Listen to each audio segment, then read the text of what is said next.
Santa Clarita Valley and into the mountains for early Monday morning, but by late morning into the afternoon, conditions also wind-wise do start to improve and much calmer conditions as we head into Monday afternoon. So here's a look at Tropical Storm Hilary. Again, we continue to see Hilary pushing to the north. So this is the latest update, although the center of Hilary now getting closer to the Orange County, San Diego County area. So right now we are starting to feel the brunt of this storm across places like Orange County into the Inland Empire. We'll continue feeling it into Ventura as well as LA as we head into the next few hours. And we are under a tropical storm warning. Extremely rare, and really that's going to impact all of us. So the biggest impacts, of course, the rain, the flooding, and the very strong winds. We'll continue covering this for you through the night as we head into tomorrow as well. Back to you guys. All right, Olga, we know you will. Thank you so much. Evacuation orders have been in place for some areas since last night. And let's get right to KCAL News reporter Jasmine Veal. She's live at a Red Cross evacuation center in Redlands. Jazz. Pat and Juan, so no wind, but you can see it is beginning to pour here. I am at the Redlands East Valley High School that has been turned into this evacuation shelter. There are about maybe a dozen people who've been here the last couple of hours who have come here out of fear for their safety, for fear of that flooding that could happen. And just to give you an example of how much it has been raining in the last hour, look at that gutter over there spitting out all of that water. So again, you have some people staying here. They don't know if they might even spend the night. They have blankets, cots, food, and water. Even folks outside of that evacuation order zone are here because the wind was just really gusting earlier today. And so they were afraid of down trees and down power lines. Now, that evacuation order was put into place Saturday, upgraded from a warning by the San Bernardino County Sheriff's Department. Let me go ahead and show you those areas for residents living in Oak Glen, Forest Falls, Mountain Home Village, Angeles Oaks, and Northeast Yucaipa. That's the order that is in place because of the potential flood danger downstream of the burn scar, and that would be from the El Dorado fire back in 2020. But I did speak to Rhonda Hanstead and her grandson, who came here to this Red Cross shelter, again, at the Redlands East Valley High School, because they want to make sure they are safe from this rare tropical storm. Take a listen. Last night we knew it was coming, so we knew in the morning when we woke up we would be evaluated. We were just kind of being our own selves, doing our own thing, kind of watching live stories on TV, and then it started raining. Then the wind came. And then it started gusting. Everything was shaking. Yes, and our house was shaking because we were in a trailer home. And the vibration of the wind hitting our house, and it really, I'm guessing maybe 30, 35-mile-hour gust at the most. And I told him, we have to go because if it's this bad with 35-mile gust, it's not going to withstand 85 or something like that. So just in case, be safe, we packed up and took the dog and came out. So we just did not want to get caught in that kind of a situation where it's too late to go. Right. You know, trees are down or everybody else is trying to get out. You saw some trees down. I did. There was just a little ways down from our trailer space, was maybe 250 yards. A tree was snapped in half. And back here live, we've seen Rialto police officers also helping assist people to this shelter. By the way, animals and livestock can be taken to the DeVore Animal Shelter. And I spoke with the San Bernardino County Director of Public Works. They have more than 250 employees monitoring the road conditions, and they also are monitoring cameras remotely 24/7. Live here in Redlands, Jasmine Veal, KCAL News. All right, thanks so much, Jasmine. And we can definitely see that the city and all the apparatuses are in place to make sure that everyone is safe. They're keeping an eye on everything. That's right. And we're going to be taking a break. We're going to regroup, and we'll be right back with more coverage. Have you heard the news? Paramount Plus is the streaming home of all things SpongeBob. Where have you been all my life? So laugh your SquarePants off on Paramount Plus with the classics, Camp Coral, and every single movie. They're laughing at us? They're laughing next to us. Stream all things SpongeBob. Feeling it now, Mr. Krabs? Over. Feeling it now, Mr. Krabs? And over again. I'm feeling it. That's not a ride. The SpongeBob Universe. Streaming on Paramount Plus. My name is Nora. How are you doing? We go to stories. We travel there because we can bring someone to that story. We can be their eyes. We can be their ears. You have spinal issues and you can hit the ball that far. You're really good. That is really important. Because the news doesn't have to be depressing. Tell me, what do you love about running? It can be uplifting.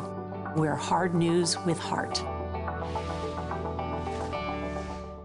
To all the pet project starters, weekend gardeners, rollover artists, and kitchen a la cartists, there's a new lifestyle destination for your next inspiration. Bam! Dabble. Go there. Do that. Available over the air on Channel 2.3.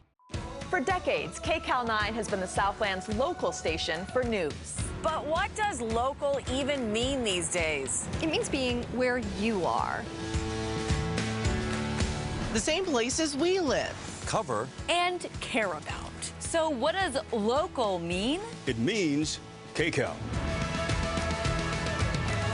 KCAL News on KCAL and CBS Los Angeles. More local news. Space. The final frontier. When we seek out the unknown, we will find things that challenge us, but we do not give in to fear. We make our stand together. I think we may. Look up and let's see what's out there. This can be your new home. Yes. Make it so. Make it so. Let's show them what you got.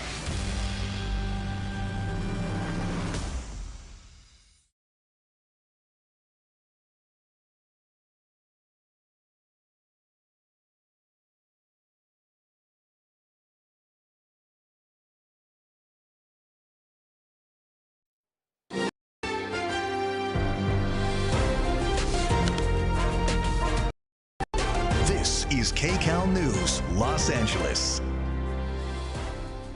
Tracking Tropical Storm Hilary, taking a live look at the radar, and as they say, a picture is worth 1,000 words. Rain is blanketing the Southland, and it's just ramping up. And Pat, more breaking news. We felt it. A 5.1 quake centered near Ojai has rattled the Southland just as Tropical Storm Hilary takes aim as well. Welcome to this special edition of KCAL News at 5 o'clock. I'm Pat Harvey.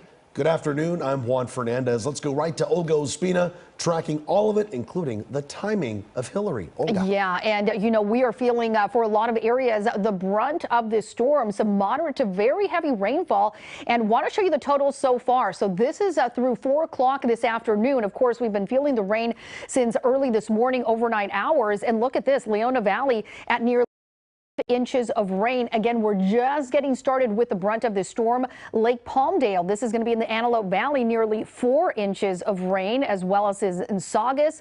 Newhall at just over 3 inches. We're at nearly 2 inches in Pacoima. Downtown Los Angeles, nearly 1.5 inches of rain. And keep in mind, we rarely see rain in the month of August, and we are getting downpours across our region. And when everything is said and done, for our mountain areas, 6 inches. So flash flood warning is going to be a big concern across our region because all this rain coming down in a very short amount of time. For some other areas, of course, lesser amounts, but all of us being impacted by this wet weather and getting some rain and the flash flood warnings across most of our region as well. So here's a look at our radar, taking a closer look. Some of the heavily impacted regions right now. Ventura County seeing plenty of rain from Camarillo into Thousand Oaks, Moore Park into Simi Valley. As we head a little further east into the IE, that's where we also have a flash flood warning through tonight. And we're impacts from San Bernardino into Loma Linda, Fontana, Moreno Valley, a little further south into Orange County. More of the lighter to moderate rain, but some pockets of some heavier rain through Mission Viejo as well as Foothill Ranch. And up in Santa Clarita, that's one of the areas where we've seen quite a bit of rain. Still looking at a big amount of rain out through the I-5 corridor as well, heading up into Frazier Park. So as we put our futurecast into motion, you'll notice that we will continue to see some heavy rain throughout the late afternoon hours. And now that we've actually entered the evening hours, we will continue to see some rain into tonight. However, things start to break apart a bit as we head into late tonight. You'll notice some areas of drier conditions through Ventura County as we head into the 11 o'clock hour, even parts of the LA Basin and even some of those deserts as well. But still, those pockets of some of that heavier rain will remain across a lot of regions in the overnight hours. And as you wake up on Monday morning, look at this, not too bad. We'll still see a few areas with some intense rain for parts of Ventura heading into Santa Barbara area and even along the coastline for LA. But again, this is going to be more of that lighter rain, and we'll continue to see the rain dissipate as we head into later in the morning. And look at this, even some clearer conditions as well. So we will see some sunshine on Monday for a lot of you, with a few pockets of some cells bringing us some rain out through some of the high deserts, out through Barstow as well by into the afternoon hours. So as far as the winds, we are looking at some strong winds impacting us, especially for deserts and mountains as well. We're looking at gusts also very strong through the Orange County area. Beach in the 50s as we head into the next half hour or so. Also nearing 60 miles per hour through Big Bear City. In the 30s for parts of the Antelope Valley, nearing 40 miles per hour through Ventura County. And we'll continue to see those strong winds as we continue into the night. And then finally, in the overnight hours, things start to improve a bit for some of us, especially out through Ventura and Santa Clarita. But then those really strong winds out through places like the mountains, the San Bernardino County mountains through Big Bear City. We're looking at some dangerous gusts exceeding 50, 60, 70 miles per hour. Things have really calmed down. We're looking at calmer conditions through parts of the IE and still some moderate winds through Santa Clarita into parts of the Antelope Valley, and then continuing to feel those lighter winds as we head into late morning and into the afternoon. So here's a look at Tropical Storm Hilary. Right now, winds, they have weakened 50 miles per hour. And now that we've had the update from the National Hurricane Center, you can see the core of Hilary right across our region, actually, out through places like San Diego and Orange County. And as that storm continues to push to the north, it will continue impacting us again for the next several hours. By Monday late morning, when we start to see those clearer conditions for us, that's when we're seeing Hilary as a remnant low now pushing out into Nevada. So we are still going to continue with these impacts for several more hours, really throughout the day on Sunday. Tomorrow, though, a very different story and under a tropical storm warning, really for all of us, which is extremely rare for us here in Southern California. So I'll continue tracking this for you, bring you the latest updates throughout the day. Back to you guys. Monday can't come soon enough for so many people, right? All right, Olga, thank you. We have some breaking news. There will be no school. That's right, no school for LA Unified students tomorrow. That's right. Superintendent Alberto Carvalho just made the announcement, and what families can expect thereafter. Take a listen. The peak of this storm will take place in the middle of the night, depriving us of our ability to inspect schools or determine access to schools to be safe. As early as 5:30, 6 a.m., we have students usually walking to school. Without the ability to inspect schools or the access to schools, we cannot determine if there are power lines down or tree limbs down, potentially bringing injury or worse to our students or workforce. So tomorrow there will be no schools active across Los Angeles Unified, all before and after programming inclusive of athletic activities, as well as third-party entities that hold activities within our schools. Everything will be shut down. We expect full services beginning Tuesday morning, as we expect and will be advising our teacher colleagues to load assignments around 10 o'clock in the morning for asynchronous learning opportunities across Los Angeles Unified. We tested our connectivity, our device empowerment, and the operability of our learning management system, Schoology, which students, parents, and teachers got really used to during the pandemic. It is operating at 100%. Materials have been loaded, resources are available. Again, no school for students of LAUSD. Right now to the Cajon Pass, where it's been raining consistently since early this afternoon. And KCAL News reporter Lauren Posen is live in Phelan now. She's overlooking the 15 freeway. Lauren, how's it looking there? Till it's wet. Oh, yeah. Oh, yeah, it's really wet, Pat and Juan. You know, it hasn't stopped since we got here about 1:30, and it's been between light and then, I don't want to say it's hard rain, but I mean, it's just consistent. That's the way it's been. It hasn't stopped at all. We, of course, are at the Cajon Pass, and I want to show you to give you a look at conditions here. And the drivers have their flashers on, and that's because part of the road there's some water, there's some ponding going on, so they're warning the drivers behind them, take it slow. We've got water on the road here, and as this rain continues to come down, it makes driving really difficult and in some cases dangerous. You know, visibility can be really tricky. You can see further south. You know, you can't see around the bend there, and that's why if you can stay home, stay home. It's just not worth being on these roads here. Now, one part of the Cajon Pass that always gives everybody trouble, it's closer to Barstow because that area is also prone to flooding. But today, that's not the case. There was actually an incident around 11 o'clock this morning where a transformer got hit with lightning and then set the electrical power pole on fire, and it fell down to the ground. So there's electrical wires out. So that part closed, and I've been checking every hour or so to see if there's any updates. It's still closed. No word on when that's going to reopen. Of course, you know, we've been talking about this, you know, all day here. One of the big concerns with this storm is because there's so much water, there could be a lot of flooding, and that's what's going on in Victorville. It's about 18 miles north of where we are. Just some local street flooding because there's just so much water. There's nowhere for it to go. So that's why everybody's, you know, just reiterating again, if you don't need to be out in these roads, stay home because it's just going to get worse till tonight. So we're going to stay out here. We're going to continue to monitor the roads as we get them. Pat and Juan, back to you. All right, sounds good, Lauren. Thanks for that update from there. Well, the streets are pretty much bare in Big Bear. As they should be. KCAL News reporter Nicole Comstock picks up our team coverage there. Nicole, I say that simply because of, you know, how many problems they have with all the snow during our winter storm. So we know that this rain is causing some issues. Oh yeah, that's what everyone says when we talk to them, Pat. They're like, after we went through this whole snowy season, this rain seems like nothing right now. So lots of people still, though, have been kind of hunkering down inside for today. We took the 38 up here to get here to Big Bear, and right now we're in the village. If you want to take a look at our traffic camera, you can get a pretty good idea of how much rain we're dealing with right now. It's been pretty steady and heavy all day long. They are expecting to get about 5 to 7 inches of rain up here over the next several hours, so it is going to be very consistent. And now the winds are starting to pick up out here too. That's one of the really big concerns, because a lot of people say, hey, even if we get tons of rain out here and the rain doesn't cause any major problems, that wind could knock down a lot of trees.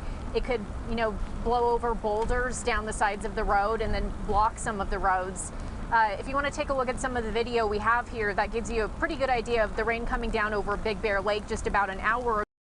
Not a person inside out there at any of the restaurants. They were shut down. Going out to pick up some food and supplies and then head back home. The next video here in this clip, this is Snow Summit Boulevard. This has lots of muddy water running down both sides of the road here today. So you can see all of that runoff. That's one of the main concerns too, that, you know, you could have one of those roads that has a big downhill slope just completely covered in water if we have hours and hours. Lots of people in town were getting sandbags on Friday, yesterday, to repair their homes just in case they had lots of flooding around them, but most people say they're not too concerned about that. They are keeping an eye on the storm. We know that the county fire department has extra staffing from now through the end of this storm. They have heavy equipment operators in place. They have swift water rescue teams getting ready to be deployed out here. Public Works has been on a 24-hour schedule. So the good thing is we haven't seen too many big problems, really just that one drainage channel with lots of muddy storm water coming down it. Something you definitely want to stay away from if you're driving on the roads out here. Pat, we'll send it back to you. All right, thank you so much, Nicole. And Joel too, right behind the wheel there. Driving. He's been driving all day. I've been watching since earlier today. They've been on the road. All right, stay safe, you two. Meanwhile, the heavy rain has kept our fire crews busy in our local flood channels and rivers. And assignment editor Mike Rogers is at the desk. And Mike, you've been monitoring that situation. Pat and Juan, I've been listening to the radios here. They're on calls very frequently, both LA City Fire and LA County Fire. They just wrapped up one. I want to come to my computer here. I want to show you one of the things that they do is they launch helicopters. Fire 3 and Fire 4 came up for this one, and you can see the all the way down the river as they tried to see if anybody was in there. Now, ultimately, I believe this is the case, but somebody was fishing in the middle of the river. Didn't want any help. So you had all these resources come out to try to help this. Says, nope, just fishing. But while they were in there, they also found a couple of other cars. Those cars turned out to be abandoned, and it was cars that they had already checked on earlier in the day. But you can see the swiftwater rescue teams are really up against it today. Now, I want to show you some video. This is one from one of our producers. This was earlier in the day when they got called out to something. It ended up being not a true river rescue, but I just want you to see what these crews look like. You can see one of the swiftwater rescues there. They've got the boat on top of their truck. There's also a separate vehicle that has a trailer on it that can carry jet skis, some other watercraft as well to get in there. You see that's the LAFD Swiftwater Rescue Team 5. Now there are a total of, I believe, 4 here in the city of LA. As we come back out here to the desk, they've also got the help of FEMA. There's a Swiftwater Rescue Team from FEMA. And as we come back out here, you can see behind me, this is the LA River that's right outside our studios that is usually bone dry, maybe a very small sliver of water running through it. Pat and Juan, we were all sitting here remarking how it's a lot higher than we think that we've pretty much ever seen it before. And it just goes to show you how quickly those waters can come and go and rise and fall, especially in areas that you're not used to seeing the water in the river. Yeah, lots of whitecaps out there, huh, Pat? Yeah, and hopefully, Mike, we won't see anybody going right out here in Studio City. I'm joking about that. What kind of fish but, are in the LA River? Fishing during a tropical storm may not be the best idea because, again, talked about the search and rescue going out. You know, they saw about this person, but they didn't come in, it doesn't sound like, right? No, well, and that's exactly, no, this guy didn't want to be rescued. He's like, no, I'm fishing, leave me alone. And, you know, what's unfortunate, too, is I don't think people realize the resources that go in to trying to help find someone that may not be true. Not that it's taking away from any other emergency because we have a lot of crews ready to handle this, but you risk the fire personnel now getting injured to come try and rescue you when you don't actually need to be rescued and you're just doing something that you really probably shouldn't be doing right now. Agree with that. All right, Mike, let's hope more people are listening to the message. Okay. Well, our team coverage of Hilary continues now with KCAL News reporter Joy Benedict. She's live in Valencia with a look at conditions there. Joy? I bet you got your boots on. I mean, I know you know I do. Would it surprise you to hear me say it's wet? That is the condition here. That is the condition all over the area as it has been. But for a tropical storm, I am not very warm. It is freezing, and it's probably just because it's been raining consistently. It's not really a hard rain. It is just a constant soaker that seems to be relentless. You can see it. Raindrops all over the area, and we have been busy trying to find them. Not only going to up the 5 freeway all the way out to Palmdale, the back roads over to Santa Clarita and Valencia. Take a look at this video. We'll start first with the 5 freeway as traffic was stop and go really all afternoon long. As you saw a lot of spin outs, you saw some minor fender benders, folks pulling over to the side of the road, and what that did was, of course, back things up. And then you have the minor street flooding. This is video from up there in Palmdale. There were a lot of sections that looked like this, a lot of water that was sort of very deceiving.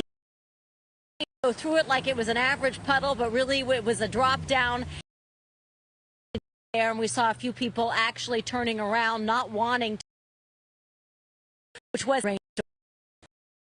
I definitely think it's nice to get some rain after a good dry spell. How are the roads? It was actually pretty slippery, lots of, you know, sudden flash floods, so you gotta be careful. I've noticed the roads have been really wet, and then there's been a lot of flooding in parking lots and, like, just streets in general. Cars on the road pull to the side of the road, you know, a lot of accidents, so gotta be careful out there. I think it's pretty nice, you know, we need the water. And also it's a change around here. Like we went from 100 degrees like a few days ago to this, so it's very interesting.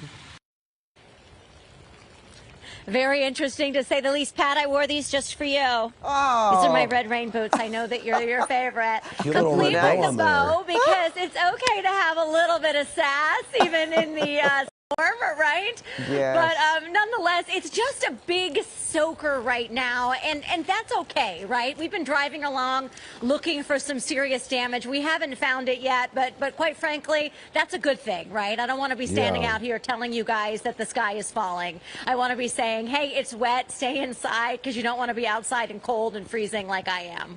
Well, you know what, That's Joy? probably the best advice. But you know what, as you said, we haven't heard about any significant damage or people being in danger. And for that reason, yes, we are happy to talk about your red-bowed galoshes out there. I wish there was a way that we could keep you warmer, but we appreciate you, Joy.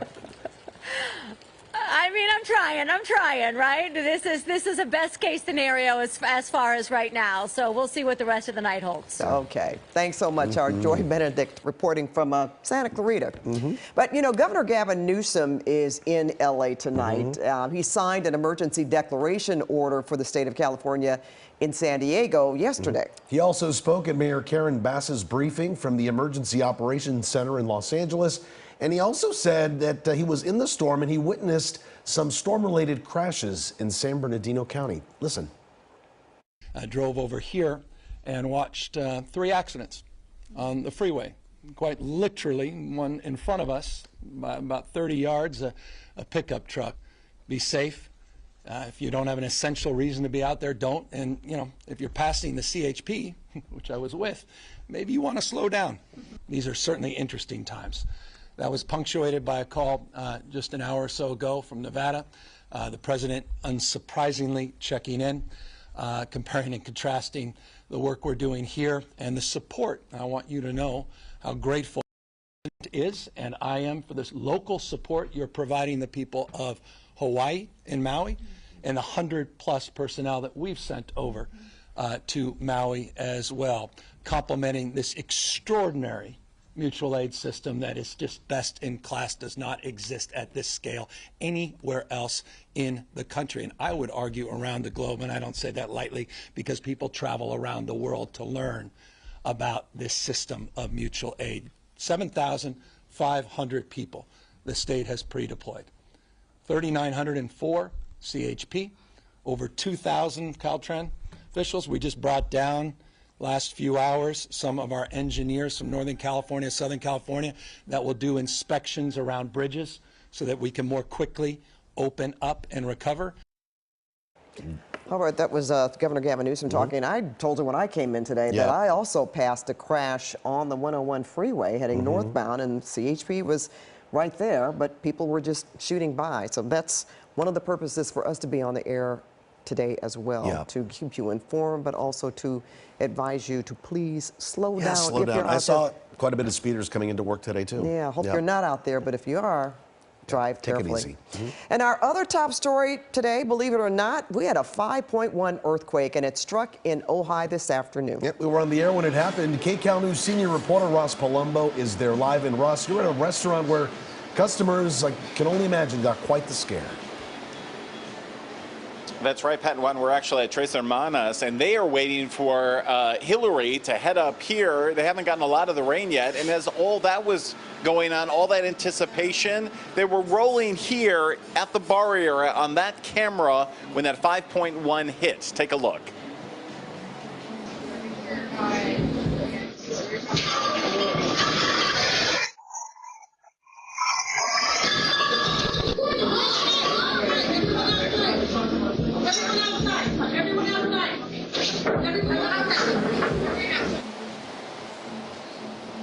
All right, that's some pretty scary moments. The bar shaking back here, some bottles broken, but it was really hard to get the people outside as people were drinking and eating. And joining me right now, Julia Swift, you were one of the people actually getting the children out of here. Yes. My last name's not Swift. Oh, I'm sorry. It's okay. No, it's fine. It wasn't too bad. It just, they were sitting there just to help get people out faster. It was kind of Lauren's call, our first response. And Lauren, come over here. You were actually telling me that this is the worst quake you've ever felt. Yeah, I've lived in Ojai since 1993, and this is the worst earthquake I've felt since in all that time. Yeah. It has to be hard, right? We're all anticipating Hilary coming up here, and now this happens. I mean, some scary moments? Caught us off guard, to say the least. Yeah, for sure. Once the bottle started flying off the wall, it was a little like, oh, wow. And then the small quakes that have been happening after are a little unnerving, for sure. But yeah. How are the customers, especially the customers with small children? They're having some trouble getting one of the children out, right? Yeah, it was, it happened so fast, and I think everyone just reacted with their gut, and it was really impressive to just see everyone help each other in that moment. Yeah. That's nice. Yeah, That's absolutely. the part about California, the spirit here. Yeah. Let me ask you, we've been showing the maps from the USGS, and you see several other aftershocks. In fact, I mean, it looks like we've had more than 10. Have you been feeling those? What's that been like? Yeah, absolutely. Yeah. You can actually see the bottle, like the alcohol will sway on the bottles as these little shocks happen, and they're nothing compared to that large one, though. That was, our liquor cabinet doors actually popped open from bottles falling off, so it's pretty weird. Yeah. But at the end of the day, no serious damage and everyone was okay. Yeah, for the most part, I don't think any businesses or homes around here have been too, hurt by this, but I think everyone's nerves are a little shot. Well, thank you so much for joining us. We are gonna thank you so much. We're gonna take a look outside right now, John, if you can show us. We want to give you an update on Hilary and the effects as the remnants make their way up here to the northwest. Now, so far they've only gotten a little rain. In fact, if you look over here, the drain's not too far backed up, at least at this hour, but in about 2 hours is really when they're expecting things to pick up and get very serious out here, Juan and Pat. This after coming through an earthquake and all those aftershocks. It's already been a lot here in Ojai, but fortunately, no one's been hurt. Everyone is, though, of course, rattled. That is good news, and of course, the Hilary is on her way to Ojai as it crosses through the Southland here. All right, Ross, thank you. Palm Springs was one of the first places to see the brunt of Hilary. And our Jason Allen joins us live from Palm Springs with the impact of the storm there. Good evening, Jason. Hey, Juan and Pat, the wind has really started to pick up here in Palm Springs over the past hour or so. It's joining some of the on and off heavy rain that we've had, so it's feeling very much like a tropical storm or the hurricane that we were expecting here. And we are starting to see some of those major impacts now. Those washes that police had closed down now turning into these roaring rivers as all of this runoff makes its way through the area. Hilary slammed into Baja, Mexico Sunday morning as a tropical storm.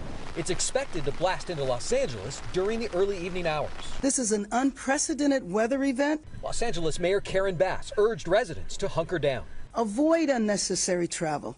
Make sure your emergency kit and essential devices are on hand, and ensure that all of your devices are charged. Several mountain communities are under evacuation orders because of the potential for mudslides.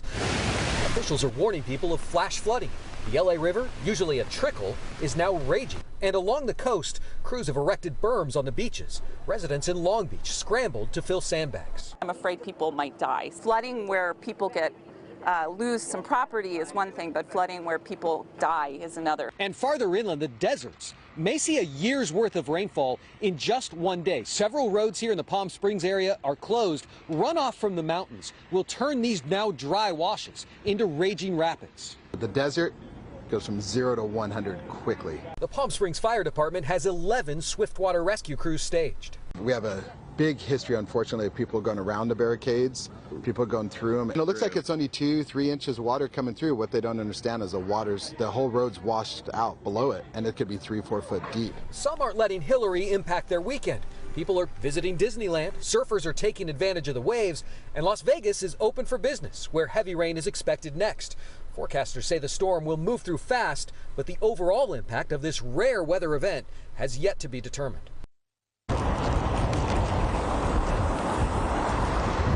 So we look now the other direction from that runoff we showed you just a minute ago. You really get a good sense of just how much water is moving through here right now, Juan and Pat. The city declared a local state of emergency here within about the past hour or so, just because they are having to close down now so many roads and so many of these low crossings along these washes here in the city.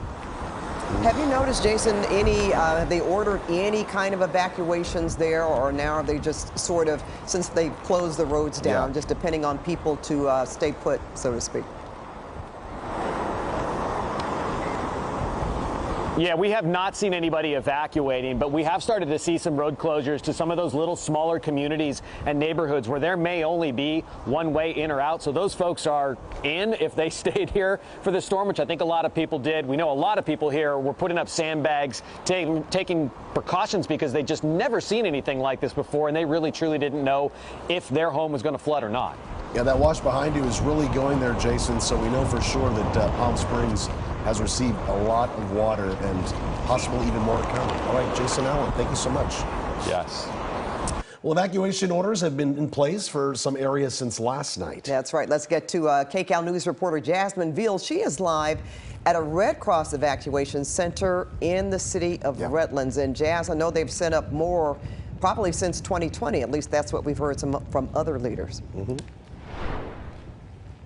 Yeah, and so this is why this evacuation shelter is open at the Redlands East Valley High School. You have about a dozen people who have been here for the last couple of hours because of this tropical storm, because of the fear of flooding from that burn scar, the El Dorado fire. And I can tell you, I'm soaking wet. This rain has been steady and constant for the last 45 minutes, and the winds have now started to pick up. So again, the folks inside, they don't know how long they're going to be here, if anything, through the night until this storm passes, out of fear for those down power lines we're hearing about. I've been checking with CAL FIRE in San Bernardino County, down trees, and also, again, the fear of those mud or debris flows. I spoke to CAL FIRE Chief Grant Malinowski about the reason they put that evacuation order in place for Northeast Yucaipa, the Oak Glen area. Take a listen.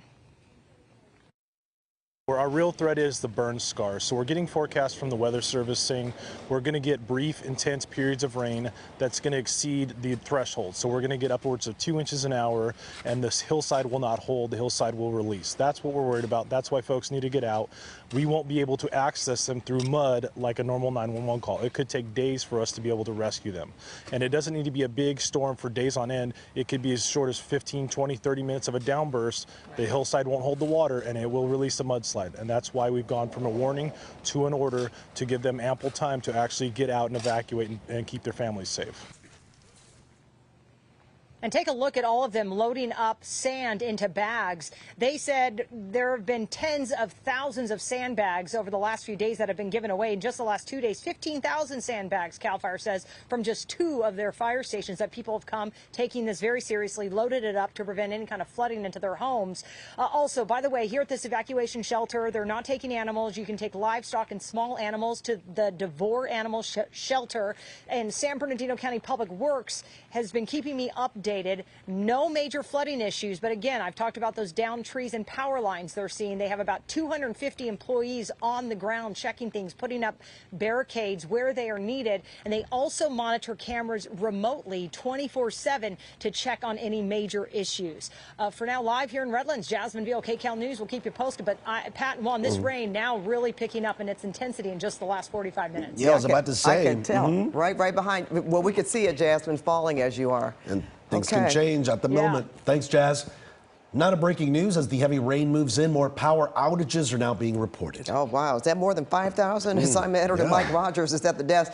Tell us more about the situation. I mentioned 5,000 because that's what the LADWP mentioned during a press conference today. Yeah, Pat and Juan, it has changed since then. We've got 5,000 in just one neighborhood right now on the LADWP service. I want to come out to my computer here. I'm going to show you the biggest one on the map by far is in Beverly Glen. 5,038 customers, I'm sorry, Beverly Grove rather. 5,038 customers without power in just that one neighborhood. As we kind of scroll through some of the other ones here, the other ones are significantly smaller than that, 300 here and there. These are 840 in the North Hollywood area. So not as big as the Beverly Grove area, but they are starting to stack up. Each one of these dots on LADWP's map here represents an outage. Again, the biggest one at 5,000. Now I want to come over to Edison's territory because they cover a lot more of our viewing area as well. In Riverside County alone, there are 5,480 customers without power. Now I want to be clear, as we look through the drop-down menu, most of these are on the backside of the hill here in the Palm Desert, Palm Springs, Coachella.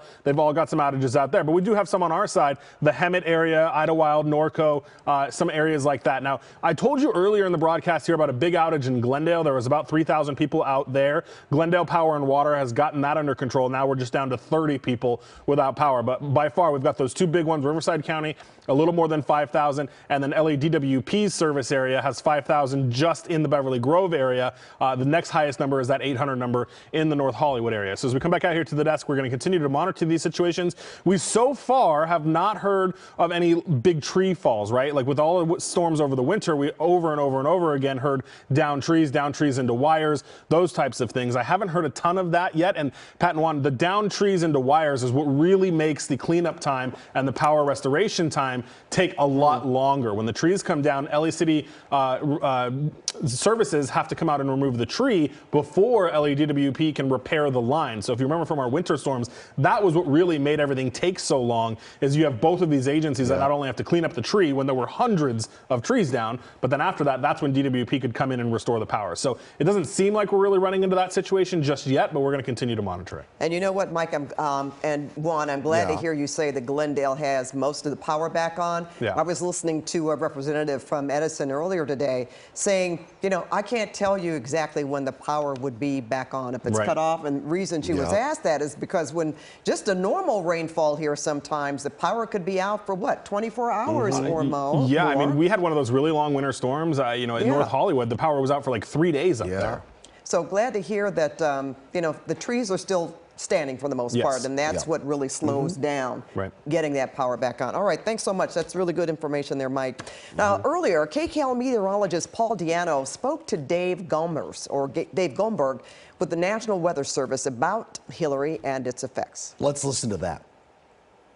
Once again, can you reiterate the severe weather threat? Having worked in Miami for a while, it was always that front right quadrant that we kept an eye on for the highest risk of severe weather. If you follow that thinking here, that would be more inland empire, inland deserts. Is that correct? Yeah, that's where the highest risk of more severe weather will be occurring. That's not to say that we aren't out of the woods completely here. We do expect some embedded thunderstorm activity. However, it probably won't be as intense as what we expect, as you mentioned, in that northeast quadrant. So areas of San Bernardino, Riverside County will be most under the gun for more intense thunderstorm activity and even possible small tornadoes as well. Dave, this doesn't happen very often around here. We're in Southern California. Often people move here because we don't get crazy weather in the summer, one of the driest spots around. How unprecedented is it that within a matter of a couple hours we'll likely have what's left of a tropical storm moving over San Diego County and heading toward us? Well, it's exceptionally rare for sure. It's as we had mentioned earlier, the last time Southern California got hit by a tropical storm was 1939 when it hit Long Beach. You know, from time to time, every few years, we'll get the remnants of moisture, but to think that we actually get the center of a storm moving right over Southern California is exceptionally rare. It's really busy in our newsroom here. How busy is it at the office there? Oh, it's been really crazy the last few days here, but we enjoy it. All right, Dave, thank you. Dave Gomberg from the Oxnard office. In case you're curious, the National Weather Service has offices throughout the country. The one here in Southern California is in beautiful Oxnard. Dave, thanks for your time. Appreciate it. Some really great information there. Now let's turn things over to our Olga Ospina. Yeah, she's been tracking Hilary's path for all of us this afternoon. And Olga, before you start, I just want to say it was interesting to hear David Gomberg say, yeah, we're excited. We're having fun. I guess because you don't have this kind of activity in Southern California. Exactly. Every 84 years, maybe? Yeah, weather-wise, it is exciting, but of course, if you are out there and of course feeling those impacts, it can be a little bit nerve-wracking, right? Because we are seeing now Hilary arriving here into Southern California. The core of Hilary has arrived now, and we are seeing a lot of rain, heavy rain, really across our region. Look at this, continuing to spread from south to north, and as we take a closer look, we are seeing some very heavy rain still widespread through Ventura County. As we head into the Inland Empire, still a flash flood warning for you and some moderate to heavy rain as we head a little further south for some of our beaches from Huntington Beach into Laguna and San Clemente. We're looking at some light to moderate rain. And as we head north into some of our valleys out through the I-5 heading up to Frazier Park, we're still seeing some of that heavy rain. So this has been hours and hours now. So of course that is the concern because we're getting so much rain in such a short amount of time. So flash flooding is going to be a big danger as we take a look at what is next in our forecast. We are currently in the brunt of this storm. That's still going to continue into tonight and even into the overnight hours.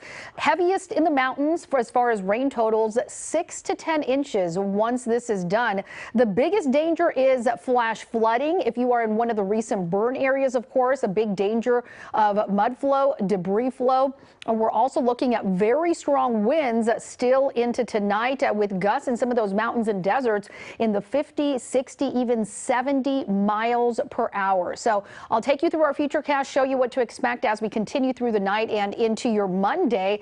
So here's a look at Sunday, 7:30. We're still seeing a lot of rain out through Ventura County and then a little bit lesser amounts through parts of LA. And then we'll continue to see that rain weaken and parts of Orange County seeing some drier conditions, at least for the moment, as we head into the 10 o'clock hour. Ventura County, you're finally getting a break as we head into the midnight hour. And then overnight, a lot of areas starting to see a little bit of clearing. Again, all that moisture pushing in from the south. And tomorrow morning, as you get ready to head out the door, look at this, 9 a.m., a lot of the IE finally seeing some calmer conditions, but still seeing some activity out through Ventura, Santa Barbara area. And then things really clear out pretty nicely as we head into early afternoon. Mostly just some lingering showers, just very light showers across some of those high deserts, places like Barstow. A little bit of cloud cover, but also some peaks of sunshine for your Monday. So tropical storm warning, again, extremely rare for us and really pretty widespread. So the biggest dangers is the flooding, of course, with the periods of very heavy rain, which we're experiencing right now and will continue to experience as we head into late tonight and into the early overnight hours. For coastal valleys, the peak wind gusts 30 to 50 miles per hour. For some of those mountain areas, deserts, we're talking 60, 70 mile per hour gusts. So very dangerous, and we will continue tracking this for you throughout the night and into Monday. I'll send it for now back to you guys. Olga, thanks so much. We want to head over to the Cajon Pass now, where it's been raining consistently since early this afternoon. And that's where we find KCAL News reporter Lori Posen. She's live in Phelan, overlooking the 15 freeway. And Lauren, you've been in the rain all day. I mean, it's been raining every time that we've come to you. Yeah, it hasn't stopped, Pat, at all. And Anna and I were talking earlier about this rain, our photographer. It's not that it's heavy, it's just that there's so much of it, and they're like really thick raindrops, so it doesn't take much for you to get drenched in it just by sitting outside for a couple minutes, because again, this rain is just, it hasn't let up at all. And for me at least, it doesn't feel as humid as it did when we first got here at 1:30. To me, it's feeling a little bit cooler, and there's a slight breeze in the air. Definitely not a high wind or anything, but it's getting a little bit cooler. Let's take a look at the Cajon Pass behind us here. I want you to look specifically going southbound. You can see how the cars are slowing down there, and that is because there's water on the road. There's some ponding on the road there, and they're just warning drivers. Some of them have their hazards on, you know, hey, slow down, there's water on the road here. And this is something we're going to continue to see as the hours go by here, because again, this rain just won't stop. One of the big concerns too, as this rain continues, is visibility gets tricky and difficult. And you can see around the corner there, it's hard to see what's coming. So that's one of the dangers when these storms happen, because you just can't see what's in front of you. In terms of other issues on the Cajon Pass, we haven't heard of anything major, with the exception of what's going on in Barstow. That happened at 11 o'clock this morning. Barstow at and the I-15 near L Street is closed still, because what happened was lightning hit a transformer. That transformer set the electric pole on fire, and it fell down into the road there. So there's electrical wires hanging down, and Caltrans has that portion of the road closed off. No word on when that section's going to reopen. talking about flooding here. That's a huge concern. We've been keeping close tabs on Victorville. It's just about 18 miles north of where we are. Local flooding there happening as well. Nothing too serious, but officials there are encouraging everyone, like really have been all day long, if you don't need to be out, just stay home, because these roads, there's nowhere for this water to go at this point. We're also keeping a close eye on what's going on for the schools up in this area. I haven't been able to connect with anyone quite yet if school will still be a go for tomorrow. So I'm hoping to have an update for you in our 6 o'clock hour on that. But for now, we'll just send it back to you. It's still raining. Pat and Juan, back to you. Yeah, we see it. Sure. Thank you so much for that, Lauren. And as Lauren said, she will keep us posted on terms of the school district there. Now, meanwhile, at Ontario Airport, Southwest Airlines has suspended all flights tonight through 10:30 a.m. tomorrow. Frontier Airlines has suspended all flights tonight and tomorrow. And travelers are urged to reach out to your airlines for the latest flight status updates. Important information for all Cal State LA students. Classes have been canceled for tomorrow. The faculty and staff will be working from home. And as a precaution, Amtrak has also canceled some of its rail services in Southern California. According to the Amtrak's Pacific Surfliner website, at least half a dozen southbound trains had been canceled, so there's no service between LA and Irvine to San Diego. As for northbound trains, at least 5 had been canceled entirely today. So if you have a train to catch tomorrow, make sure you check Amtrak's website for updates before heading to the train station. 3 emergency shelters are open, offering temporary refuge for the homeless. There's one at North Hollywood Recreation Center. The second one is at the Lakeview Terrace Recreation Center, and a third one opened up at Lanark Recreation Center in Canoga Park. The centers have food, water, supplies, and even beds. And an evacuation advisory has been issued for Catalina Island as it's expected to get hit with some strong surf, torrential rain, and whipping winds, and that could knock out power there. So far, we haven't heard that power is out there, but Avalon Bay is closed to all incoming boaters. And taking a live look outside our broadcast center here in Studio City, we are keeping an eye on this. This is the LA River as the levels continue to rise. Whenever storms hit LA, this is where the rain ends up. It's 48 miles of winding Los Angeles riverbed, and it flows out towards the ocean, usually connecting all sorts of odds and ends along the way, which then wash downstream and collect in Long Beach. That river is rising, Pat. Yeah, well, we could tell every time we take that picture. Kind of scary for us here. Now, health officials are telling you to stay out of the water. They issued an ocean water quality rain advisory this afternoon, meaning you shouldn't have any contact with the ocean water. The advisory is in effect until at least Thursday morning, but it could be extended depending on just how much rain we get. Hopefully you're at home enjoying the afternoon, because the rain has really caused a mess on our local roads. That's right. Assignment editor Mike Rogers at the desk now. Mike, any major issues right now? Yeah, one of them is just developing. I mean, we heard from Lauren about that incident on the 15 freeway headed out to Vegas. That is still closed in both directions. But I want to give you an overall picture of our traffic maps. A lot of green, so hopefully people are listening. But I want to take you to this. This is the 210 at Santa Anita, and I just saw this start to happen. That left side there has really started to back up. CHP is running a break, and they may be doing round robins where they kind of slow the traffic down. I'm checking the CHP logs right now, and there are a couple of crashes right in this area that I believe is what's happening here. So that's why we're seeing this slowing here. Overall, the freeway is not looking too terrible. I want to take you out to the IE. This is along the 60 freeway there, and it looks like my camera froze, but you can see how wet the roads are out there and how covered they are. Now, I want to take you just back up to that incident that we were talking about. This is in the high desert. Surprisingly, a lot more traffic in the high desert, and I believe that's because of that issue up in Barstow. You see the 395 and the 15, both coming out of the Cajon Pass, are pretty slow, and we've still got both lanes, both sides of the 15 freeway shut down there after that pole came down. This is the north and southbound 15 at L Street. Anytime you see the black there on our next traffic maps, that means the road is completely closed. So don't be fooled by the green around it. It just means that there are no cars getting into that area because you have both sides shut down. But I'll just play it back for you. You can see the bottom of the high desert there coming out of the Cajon Pass pretty bad. backed up, and then we've got wet roads both in the Inland Empire, and then we've got this issue in Santa Anita. But the good news, look at that. That traffic appears to be moving once again, just as we came back to it. So, you know, CHP is really doing a tremendous job of getting these cars off the road if they're involved in a crash. As we come back out here to the desk, you know, we talk about it all the time during pursuits, Pat and Juan, but the real main reason CHP's got those push bars on front of their cars is to just shove those cars off to the side of the road. If there's no one injured or there's no reason to hold it for evidence or anything like that, they can really just push them right off to the side of the road. I've seen them even do it with overturned cars where they just kind of, you know, shove it off and get those roads open, because the last thing they want is for people to get involved in this. And especially when the roads are wet, if you come around a corner there and you don't see that traffic is stopped in front of you, you can easily plow right into the back of somebody else. So that's what they're trying to avoid. So far, everything looks pretty okay, guys. Yeah, CHP did me that favor many years ago. I got stalled on the 5 freeway. I went off to the shoulder while I was waiting on the phone with AAA. I heard the CHP on their loudspeaker saying, put your car in neutral, and they pushed me right off the road. Wow, there you go. It was fantastic. Yeah, they're quick. Fantastic. All right, Mike, thanks.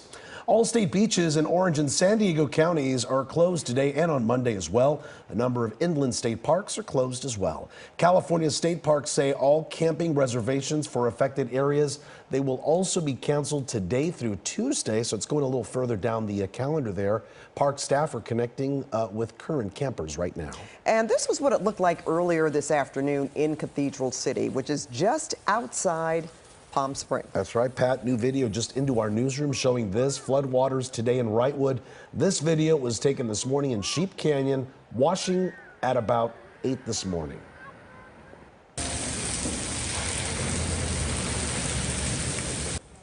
And they're getting a drencher in the desert. This is new video just in from Palm Springs. Roads and streets are flooded, and driving out there is very dangerous. But this is Palm Springs. That's why you saw those gentlemen walking there in shorts and sneakers. But this is what our next weather team of meteorologists has been warning us about. The desert is flat, and the sand can only absorb so much water. When a lot of rain comes down very quickly, like it is today, there is where...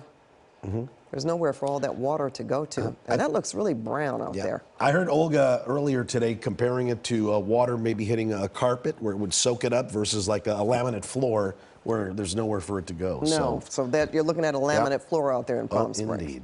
Well, the streets are pretty much bare in Big Bear. And KCAL News reporter Nicole Comstock picks up our team coverage, and now she's out and about. Hi, Nicole.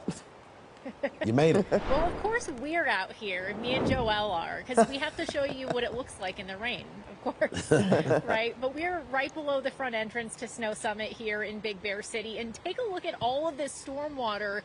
Tons and tons of rainwater from this storm headed right down this drainage ditch here in front of the ski resort. These little baby sandbags here are not going to do anything to hold back this water. This is the worst we've seen so far. This is the largest amount of water we've seen running down the streets, and we've been driving around all day long, as you guys have said. We have noticed some other problems popping up, though. If you want to take a look at this video here, that'll give you an idea of what all the road maintenance crews have been doing out here pretty much all day long. Drivers had to wait for road crews to divert them around a tree that came down on the 38, but those crews were out there very quickly cleaning that up. Lots of bulldozers staged along the sides of the roads as well to jump on any problems. This truck right here was pushing small boulders off the road in front of us. We saw lots of those on our drive up here that rolled right off the mountains. Of course, 5 to 7 inches of rain expected out here over the next several hours, so that is steady, consistent, heavy rain. Flash flooding is a major concern, and power outages, of course, are a major concern anytime you have a huge storm up here in the mountains. Strong winds also one of the big concerns. We just spoke with a woman a couple of minutes ago who found out mid-interview how quickly the wind picked up with this storm that she was at first a little bit skeptical about. Take a listen. Start on the river. Yeah. We thought you guys had a little interview here with two people that we just talked to. Basically, I'll explain what happened because it's still cute anyway. This lady that we were talking to was like, I think the storm's been over-dramatized just a little bit. And as she was holding her umbrella, the whole thing just blew back, almost blew this lady over. Then another person we were talking to, she actually runs a pet store here in town called Oliver's Emporium.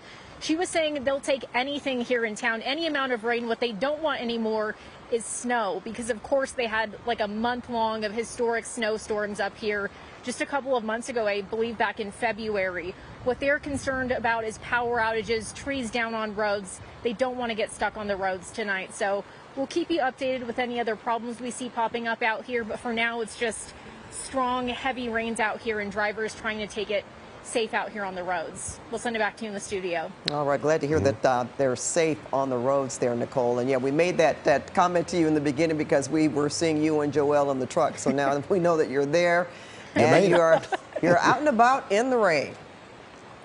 Okay, well, thanks. Yeah, you know I'm working with someone fun at least tonight. That's right. Joelle. And we're having a good time out here. Well, you deserve that. And we'll be checking back in with you momentarily, Nicole. But now we have this breaking news to tell you about. It's from the president. Joe Biden has just issued the following statement about Tropical Storm Hilary. Quote, as soon as Tropical Storm Hilary's path became clear, my administration took immediate action to prepare. At my direction, FEMA deployed to California federal personnel and supplies that can be surged to impacted communities. The U.S. Coast Guard pre-positioned aircraft to allow for rapid response and search and rescue efforts. My administration also deployed federal personnel to Nevada to ensure the state has additional support. And we will continue to coordinate with California, Nevada, and Arizona on any resources that they might need. And Pat, the president went on to say, this afternoon I spoke to California Governor Gavin Newsom about the emergency preparedness measures in place and the initial response to Tropical Storm Hilary. He said, I continue to be briefed on our preparedness efforts and the storm's potential impact, including flooding, which of course we're seeing a lot of it. My administration stands ready to provide additional assistance as requested. I urge people to take this storm seriously, he said, and listen to state and local officials. And he went on to say, we are also closely monitoring the earthquake that occurred in Southern California and any resulting impacts. Our two main stories here in SoCal, Pat. However, the president will be on his way to Lahaina, Hawaii tomorrow because on the heels of that disaster. So much going on. It sure is. And our team coverage of Hilary continues with KCAL News reporter Joy Benedict. She's live in Valencia with a look at conditions there. Are you at a firehouse there, Joy? I am. I have moved inside away from the raindrops, at least momentarily, just so I can come here to Fire Station 26 and Captain Greg Messinio, who's been nice enough to talk to us here this afternoon. It has certainly been busy all over the Southland. How have you guys been today? Have you gotten a lot of calls or a lot of inquiries? What are you seeing? Yeah, we've had a fair amount of calls in the Santa Clarita area, mostly traffic collisions, flooding calls, things of those nature. And you're also getting a lot of people coming here, even in the rain, looking for sandbags. Yeah, the last few days, people have been looking for sandbags and sand. We have a lot of sandbags. Our sand is limited at this point in time, but yeah, a lot of calls for that. So what are you most concerned about as we continue with this rain into the evening and into tomorrow? Right. Well, with this consistent rain, the ground gets saturated. The ground can't hold any more water. It starts to create mud flows and debris flows, and those are our concerns for tonight. And are there any particular areas that you guys are most concerned about up here in this area? There's the normal spots in Santa Clarita, Clarita Canyon, Hasley Canyon, Romero Canyon, all the areas that in the canyon areas where the mud flow would be the worst. And I know when we were driving up here, one of the things that we did see a lot of was we saw a lot of spin-outs, we saw a lot of car accidents alongside of the roads, and we saw a lot of street flooding. How busy has that been for you guys? How difficult has that been for crews? Yeah, that causes a lot of the problems that we see with the traffic collisions. The best thing is to slow down and watch out for that standing water, which can hydroplane your vehicle and cause an accident. Yeah, and we saw a lot of specifically those lower lying vehicles that are a little bit closer to the ground, and there's like a dip in the road, but you can't see the dip because everything looks level, and then they end up stalling out. Yeah, you know, any standing water, if it looks to be deceiving, it's a lot deeper than it is. If you see standing water, the best thing to do is not to try to go through it. But I know, as you were saying, so far so good, I guess, if we can say that. Yeah, so far so good. We've been a little slower than we anticipated. I think a lot of people anticipated this large amount of rain that you guys have been predicting, so they've been staying at home.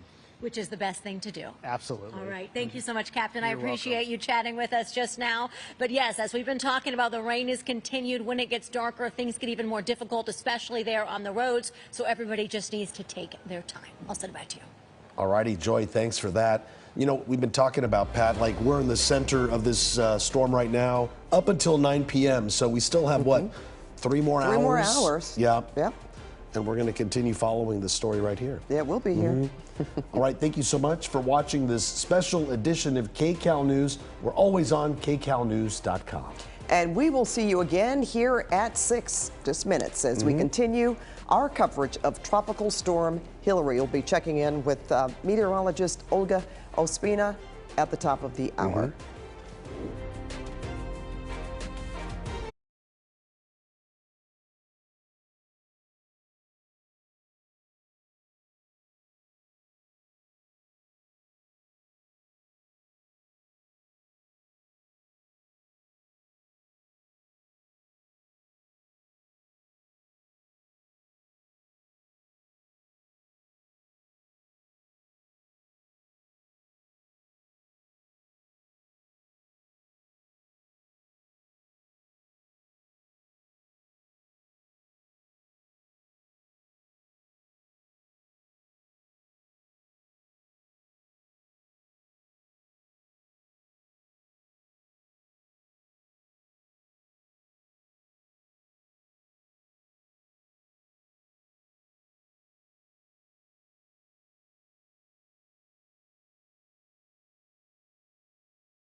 Now on KCAL News at 6, tracking Hilary tonight. No area of Southern California is spared.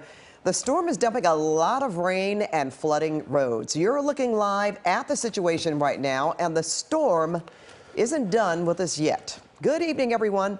I'm Pat Harvey. And I'm Juan Fernandez. This is KCAL News at 6 on CBS Los Angeles.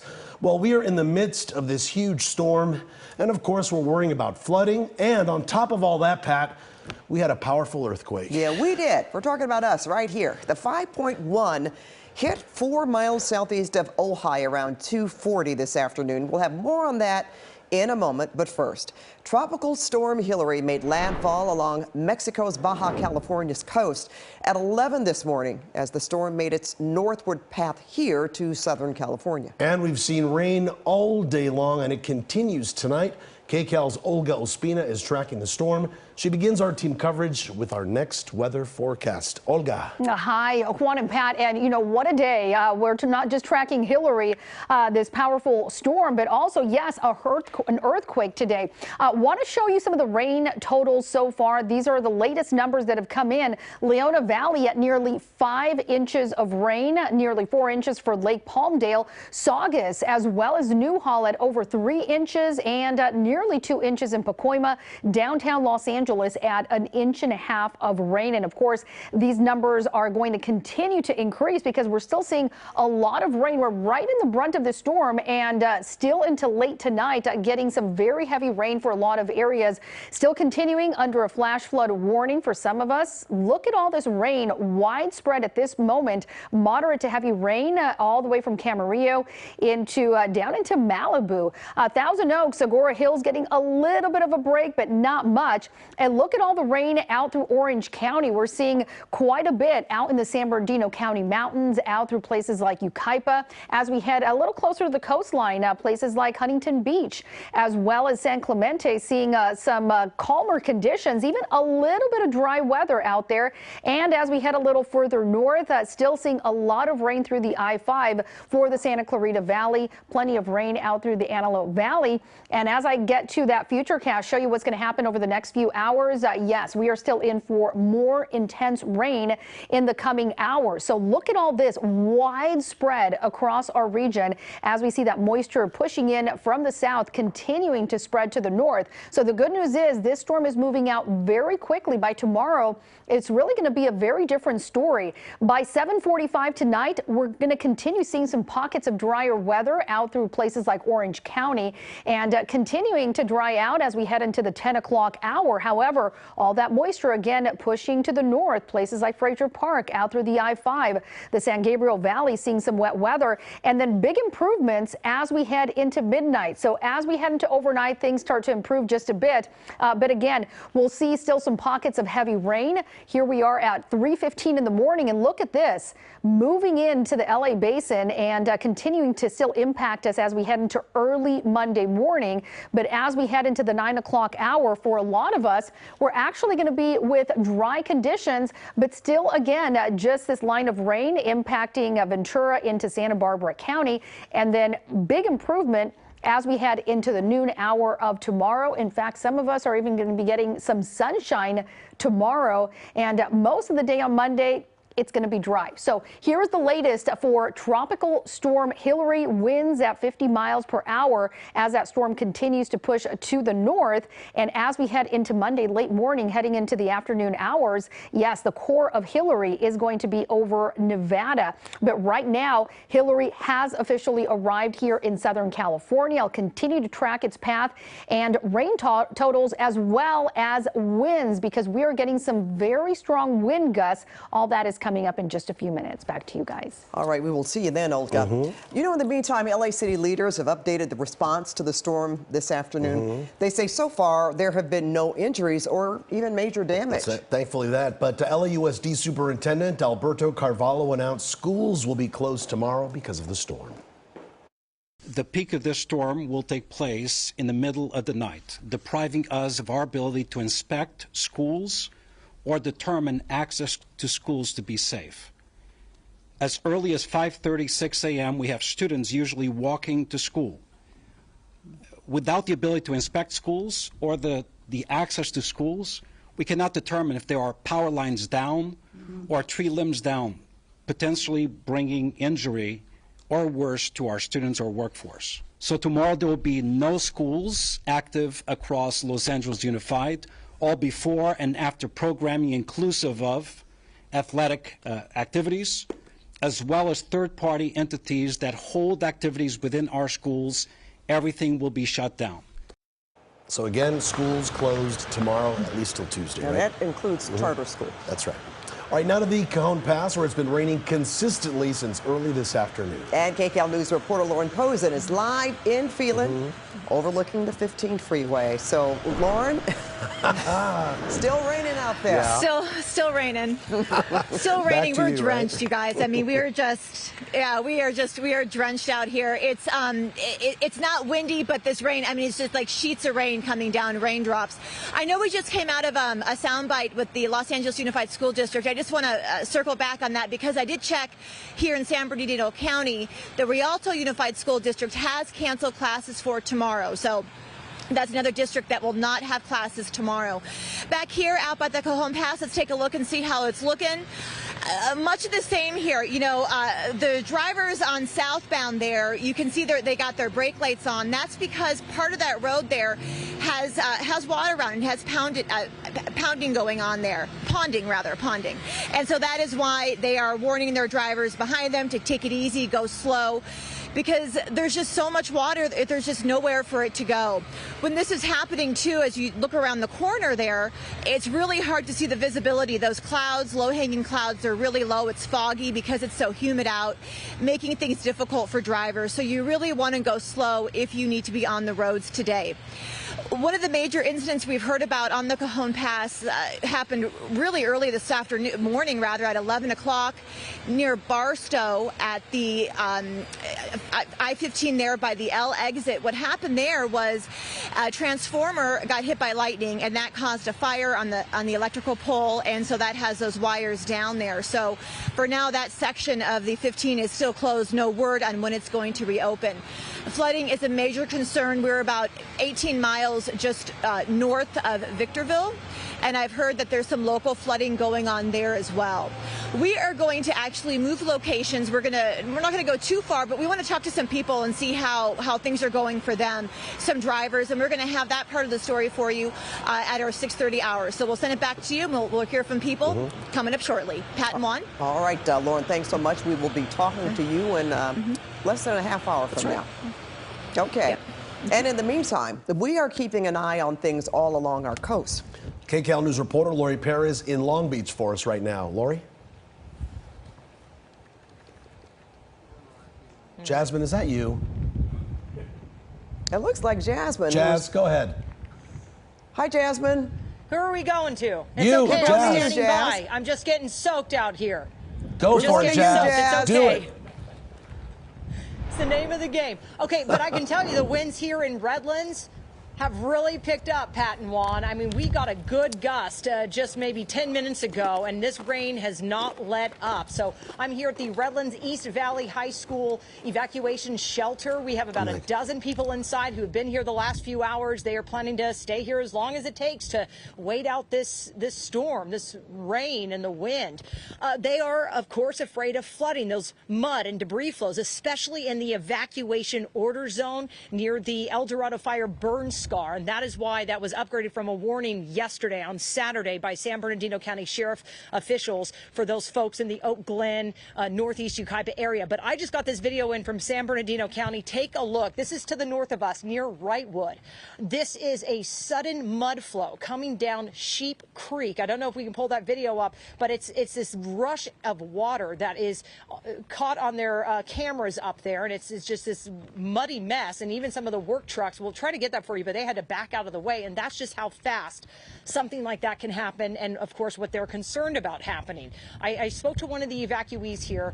Her name is Rhonda Hanstead. She's here with her 9-year-old grandson Zion, and they left their home earlier today because, of course, of this tropical storm. Take a listen to what Rhonda had to tell me.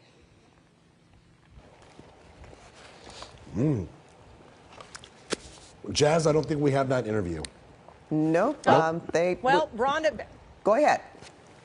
We'll try to get back to that because the video, I do want to have that video pop up at some point, whether with you guys or back to me from Wrightwood, because again, that shows that mud flow. Now, Rhonda, I wanted to point out, she was afraid of those wind gusts because she lives in a trailer and it's a very thin walled trailer. And so she was concerned about what this might bring overnight. Do we have her soundbite?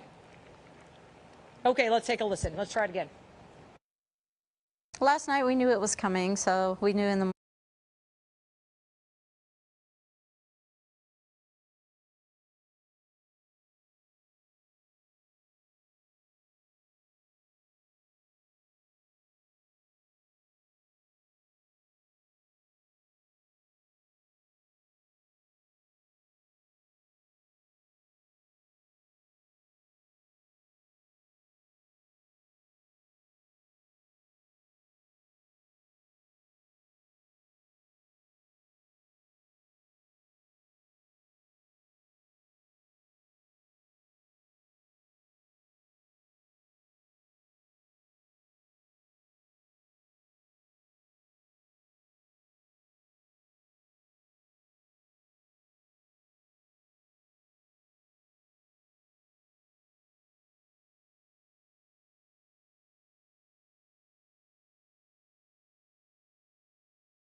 Okay, and so we have some folks who have shown up with animals. They don't want you to bring it here to the Redlands East Valley High School. Take it to the DeVore Animal Shelter, livestock, smaller animals.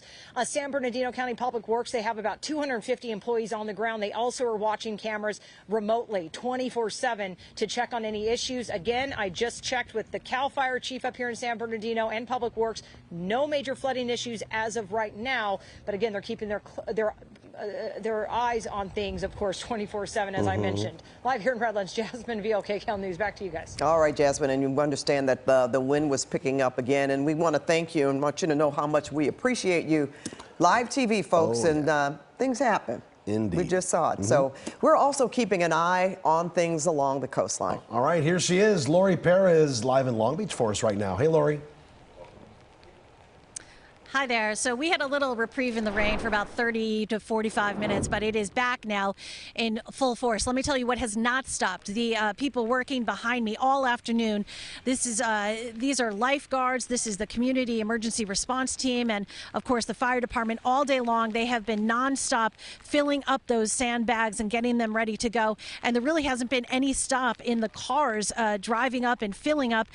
One of the things that the public information officer for the fire department told me is that they really tried to emphasize preparedness to residents here in Long Beach, and they think people heard the message and have been heeding that because people have been coming by, and as we drove around Long Beach today, we could see plenty of houses have stacked up these sandbags all along their garages, along their property, trying to keep whatever water comes down at bay. The public information officer telling me so far, thankfully, they do not have any major damage or any damage to speak of, but we have seen some issues a little bit further down. We're at the Claremont Beach lot, which is along the peninsula here in Long Beach, and maybe about a mile from here, we were on one of the roads on the peninsula, and it was flooding, and the homeowners there told us that happens every time there's a storm, and certainly with as much rain as we have had throughout the day today, it happened again.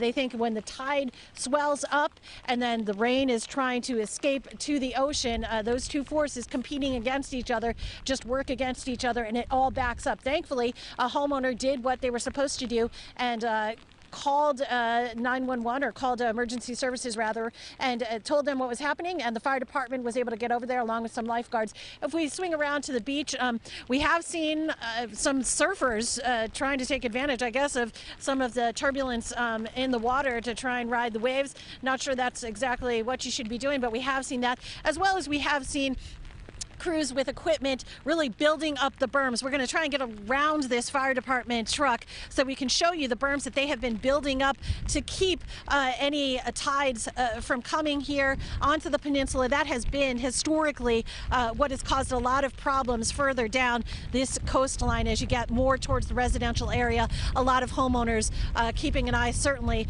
as this rain continues and hoping that no problems do come up. They've been lucky so far, although I will tell you this is probably the hardest the rain has been since we have been here.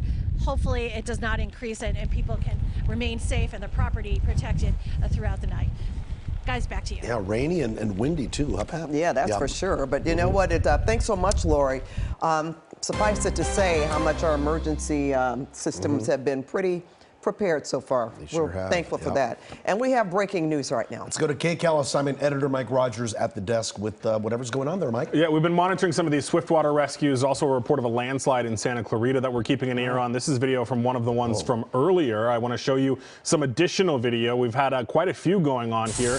This is the one that was stuck in the LA River. This is a car that was empty there. Now, luckily, nobody has really had to have been rescued. They've gotten a lot of reports. There was one down in the almost the Compton area where two people got out of the river on their own. We had that one earlier I told you about where the person was for whatever reason fishing in the middle of the LA River near the 5 and the 2 freeways. And then we had another one where they keep responding to these cars that are slowly getting washed downstream. And every time they get washed down, somebody new calls 911 and says, oh my goodness, there's a car in the water. So I've been kind of listening to them, basically just what are the reports of what the car looked like, what's the make and model, so that hopefully they don't have to come back out again. But as we come back out here to the desk, I want to show you, this is the LA River just outside of our studios, and you can see how quick and fast it's moving. It's even rising. We've kind of been watching this all afternoon, and it has not gone down at all, and probably won't for a while. And just as the water comes out of the valley into the other channels, it moves even higher and even faster. So we're monitoring that situation. Quickly, you guys, I just mentioned that landslide report in Santa Clarita. It does sound like there was a small one that maybe only hit the retaining wall. So they are clearing most of the units off of that. There are no injuries, no structural damage at all in there except a small retaining wall. It sounds like what might be a construction site. So we're monitoring all of that here from the desk, and we'll let you know if there's anything else going on. Yeah, our area catch basins are also getting a workout today, for sure. That's what people are worried about, too. That's right. Storm drains, making sure they're clear. That could if be everybody's a ready for it. Yeah.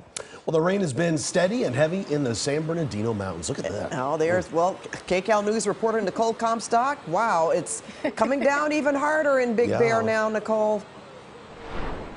Yep, of course, this is one of the areas where we're expected to see the most of the rain during this storm. So you already know who they're going to send up here, right? It's me. Right outside of Snow Summit here in Big Bear City. And take a look at all of the water here rushing down the road. Dirty storm water.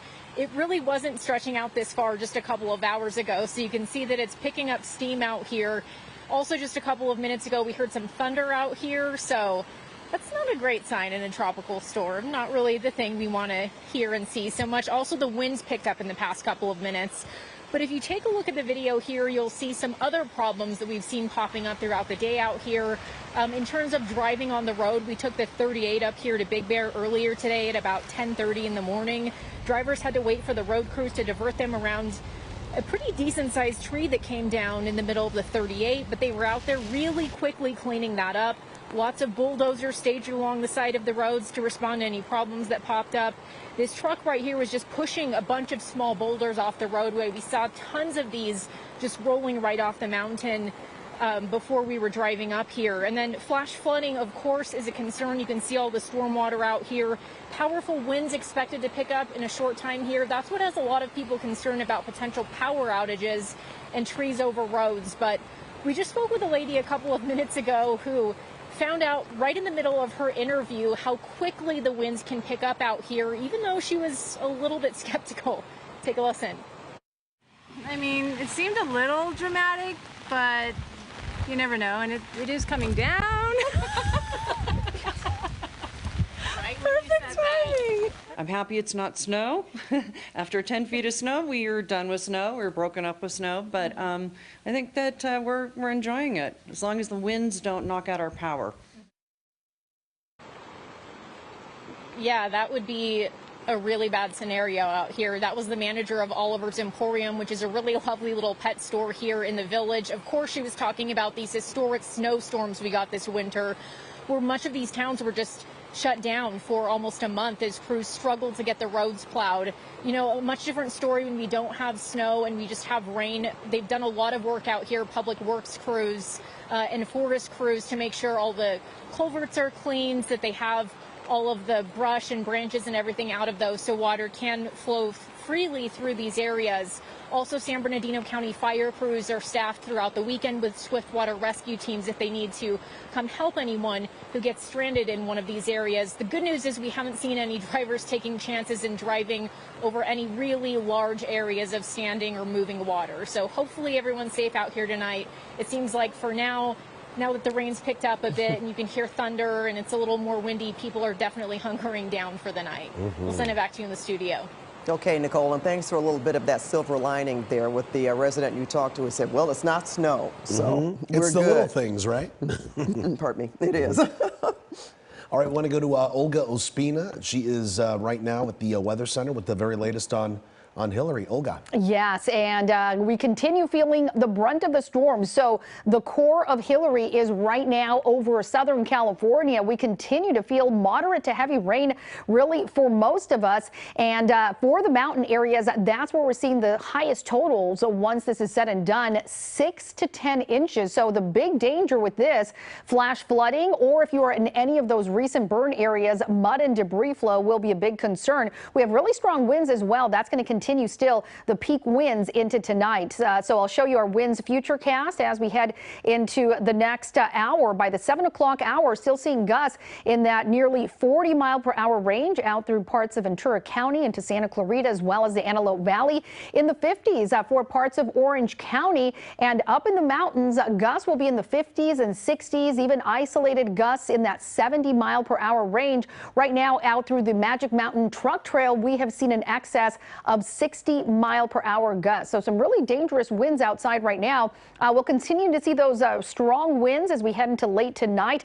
Getting a little bit of a break out through parts of Ventura County, but seeing some of those stronger winds up in those higher elevations. And then as we continue into the overnight hours and the early part of Monday, we start to see those calmer conditions return. Here we are Monday, 7:15 a.m.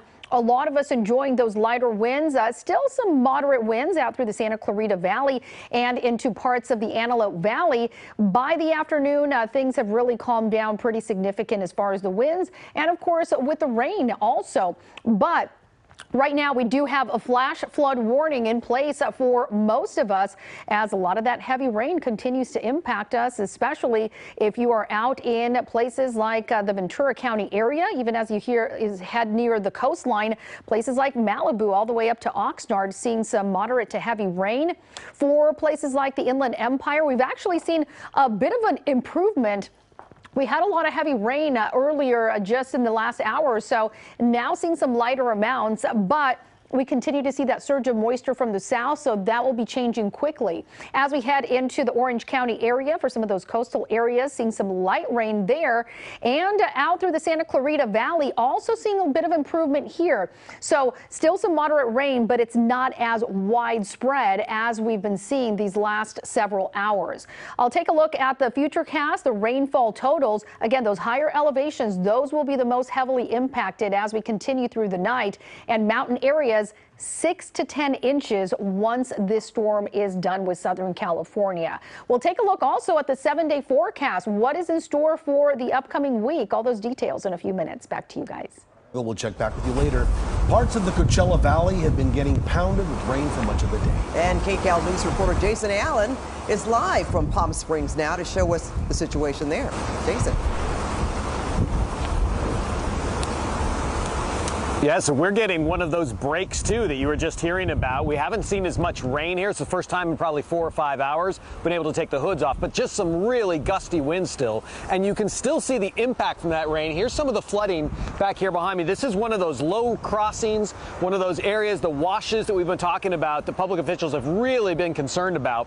This is all of the flood water from the heavy, heavy rains we've had in Palm Springs over the last several hours and this afternoon into the evening. There were several roads like this across the city that have been shut down, either because of flooding to this extent or because they're concerned that you could see this. We still think that maybe we haven't seen all of the runoff coming out of the mountains where the rain has been even higher amounts than it's been here in Palm Springs. You can look at some video of some of the other flooding in the city. People around here really didn't know what to expect with this storm, so we saw people filling up sandbags, putting them around their houses, thinking maybe this is going to be something that floods out our house. They really didn't know. People stayed here through this storm, just kind of taking whatever precautions they could.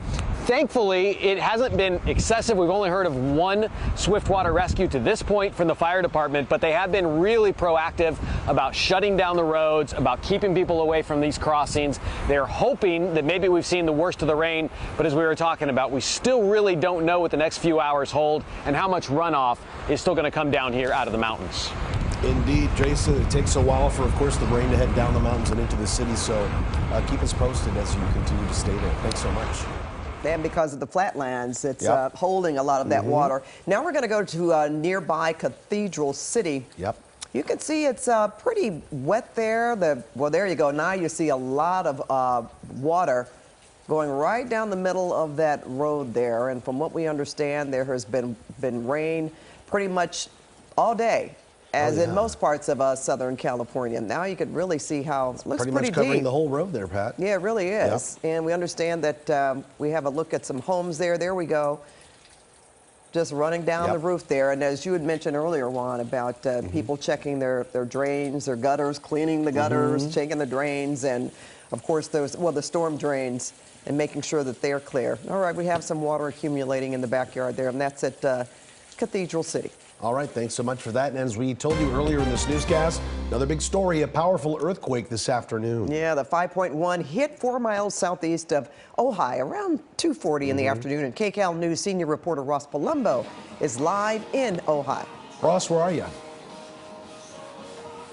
Well, we're at West Ridge Market, Pat and Juan, about 3 hours after that 5.1 hit. And out here now, they are still cleaning up this large market. But I'll tell you what, that's not the worst of it. It was pretty dramatic here when these bottles started flying. Take a look at the video. Everything started coming off the shelves here, not just barbecue sauce and olive oil, but look at the sea of red we have out here all along the floor. It was completely covered, and they had to shut the entire store down just to take care of it because people were slipping and sliding. But this wasn't the worst of it in Ojai. Just around the same time, we have dramatic video at a restaurant called Tres Hermanas. All of it caught on security camera when the quake started. Take a look.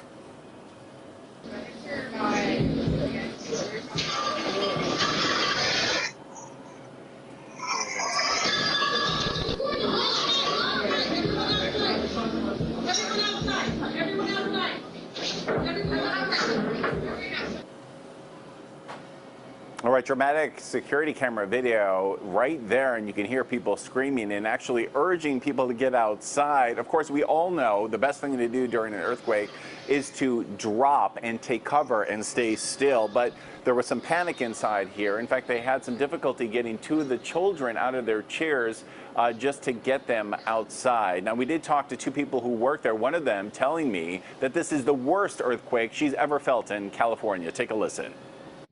Yeah, I've lived in Ojai since 1993, and this is the worst earthquake I've felt since in all that time, yeah. It has to be hard, right? We're all anticipating Hilary coming up here, and now this happens. I mean, some scary moments? Caught us off guard, to say the least, yeah, for sure. Once the bottle started flying off the wall, it was a little like, oh, wow. And then the small quakes that have been happening after are a little unnerving, for sure, but 100%. Yeah. How are the customers, especially the customers with small children? They're having some trouble getting one of the children out, right? Yeah, it was, it happened so fast, and I think everyone just reacted with their gut, and it was really impressive to just see everyone help each other. We also had some serious drama over here at this wine boutique called Point de Chêne. They have the reserve collection flying off the shelves here. Now, these are the expensive bottles. These are $300 to $500 a bottle. They lost about 100 of them. We're talking about $5,000 in damage. They closed down the store for the rest of the day, and they're hoping insurance reimburses them. Back out here live now at West Ridge Market. They've also had to shut the store here, and customers are coming by wondering exactly what's going on. I'll tell you what, this is one of the things you do not want to see ever on your store closed due to earthquake. And there is still the problem of Hilary. Take a look at it out here. It is now coming down harder than we've seen since we've been here for the last few hours. You know, this area, of course, was flooded during winter. They are still shell-shocked from that, and they expect the worst of Hilary to make its way up here in about 2 more hours. We will stay here live and bring you the very latest. I can tell you, I did talk to the Ventura County Sheriff. So far, no reports of any serious damage from the rain all day long or from this 5.1 quake. For now, that's the very latest live in Ojai. I'm Ross Palumbo, KCAL News. Juan and Pat, back to you. I have a question for you, Ross. Notice that there seemed to be people that were enjoying the restaurants, maybe the store. You know, Ventura County was one of those areas that did not really get the alerts like we did for the rest of LA County and beyond, because they didn't seem to expect as much from Tropical Storm Hilary. So I'm just wondering, when you think about it, if they had, would there have been even more people in stores, like grabbing last-minute items, as we saw people here, sort of making a run on their neighborhood store? Yeah. You know, it's a really good point, Pat. As you say, they weren't expecting the worst of it here, but they were expecting something. And remember, this area was devastated with floods and mudslides during the winter, so they're especially cautious. They knew that they were going to get something from Hilary, one of the outer bands, some of the remnants. So people here were preparing. None of the stores that we've been to were extremely busy. The wine store only having a few customers in it. So they were already on alert. But of course, no one expecting that 5.1 quake, Pat, and certainly no one expecting the aftershocks, which is always such a disconcerting part of it, right? You have the quake and then the shocks, and then you're wondering, is it over yet? So this area traumatized since winter, and now this and this. 2 events in one day. You know what, Ross, as you were talking, I just got an alert on my phone. This is from the National Weather Service. Flash flood warning in effect until 3 a.m. So it's interesting when you said no one expected the earthquake. Didn't expect this emergency alert at this particular time either, but, you know, there we have it. No, you're right. All right. All right, Ross, thanks so much. They are watching. Yep. So if your phone went off just a few seconds ago, that's exactly what it was. All right, let's bring in KCAL assignment editor, Mike Rogers. And Mike, you've been mapping the earthquake and the aftershocks. Yeah, Pat and Juan, you know, we were sitting here when the earthquake happened. We all felt it. This is that video that Ross had in his piece of the people at the bar. They're all kind of, you know, running after the shaking here. But I want to come out to my map because not only did we have that big earthquake, but look at these. Every dot here represents either an aftershock or even we had one, I believe it's this one, was a foreshock that actually happened yesterday, a small 2.5. Now, the difference between the red and orange on the map, in case you're wondering, orange is older than an hour ago. It's just within the day. Red is within the past hour. So you can see we still have a couple of red dots on here still turning into these aftershocks. Now I want to show you here also the did you feel it map, right? So this is what everybody reported. This is kind of a customer thing. Now look, now there are people all the way out in the Las Vegas area. I'm not too sure that they felt that, but if you look right here, you do see some of these other ones. Of course, the Ventura County area, most of LA County, even all the way down into San Diego County in southern Orange County. We also heard from our colleagues up in Bakersfield. They also felt it up there and even got the alerts on the phone. Remember, we all got that. Now, it was interesting, excuse me, some of us got it just a couple of seconds before the quake. I've heard from people who got it after the quake, during the quake. I think I got mine right kind of as it was happening. So as we come back out here to the desk, this is one of the first times that I can really recall getting an alert right before the quake or during the quake. So they have to meet that certain threshold, of course. Now this technology has only been in place for a couple of years, but it is interesting to see it work. I did reach out to Metro because Metro is involved in all of this as well, and they also get the alerts and are supposed to make some real-time decisions regarding trains when they get these alerts. They told me they did in fact get the alert. They did not make any adjustments based on it. Train and bus service resuming or running as normal, but it was interesting that we all kind of got that alert. Some of us right before, some of us during, some of us after, guys. Yeah, and we're still getting alerts having to do with tropical storm. Hope you are, right? Okay, thanks, Mike.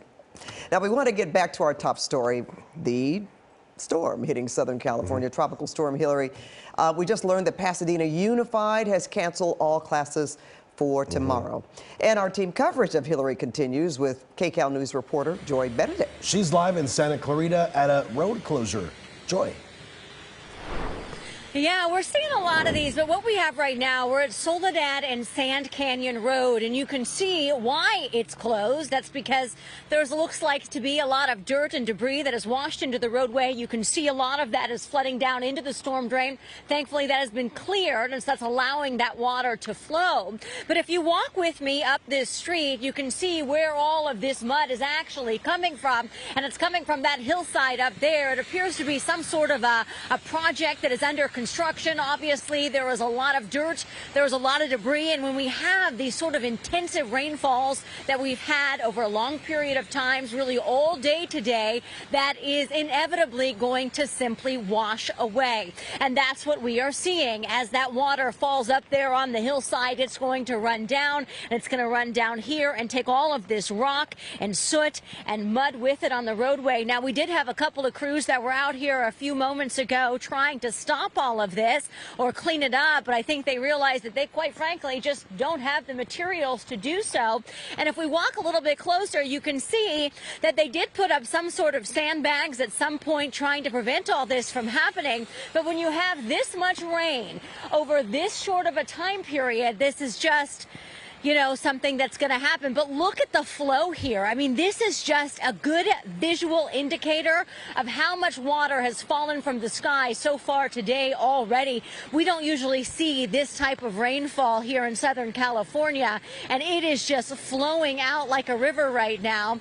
All of that coming from somewhere up there on the hillside. It broke through this fencing, broke through the sandbags that couldn't hold it anymore, and is now just flowing away into the storm drain. So obviously this is an area that you're not going to be able to drive through for obvious reasons, and so that is something you need to take into consideration if you are out and about in the Santa Clarita area here tonight. This is a good reason as to why everybody's being told to simply stay home if you don't have to be out and about, because things like this are going to continue to pop up, not only tonight but into tomorrow morning, when the ground gets just so simply saturated that it can no longer hold itself up on the hillside like this. So just one example of what we're seeing really all over the area because of this rainfall, all from this storm. Right, guys? All right, thanks so much, Joy. We want you to be careful out there as well.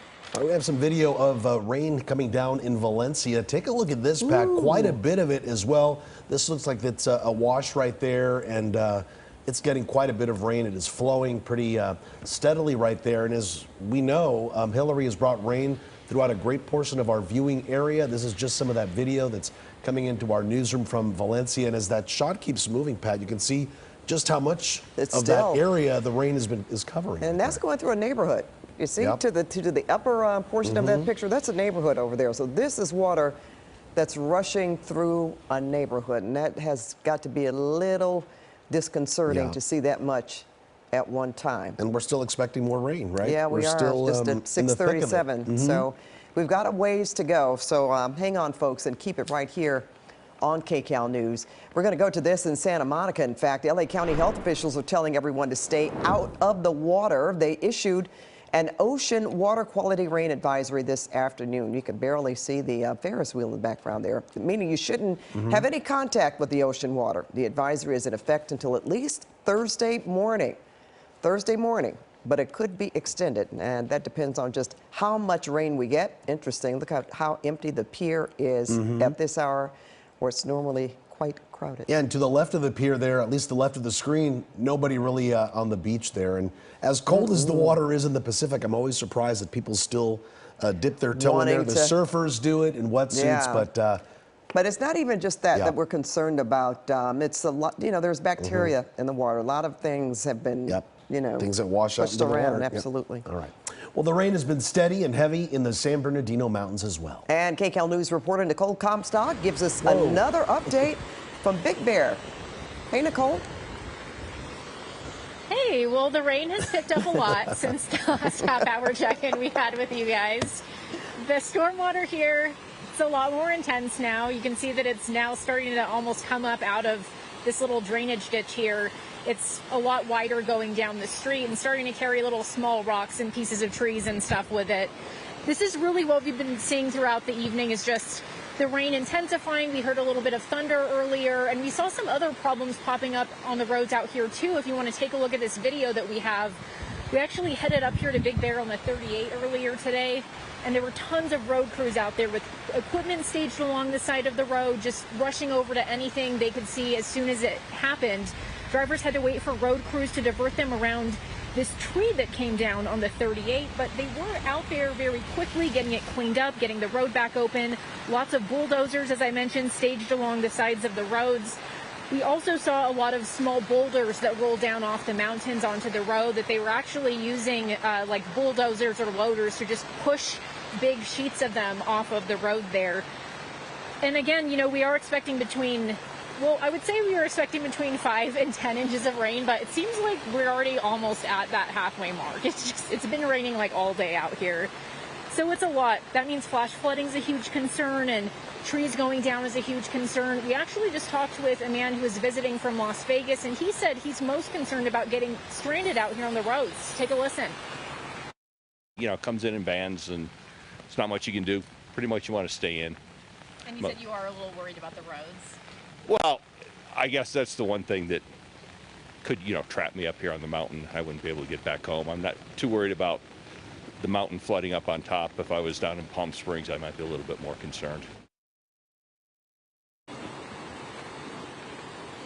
Yeah, well, we actually saw a good amount of people out and about in the village today shopping and grabbing food, and shop owners told us they did have some customers, but once the rain picked up, things started slowing down. And I think a lot of people are actually taking this storm very seriously because they've actually been getting lots of alerts on their phones about this first tropical storm ever to hit us here in Southern California.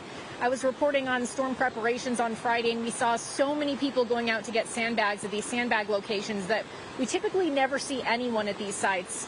So a lot of people have them around their homes. There were a couple of sandbags somewhere out underneath all this mess earlier, but obviously they didn't do anything to hold this back here. So we'll keep an eye on things out here, and we'll let you know if we hear of any larger issues popping up out here. But we have fire department crews, public works, everyone out here working to make sure that people are safe. We'll send it back to you in the studio. Nicole, quick question before you go. I've been watching you pretty much all day when you were riding up towards Big Bear. For people just joining us, what was the ride like that for you, and what were the roads like? Were there a lot of people out there with you? No, I mean, the roads were pretty quiet all the way up here. Even before we got up closer to the mountain, the 210 just heading from the San Gabriel Valley up here was really open. I mean, normally I was supposed to go out to brunch, to Sunday brunch with one of my friends today. And typically on a Sunday, I would see like way more drivers out on the road just on the 210 than I saw today. And then once we got up closer to the mountain, there were very few people in town. You know, a lot more people, just a lot more road crews, I would say. A lot of like sheriff's deputies just kind of parked along the side of the road, tow trucks, emergency crews just waiting to see if they needed to help, but not a ton of people, and thankfully not a lot of traffic problems. Well, that's good to hear, Nicole. And as you said, people are obviously paying attention to the emergency alerts. We had enough, we got enough services out there to help people. And I would venture to say, considering what they went through over the winter, probably feeling like, well, you know, maybe we'll just be a bit more careful this time with all this rain. So that's good to hear as the nighttime is approaching. Yeah, a lot of people said, just quickly, a lot of people said they weren't expecting that much snow this winter. And so when it came and people had like 8 feet of snow outside of their houses and they couldn't get plowed out for, I was talking to someone up there the other day that said 2 months it took them to get the road to their home to Crestline plowed. They're taking it really seriously this time. So that was really good to see, and hopefully everyone's safe out here. All righty, indeed. All right, Nicole Comstock reporting live for us. Thank you so much.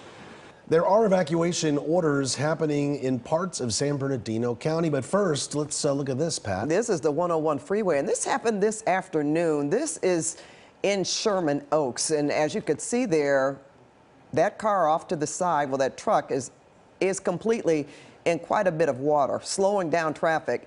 This is the freeway that I take when I come into work, and I think I mentioned this afternoon that I noticed how either side, lanes on the freeway, this is where water really collects. So it's probably best to drive in the middle anyway. But this happened really quickly. It was coming down when I was on my way to work, and certainly it had not flooded like this. But that's really major, and I'm just wondering, maybe Mike can tell us, what are those, the workers, what were they looking for there? Well, I think like they were searching in the water. Clear the drains, I think, right, Mike? Yeah, that would be my guess, is there's usually drainage ditches. That's 9 times out of 10 when the roads get clogged or the water built up like that, it's because a drain got clogged somewhere. Like we talked about it earlier, you know, there's so much stuff that runs down the streets after we haven't had rain in a long time. It doesn't take much for them to clog the drains. So those are Caltrans crews down there, and I bet you're right, that's probably what they're doing. That's what I was hearing earlier this week, Pat, is a lot of times when there's accidents, whatever debris is swept off either to the center divider or to the shoulder, and then Caltrans comes up and just does a big sweep, so who knows what got caught there. I saw a lot of debris out there today. I mean, trees, little tree limbs, pieces of vehicles, unfortunately. So, folks, we hope you slow down, and if you don't have to be out, as we said, stay home. All that stuff adds up. All right, there are evacuation orders, as I was mentioning, in parts of San Bernardino County. Let's get right to KCAL News reporter Jasmine Veal. Jasmine is live at a Red Cross Evacuation Center in Redlands. Jas? Well, Pat and Juan, it's not the 101 freeway, but let me show you a pretty large collection of rainwater here. This evacuation shelter at the Redlands East Valley High School. This is the driveway leading into the cafeteria, the food drop-off, but this is at least a foot of water that has collected here just over the last few hours from all of the rain that fell, and we got some pretty gusty winds along with it. Now, inside the shelter here that opened today, you have about a dozen people, but they slowly are continuing to trickle in, some with the assistance of police officers. So again, a dozen people here who may stay the night, wait out this storm because of the fear of flooding. Let's take a look at some of the video talking about the rain that fell. Very heavy, a very heavy downpour over the last few hours with those strong winds just pounding the pavement, gushing out of the gutters. Now, this is still a very warm rain. The air conditioning is on inside of the evacuation shelter because it is humid and sticky. But again, you have that evacuation order in place to residents below the El Dorado fire burn scar where there are those flooding dangers. Even people outside of the evacuation order zone are coming here because they just don't want to take the risk. Let me show you just how quickly a mud flow can happen. This is pretty incredible video. County, just to the north of us near Wrightwood. This is that sudden mud flow their cameras caught coming down the Lone Pine Road area. This is Sheep Creek, and you see all that muddy water flowing down Sheep Creek, even hitting the bridge, and some of those in the upper left corner, some of those work trucks having to move out of the way because of that rush of water. And again, that is a concern as we bring it back out here live. I also want to mention that Public Works, they have about 250 employees going around setting up barricades, clearing the road of down trees, down power lines. There have been a lot of traffic accidents, so they're in place, as well as CAL FIRE and San Bernardino County Fire. I've been constantly checking with them. No major issues right now.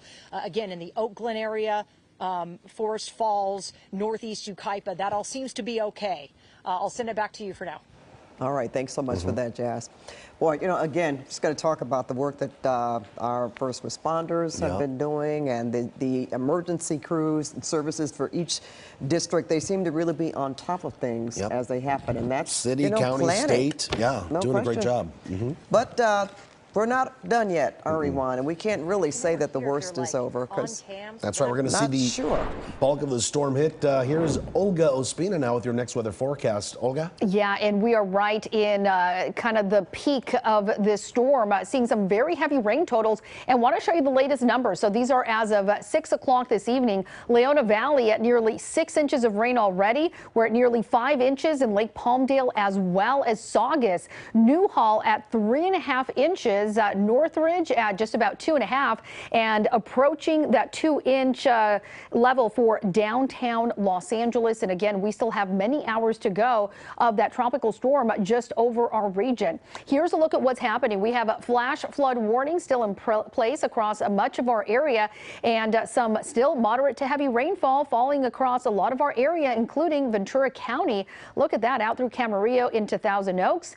As we head into the Inland Empire, we're actually seeing a little bit of improvement there because we had some heavier rain. Now it's a little bit more moderate for places like Moreno Valley into Loma Linda, but for those higher elevations as we head into the mountains of San Bernardino County, we are still seeing more of those heavy rain totals. For the coastal areas, for Orange County, not too bad there either, seeing some lighter rain.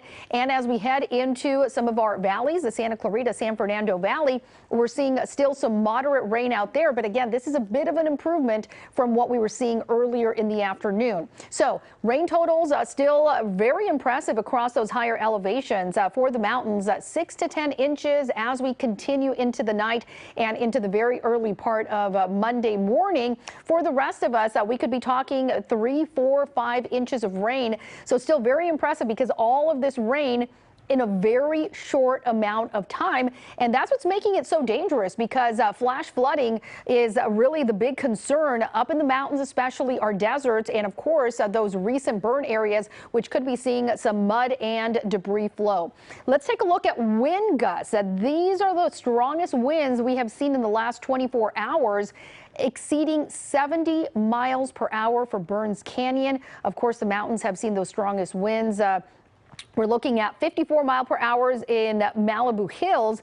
Cabazon also in the 50s, gusts in the 40s in Porter Ranch, and out in Orange County, Costa Mesa with gusts of 36 miles per hour. And again, we still continue with those peak winds at this hour. Want to get to our 7-day forecast and show you what's happening as we head into Monday. Most of Monday actually is going to be dry. We're looking at some morning showers, just some lingering moisture to start the day, and then we dry out. We will even see some peaks of sunshine. Temperatures still cool on Tuesday before we start to warm up just a bit as we head into Wednesday. For the valleys, we will see the return of 90s as we head into Tuesday. Again, just some rain for the early part of the day. And then we'll start to see some clearer conditions and temperatures still on the warmer side in the 80s, but then we'll get back into the 90s for the Inland Empire also. Temperatures along the coast in the 70s. Do not head to the beach today unless you are a very experienced swimmer. And even then, really, we're talking about some very dangerous swells because of Tropical Storm Hilary impacting us today. High desert 80s turning into 90s by late in the week with some sunshine. And for the mountains, we're looking at still some showers as we head into Monday, and then warmer temperatures as we head into the middle and the end of the week with some sunnier conditions. But if you are in the mountains, you know that is the area where we are tracking some very significant rain, 6 to 10 inches once this is all said and done. So really some dangerous life-threatening conditions due to flash flooding as we continue over the next several hours and even into the early part of Monday. Back to you guys. All right, thank you, Olga. It's just amazing here at Olga talk about sunshine, even tomorrow. We gotta wait for it. Yeah, we do. But take a look at the water rushing through Sheep Canyon this afternoon. That was right on cue. This is in Wrightwood. It's in San Bernardino County. And there's all kind of stuff in that water. The person taking this video says that it's debris from the winter storms that were being swept down the mountain. These are things that we were talking about with Nicole Comstock about. Logs and other pieces of wood just kept coming down the canyon wash. And you can also see how thick the water is there, Pat, as it's coming down. Once this initial splash happens and it kind of settles a little bit, that is very thick water and mud, and as you mentioned, logs all heading downstream. And hopefully there's a catch basin down below that'll catch it before it might get closer to the neighborhoods. All of the debris inside, because that even looks that looks unreal, but that's what happens when you've got in the mountains. This is runoff that's been happening or just waiting to come down, and that's exactly what we're seeing, and that could also be dangerous. And you see how close those homes are too, just up from that you know, little river of mud going on. The homes are not too far from that. All right, we have some more video to show you. Take a look as the wind blew through the Imperial Sand Dunes Recreation Area earlier today. Hard to see, right?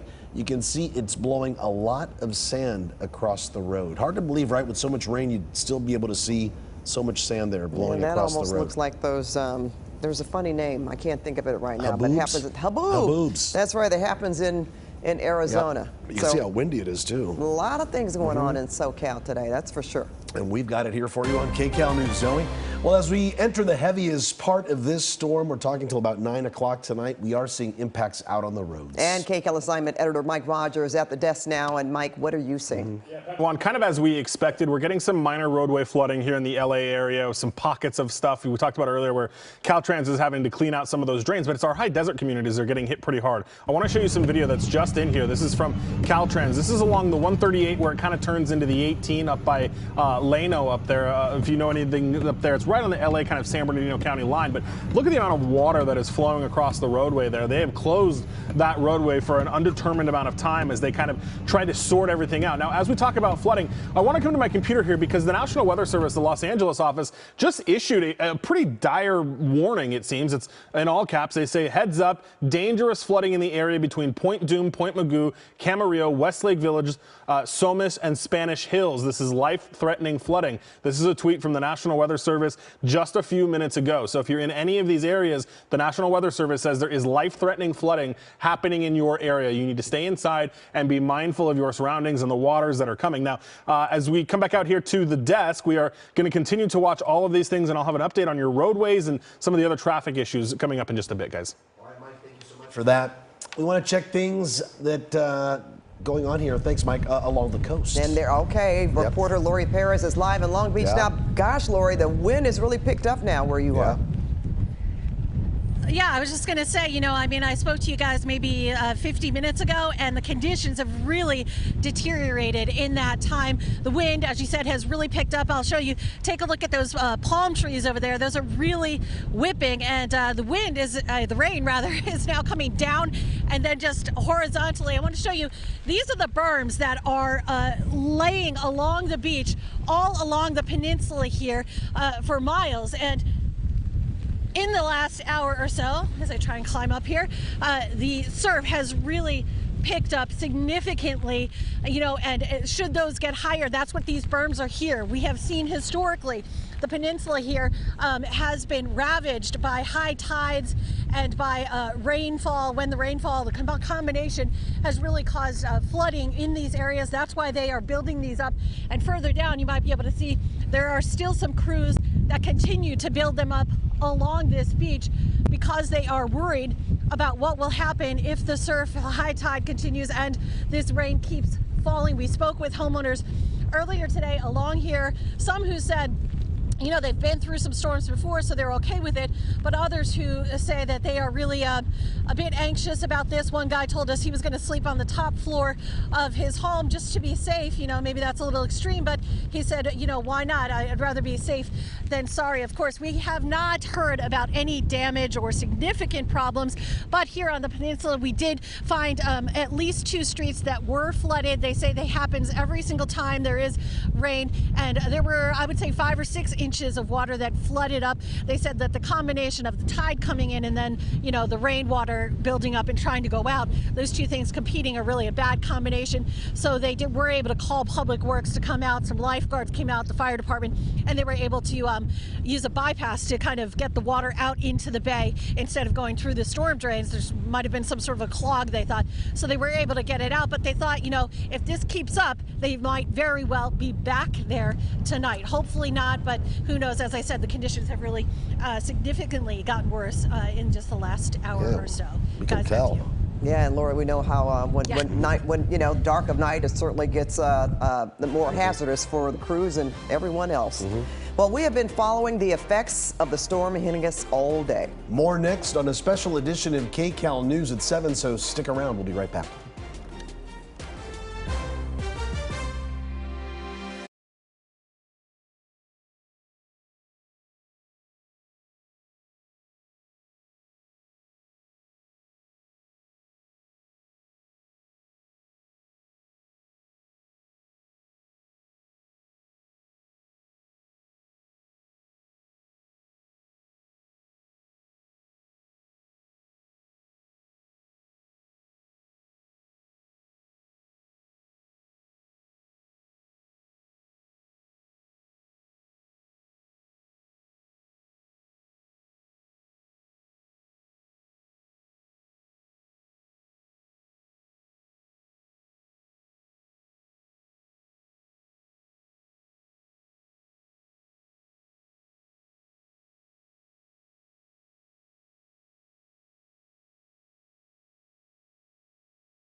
Whipping winds, torrential rain, flash flooding, and if that's not enough, an earthquake shakes the Southland. This Ventura County restaurant rattled by that magnitude 5.1 quake. Thanks for staying with us on this wild, unprecedented news day in Southern California. I'm Juan Fernandez. Let's get right to the radar. Lots of green and yellow on screen, as you see right here. The heart of Tropical Storm Hilary is now spinning in the heart of the Southland, lashing us with strong winds and driving rain. Some areas seeing a year's worth of rain in just one day, and the day's not over yet. And within the last 30 minutes, a flash flood warning issued for LA, Glendale, and for Santa Clarita as well. And that is triggering flash flooding in desert areas. Check out this video into us from Indio and the Mecca areas of Riverside counties. In some neighborhoods, entire blocks are underwater. And you can see there, cars submerged, water and mud washing out the roads. Crews rescued several people in this area here after at least 3 cars got stuck in the mud. And take a look at this video. This is out of Santa Clarita. Parts of Sand Canyon Road collapsing, simply washed out by all this torrential rain. This happened near Soledad Canyon Road. The city is asking drivers that for now to at least avoid the area. An impressive video here. Some of the heaviest bands of rains are hitting the mountains. In Wrightwood, a mud flow was caught on camera at Sheep Canyon Creek. That mud carrying logs and a whole other lot of debris with it. And as Los Angeles gets pounded by rain tonight, LAUSD announcing all schools will be closed tomorrow. Again, all schools closed tomorrow. Superintendent Alberto Carvalho making the call, citing the safety of students and workers. And we are tracking the storm from every angle tonight. Let's get right to meteorologist Evelyn Taft. Olga Ospina also joining in the Weather Center. Ev. All right, Juan. Well, we're going to get right to satellite radar and take a look at exactly where the storm is right now, where it's heaviest, and what we're expecting in the next little bit. Olga's going to have a little more on that. So let's take a closer look. This is sort of a big picture of our radar, and you're going to see a lot of yellow and a lot of orange. Yellow and orange always indicate heavier rain. So right now, Hilary is making its way through parts of Riverside County and moving up into San Bernardino County. What I want to do for you right here is I'm going to actually stop the radar and show you exactly where the storm is right now. So this is a 3-hour loop. We're going to stop it, show you exactly where the cells are. So bear with me right here.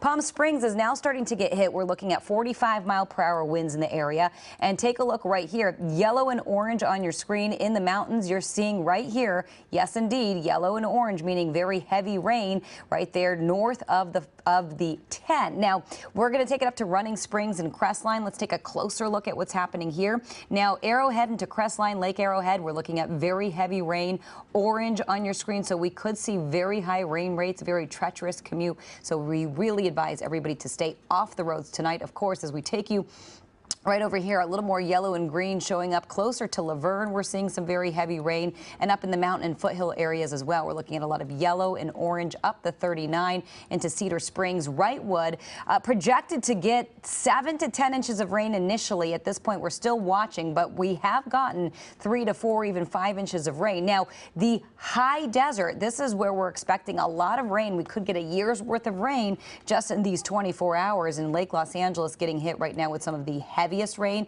yellow on your screen right there. I'm going to zoom out a little bit and show you exactly what we're expecting as we head over to the San Fernando Valley. More rain over the next few hours, and really the next 2-3 hours we're going to continue to see moderate to heavy rain. Moving over to Thousand Oaks, Malibu, Calabasas, as we get a little closer, you will see from Agora to Calabasas, we're looking at very heavy rain into Encino, Reseda, Canoga Park, Panorama City. Take a look right there, orange on your screen.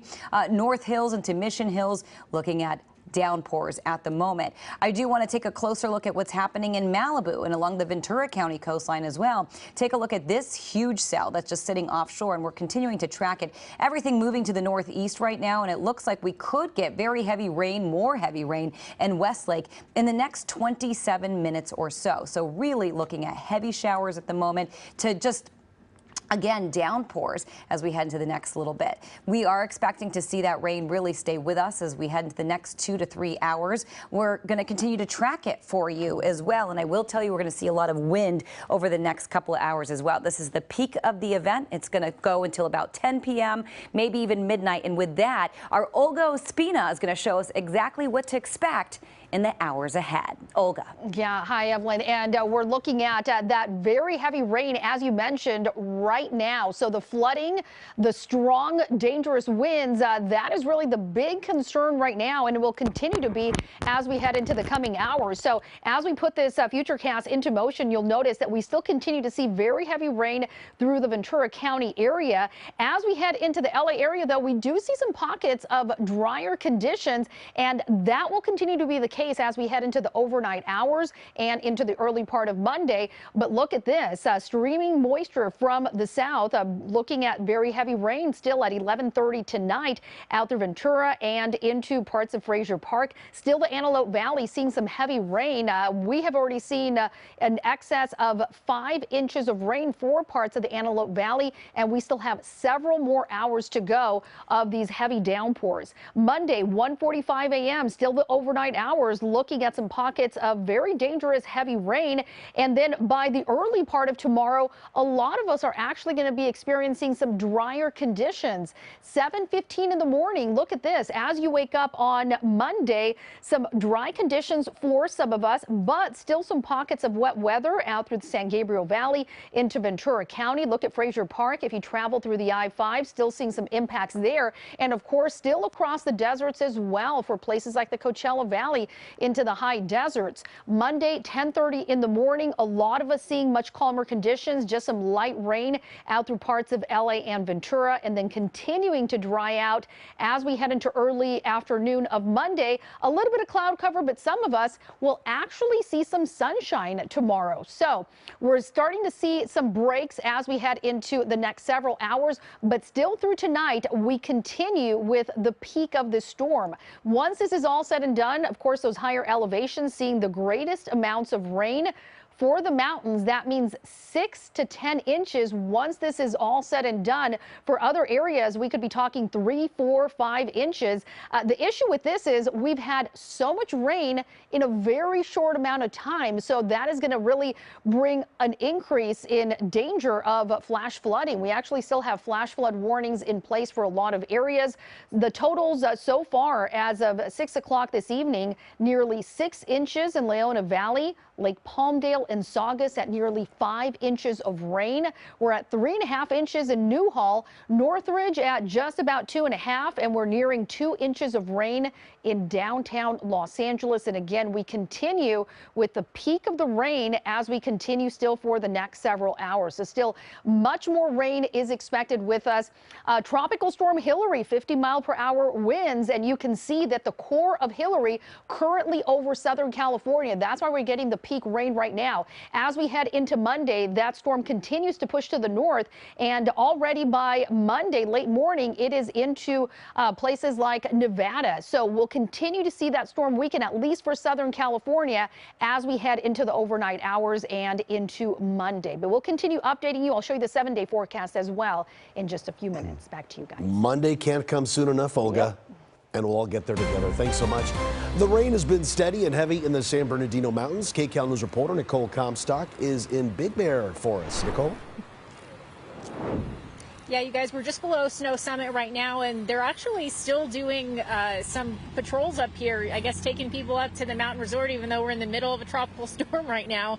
And they have a ton of storm water coming right down the road here in this drainage ditch. We actually moved back our location a little bit. We parked our truck across the street because it started coming up over the banks here. And when you have a lot of rain in a short amount of time like this, you can just never tell when you're going to get a big flood of muddy water coming right at you. So we did the safest thing and moved a little bit across the street. But if you take a look at this video right here, you'll get a better idea of just how many first responders were out here today, how many road crews jumping on top of any situations that popped up as quickly as possible.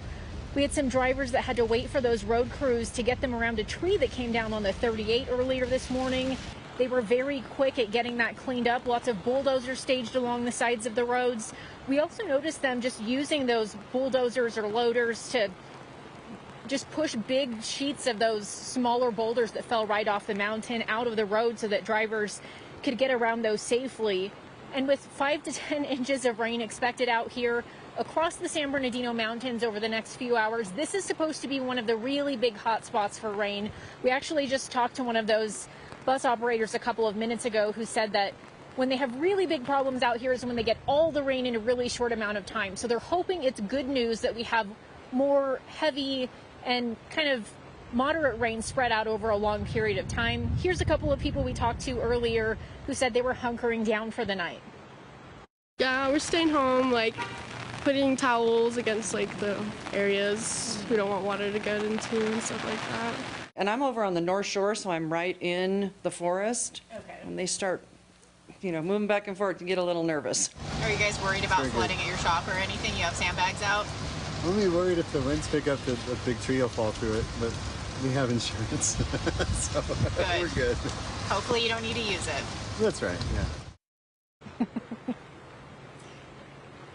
You know, unfortunately, we have actually seen a few cars try to make it over this little ditch here with the running water. It's not super deep, but probably still a bad idea. Most of them start it and then second guess it, do the smart thing and back up and then go around to higher ground to get over to this street. You know, all the emergency crews just want to make sure that you don't ever drive through moving water in a storm like this. It really takes only a little bit to just sweep your car down the road. And of course, if you're walking through something like that, it can very quickly knock you off your feet. We know that San Bernardino County fire crews, public works, and forest land officials are all working around the clock throughout the duration of this storm to make sure that if any swift water emergencies arise, they need to get out to someone as quickly as possible. They have the staffing in place to do that. We'll send it back to you guys in the studio. Yeah, you just never know how deep the water is out there. All right, Laura, thank you so much for that, Nicole. Now let's go to KCAL News reporter Lauren Posen, live in Phelan, overlooking the Cajon Pass, where conditions are windy with low visibility. Lauren.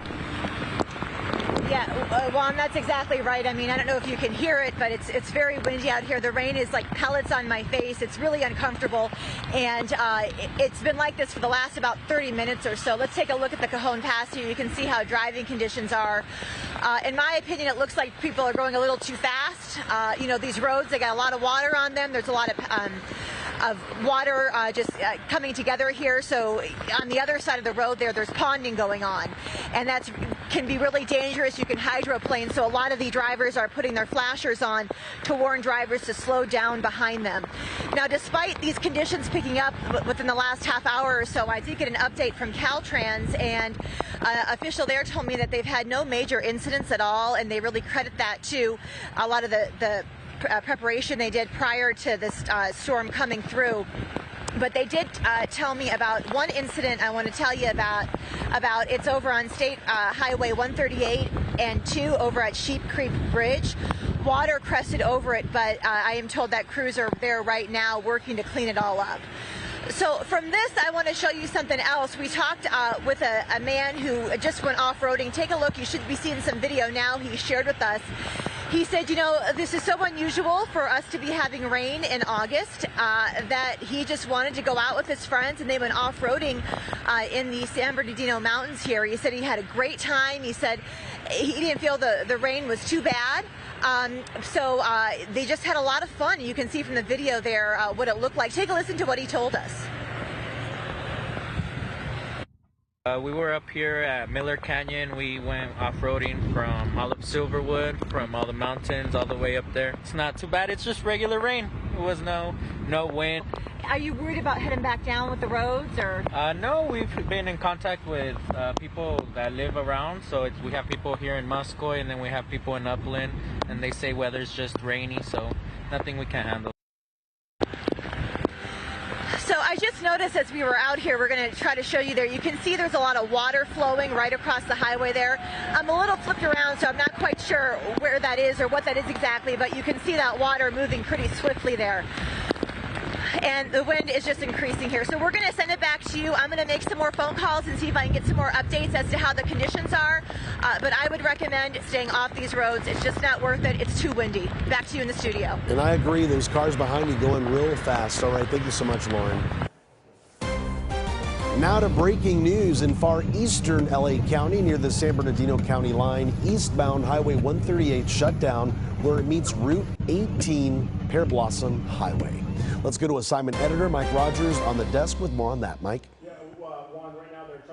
Get that cleaned up and get the water out of the road. This is actually from Sheep's Creek. That's where Lauren Posen was just talking about. But we'll go to that video up in the high desert in the LA County, almost on the border of San Bernardino County. Now, this is important because this is basically the only thoroughfare connecting Lancaster, Palmdale to the Apple Valley, Adelanto, Victorville, those kinds of things. So this is just going to keep going. I mean, unfortunately, there's not anything really that these crews can do aside from close the road. It's not like they can divert the traffic now, or the water rather. This is Sheep's Creek. This is what Lauren was talking about earlier. We showed it to you at the top of the show, but I just want to point out when this water comes down, it's not only coming with the water, there are a lot of debris in that water as well, which is also concerning because as we've seen before, debris can really block up the pathway, and that's when things start to kind of flow outwards over the banks and stuff like that. So hopefully this doesn't get any more serious than it already is. But I want to take you out to our next traffic maps here because I just want to give you an overall kind of picture of the roadways right now. A lot of green, which is the good news. Hopefully people have listened to the warnings and stayed inside. This is the 210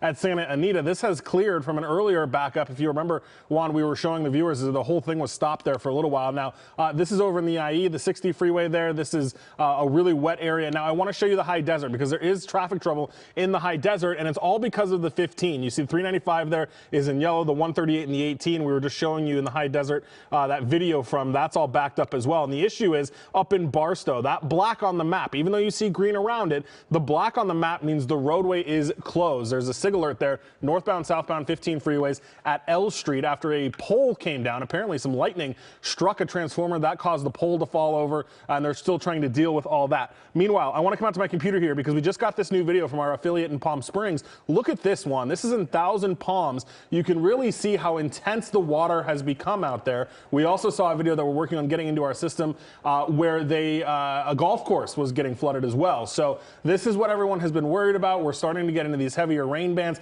and this is just an incredible amount of water that is flowing. So as we come back out here to the desk, I've got another camera down there in Orange County. Luckily, the roads are pretty empty, but you can see it is very, very soggy down there. So we're going to continue to monitor all the impacts of Tropical Storm Hilary here from the desk, and we'll let you know if we have anything new. Were those small boulders in that video, Mike? That looked pretty impressive. In the Palm Springs video or the other one? The one you just showed with the water rolling down. It looked like there was there's all sorts of stuff in here. I don't know if we can come back to it, but there's all sorts of stuff in here. There's debris. It looks like maybe some pots or something, gardening stuff. I mean, what happens is, right here, I think that's what you're talking about. And it looks like, stuff just gets picked up. Whatever was in the way of the water is going to go with it. So that was that. And then there's also that golf course I was telling you about, Juan. So we're continuously looking for new video here at the desk. And if we get anything more in, we'll be sure to share it with you. Yeah, the power of water. Impressive. Mike, thank you so much. Well, now for the very latest along the coast, KCAL News reporter Lori Perez in a windy Long Beach right now. Lori? Yeah, very windy. Just in the last couple seconds, an especially strong gust of wind. I want to show you some of the palm trees. You can tell how much the wind has really picked up in the last hour or so. We are along the beach in the peninsula in Long Beach, which is one of the areas that historically is most at risk when there are storms, and the high tide and the high surf always puts these homes along the beach at risk of flooding. We have seen that in years past. The homeowners certainly have seen that in years past, and that's why the city has been so furiously working to build up this berm, which goes all along the peninsula for as long as the eye can see. In fact, if you look way down there, you can see that there are still crews with equipment still building up the berm as this storm seems to pick up in intensity in just the last hour or so. There have not been any reports of serious damage just yet, but we did see some minor issues. I think we have some video to show you of some of the side streets here along the peninsula where about 5-6 inches of water built up really from the consistent rain that just kept coming down throughout the day. They say that happens every time there is a storm. They see the tide trying to come in and the rain that's built up trying to go out to the ocean. Those things competing really are a bad combination, and so things start to flood. We talked to a homeowner who said it hasn't been as bad as he was fearing just yet, but he knows that we are not through it just yet. When we have rains, we have issues. Sometimes they're more exacerbated than others, depending on the amount of rain. But what the frustrating part is we really don't have a lot of high intensity rain right now. It's just a slow accumulation and it can't keep up.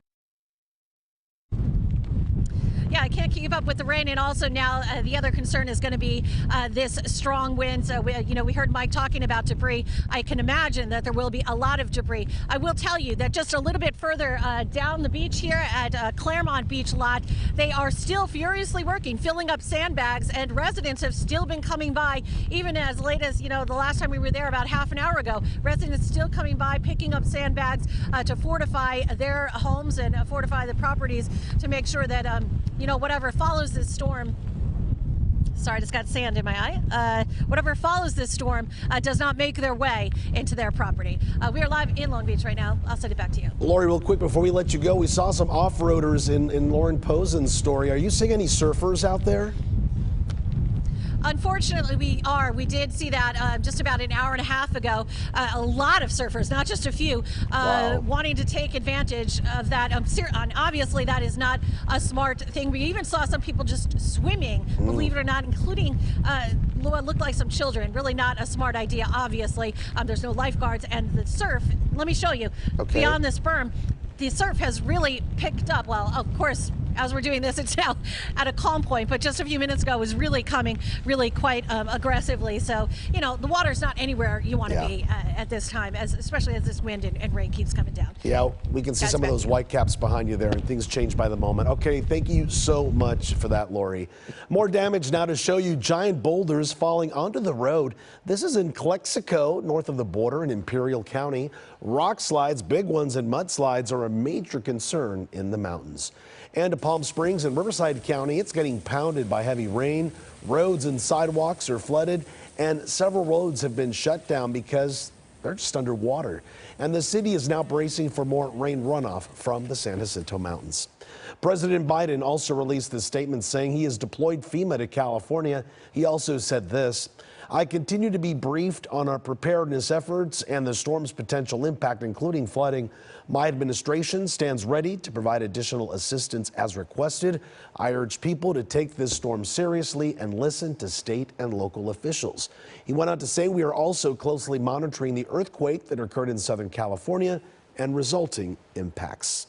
All right, let's get back to meteorologist Evelyn Taft in the Weather Center. And Evelyn, let's talk about the heavy rainfall we're seeing in Malibu and Ventura counties right there along our coast. That's right, Juan. From Point Dume to Camarillo, we're looking at very heavy rain, getting reports of swift water rescues right now. And take a close look at what's happening. Here is Point Dume in Malibu. We're looking at yellow and orange. Again, heavy rain and coming down even harder as we move through the next hour or so. Take a look, all of the orange on your screen as well, showing you very heavy downpours. I want to give you the details on what's happening in the area as well. So let's zoom in a little bit. And what I like to do right here, this is your 3-hour radar loop. I like to stop it and show you exactly where the cell is right now. So it moved through Malibu. It's moving up toward Camarillo. Take a look. So we're looking at very heavy rain at the moment, and the National Weather Service telling us there's life-threatening flooding in the area. Spanish Hills, there are cars that are stuck in on flooded roads.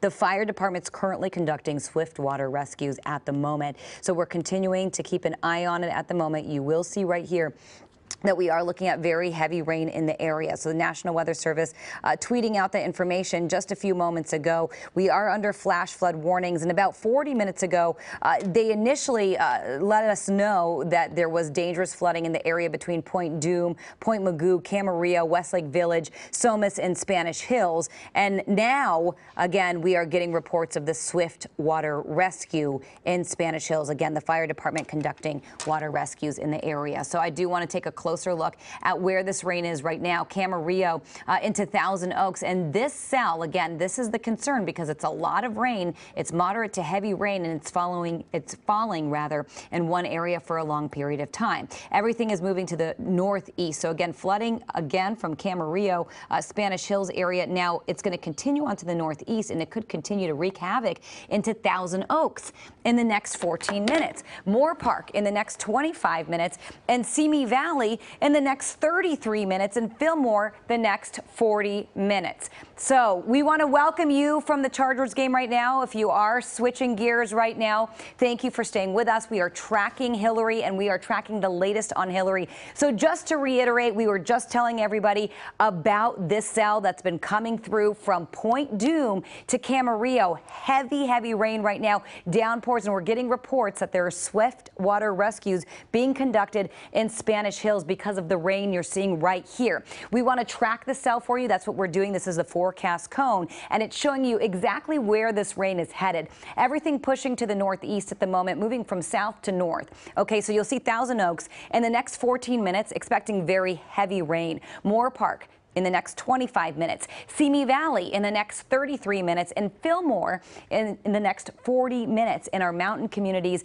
of Ventura County. We could see more flooding with this rain. Again, it's a lot of it, and it's coming in all at once, and it's staying over the area for an extended period of time. So we're continuing to watch the cell for you. We want to take a quick look at the rest of radar just a moment, and you will see right here as we zoom out, you will notice a lot of yellow on your screen, and you're also going to notice that we are looking at very heavy activity pretty much all across Southern California. So this is a widespread event, even though we are looking at the brunt of the rain over the mountains and over our desert communities. We're still looking at widespread cells, really a lot of moisture coming in, and with this we could see a lot of rain all across Southern California, and the potential for flooding continues. We're still under flash flood warnings, at least for the next hour or so for parts of Southern California. Take a look as we head along the 210 corridor there. We're looking at very heavy rain just above Monrovia.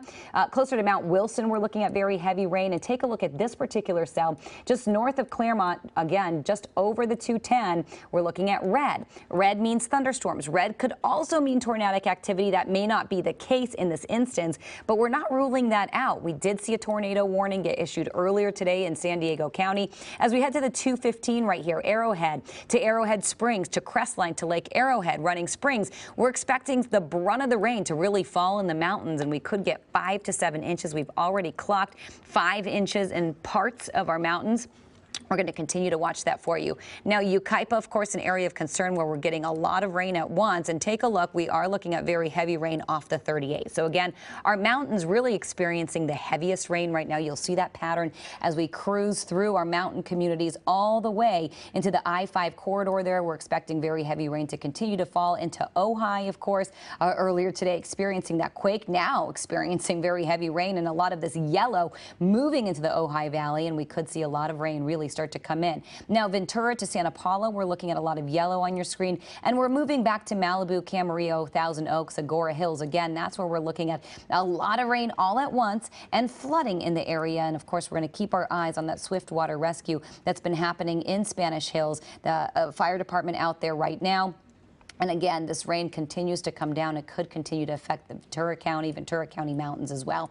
I do want to take a look at one more cell just above the 210 there, closer to Sierra Madre and Arcadia. Take a look, Mount Wilson. We were just looking at you, but just in the last few moments, it got a lot hairier, a lot more yellow, a lot more orange on your screen, indicating very heavy downpours. So a lot of heavy rain across Southern California at the moment. You'll see that line just moving through with everybody else experiencing pretty much just widespread showers. We're going to continue to stay on this forecast cone. We'll continue to track these cells for you. I do want to track one more cell. It does look like we're getting some heavier rain over parts of Glendale along the 5 right there, and as you continue along the 210 into Acton. The high desert, of course, a concern. We're getting about a year's worth of rain in just 24 hours, and we could start to get some heavier rain move through the high desert in the next little bit. We're going to attempt that forecast cone one more time and see what we can expect in the next little bit. So take a closer look at what we're expecting right here, and bear with me because, again, we are live tracking the storm, and I want to show you exactly where and when we can expect to see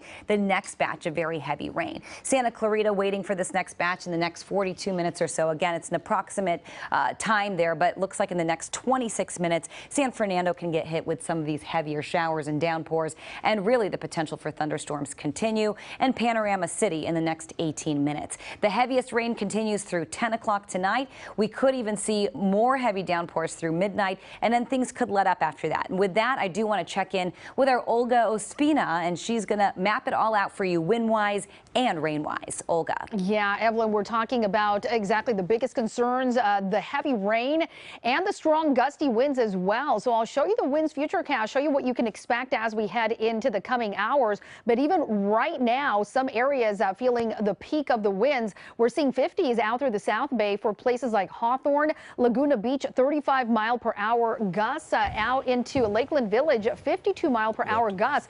And look at Big Bear City, nearly 70-mile-per-hour gusts. So these are very dangerous conditions. We could see down trees, down power lines. And as we head into late tonight, as we approach the 11 o'clock hour, still seeing some dangerously strong winds out through places like the San Bernardino County mountains. So the good news is winds do start to weaken as we head into the overnight hours and into early Monday. Here we are 3:15. We're looking at more of those moderate winds across those higher elevations. And then as we head into the morning hours, a lot of us waking up at this hour, heading out the door, we're looking at calmer conditions for most of us, although still for some areas through the Santa Clarita Valley and of course still some of the high deserts as well as mountains, looking at some moderate winds that do continue to weaken as we head into late morning and especially as we head into later in the afternoon. We've already seen some really strong gusts out there in the 60-70-mile-per-hour range. I also want to get to our rain and show you the futurecast, what we can expect as we head into the next several hours. We have had some very impressive numbers. Again, heavy downpours, and this has been going on all day. We'll continue to see some pockets of drier conditions. So 9:15 p.m., look at that. We're actually seeing some drier weather through parts of Orange County, even into parts of the LA Basin. Plenty of rain still at 9 o'clock for Ventura County, as well as parts of the San Bernardino County mountains into the Coachella Valley. As we head into the midnight hour, look at that. All that moisture that's moving in from the south starts to impact Ventura County once again in parts of LA. Meanwhile, parts of the IE start to see some clearing, and we'll continue with this pattern of more of these pockets of rain out through Ventura County in the overnight hours. And then early Monday, a lot of our region is actually looking at some drier conditions, but we're seeing a surge of moisture a little bit further east for places like the Coachella Valley into some of those high deserts that will continue to move out of our region as we head into late in the morning. Look at Monday, 11 a.m. Just a few light showers across LA and Ventura. Most of the IE in Orange County is dry. We're actually starting to see some clearing, so we are expecting sunshine on Monday. Hard to believe with the conditions we are experiencing today, but we will experience a drastic change on Monday. And temperatures, they're still going to be on the warmer side, so it's going to feel very, very humid tomorrow, as it's been feeling today also. We'll see some small pockets of some rain, especially for the high deserts and mountains as we head into late in the day on Monday. But really for most of us, we will see some drier conditions, and that continues to be the pattern as we head into the rest of the week. So I want to show you the latest on Tropical Storm Hilary. 50-mile-per-hour winds currently with the core of Hilary over Southern California. So we're going to continue to see that track to the north, and it's going to move into Nevada as we head into Monday. Right now is when we are feeling the peak of that rain. We'll continue feeling it as we head into later tonight. And here's a look at our futurecast rainfall. With those higher elevations, not surprisingly, getting the most amount of rain, 6 to 10 inches in the mountains. So this is in a very short period of time, just about 24 hours. So because of all that rain in a short amount of time, yes, flash flooding is going to be a really big concern. Also, if you are in one of those recent burn areas, that is going to be a big issue as well. So here's that flash flood warning across most of our area as Hilary makes its way through Southern California. We'll continue tracking this for you. I'll also show you the 7-day forecast and take a look at what we can expect for the rest of the week in just a few minutes. Back to you. All right. Thanks, Olga. Now, parts of the Coachella Valley have been getting pounded with rain for much of the day, and it looks like it's raining there now, or either that's just the wind. KCAL News reporter Jason Allen is live in Palm Springs to show us the situation there at this hour. Jason. It is raining now. No, it's maybe not the heavy rain that we saw earlier here in the afternoon. There was a period from, say, maybe 1 to 4 o'clock, 1 to 5 o'clock, where it was really coming down. And what that resulted in, I think you can still see some of the runoff back here behind me, was those washes here in the valley really filling up. The fire department had to start closing far more roads than they originally had preemptively closed because the water just started getting up to the level where it's either above the road or they knew it was going to be there eventually. That's what eventually caused the city here in Palm Springs to declare a local state of emergency as firefighters had to respond to cars that were getting stuck in some of those places. It started to bring up the high water, swift water rescue situations in some cases. But thankfully now, I'd say the last hour and a half or so, the rain has kind of calmed down. It's let some of those washes diminish a little bit. We are still getting some steady and sometimes very strong gusty winds in this area, and we're carefully watching to the south on that radar, as I know you are all just seeing, to see if any of that rain continues to make it up in this direction before the night's over.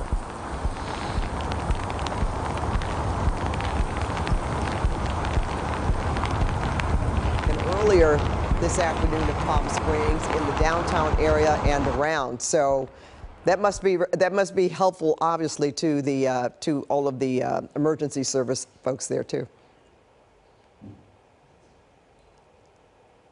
All right, Jason Allen reporting live from Palm Springs. And we'll check back in with you a little later, too. But to the earthquake, folks, the magnitude 5.1 earthquake centered in the Ojai area, causing damage at some stores and restaurants across the area. As you can see there, folks are scrambling to get out of that restaurant. KCAL senior news reporter Ross Palumbo is live in Ojai. And Ross, you have some shaking and some damage to show us. Well, Pat, we did have a lot of shaking up here in Ojai. Right now, most of the downtown is actually shut down. Everyone's left for the day. Over here, though, is where we saw that shaking inside the restaurant. Tres Hermanas, take a listen to what happened when that 5.1 hit some 4 hours ago.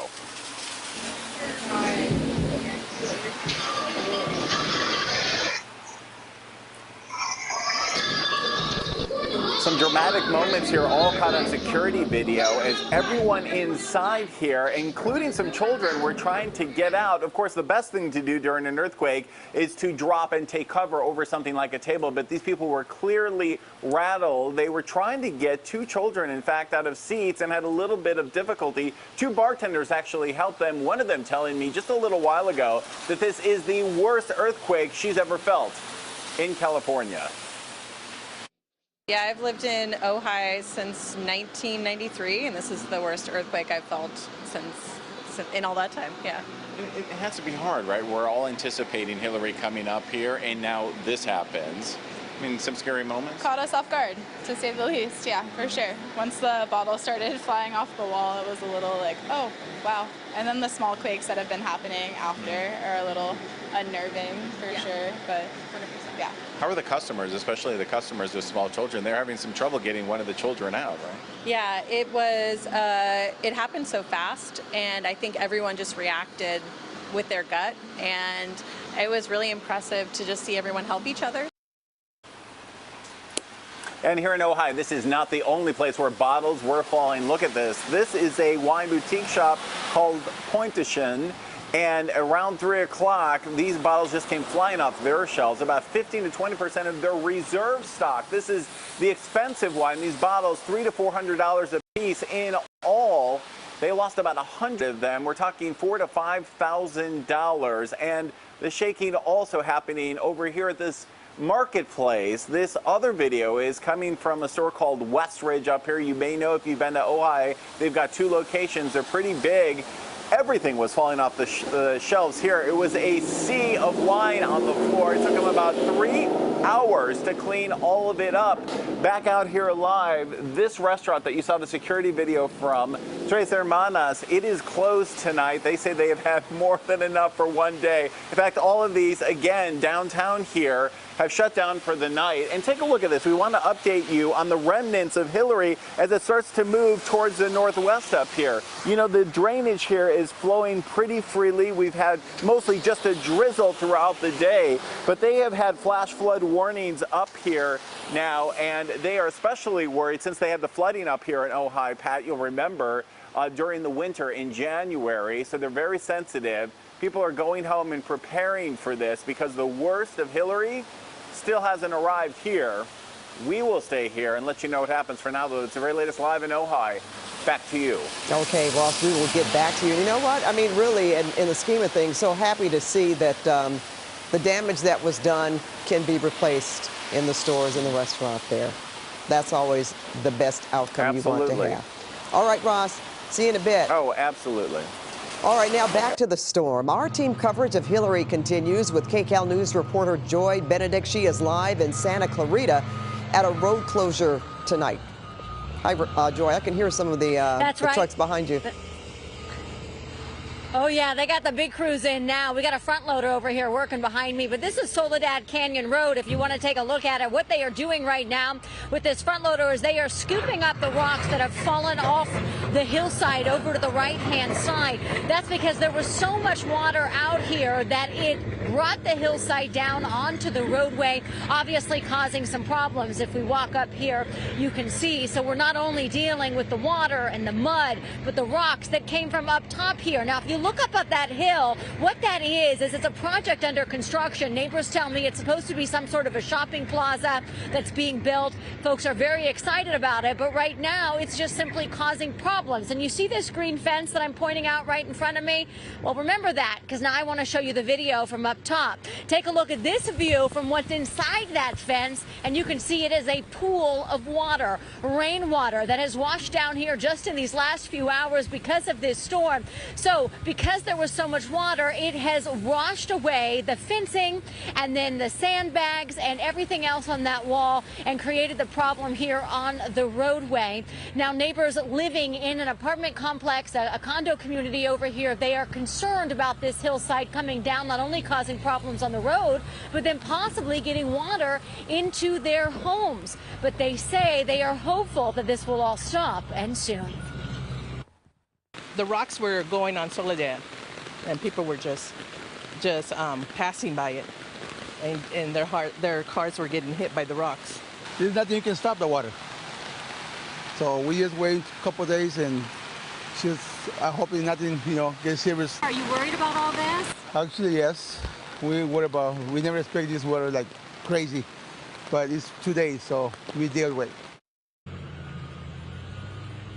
And that's what they're hoping. They're just dealing with it and hoping that more of this hillside doesn't come back down. Back out here live, you can see we have several crews out here working right now at this hour. They were attempting to sandbag earlier, but that was just not enough. When you have this much rainfall in a short amount of time, there isn't much you can do except try and mitigate the damage and clean it up and make sure that it doesn't cause any further problems. The good news is the water continues to be running into the drainage and into the creek over there on the right-hand side. So right now they are making sure that that also stays clear. Otherwise, we're going to have the water start backing up as well. And then that can cause even more flooding, which then is, of course, yet a different problem. So certainly a lot of activity going on here tonight. We've also been showing photos from where the roadway is washed away. Just so you know, this is the same construction project that is over on the other side of it.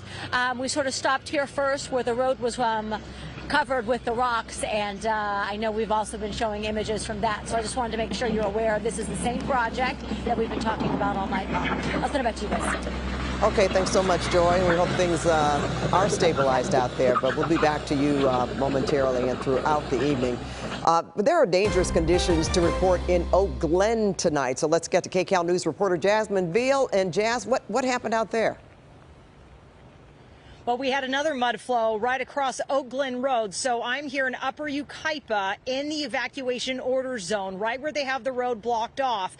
And you see all the emergency crews behind me, firefighters, Yucaipa police, heavy equipment trying to clear the mud that came across Oak Glen Road here about a half mile up. They said that there are boulders the size of pickup trucks that have rolled across the roadway there. We couldn't get any further because they are just concerned about even more of that debris coming down. And this is why they put that evacuation order in place. There was a mom that just came here very worried about her son who took his dad's pickup truck, and now he's stuck on the other side of this mud flow, all these boulders. So she was trying to get to him, and he's freaked out being trapped on the other side.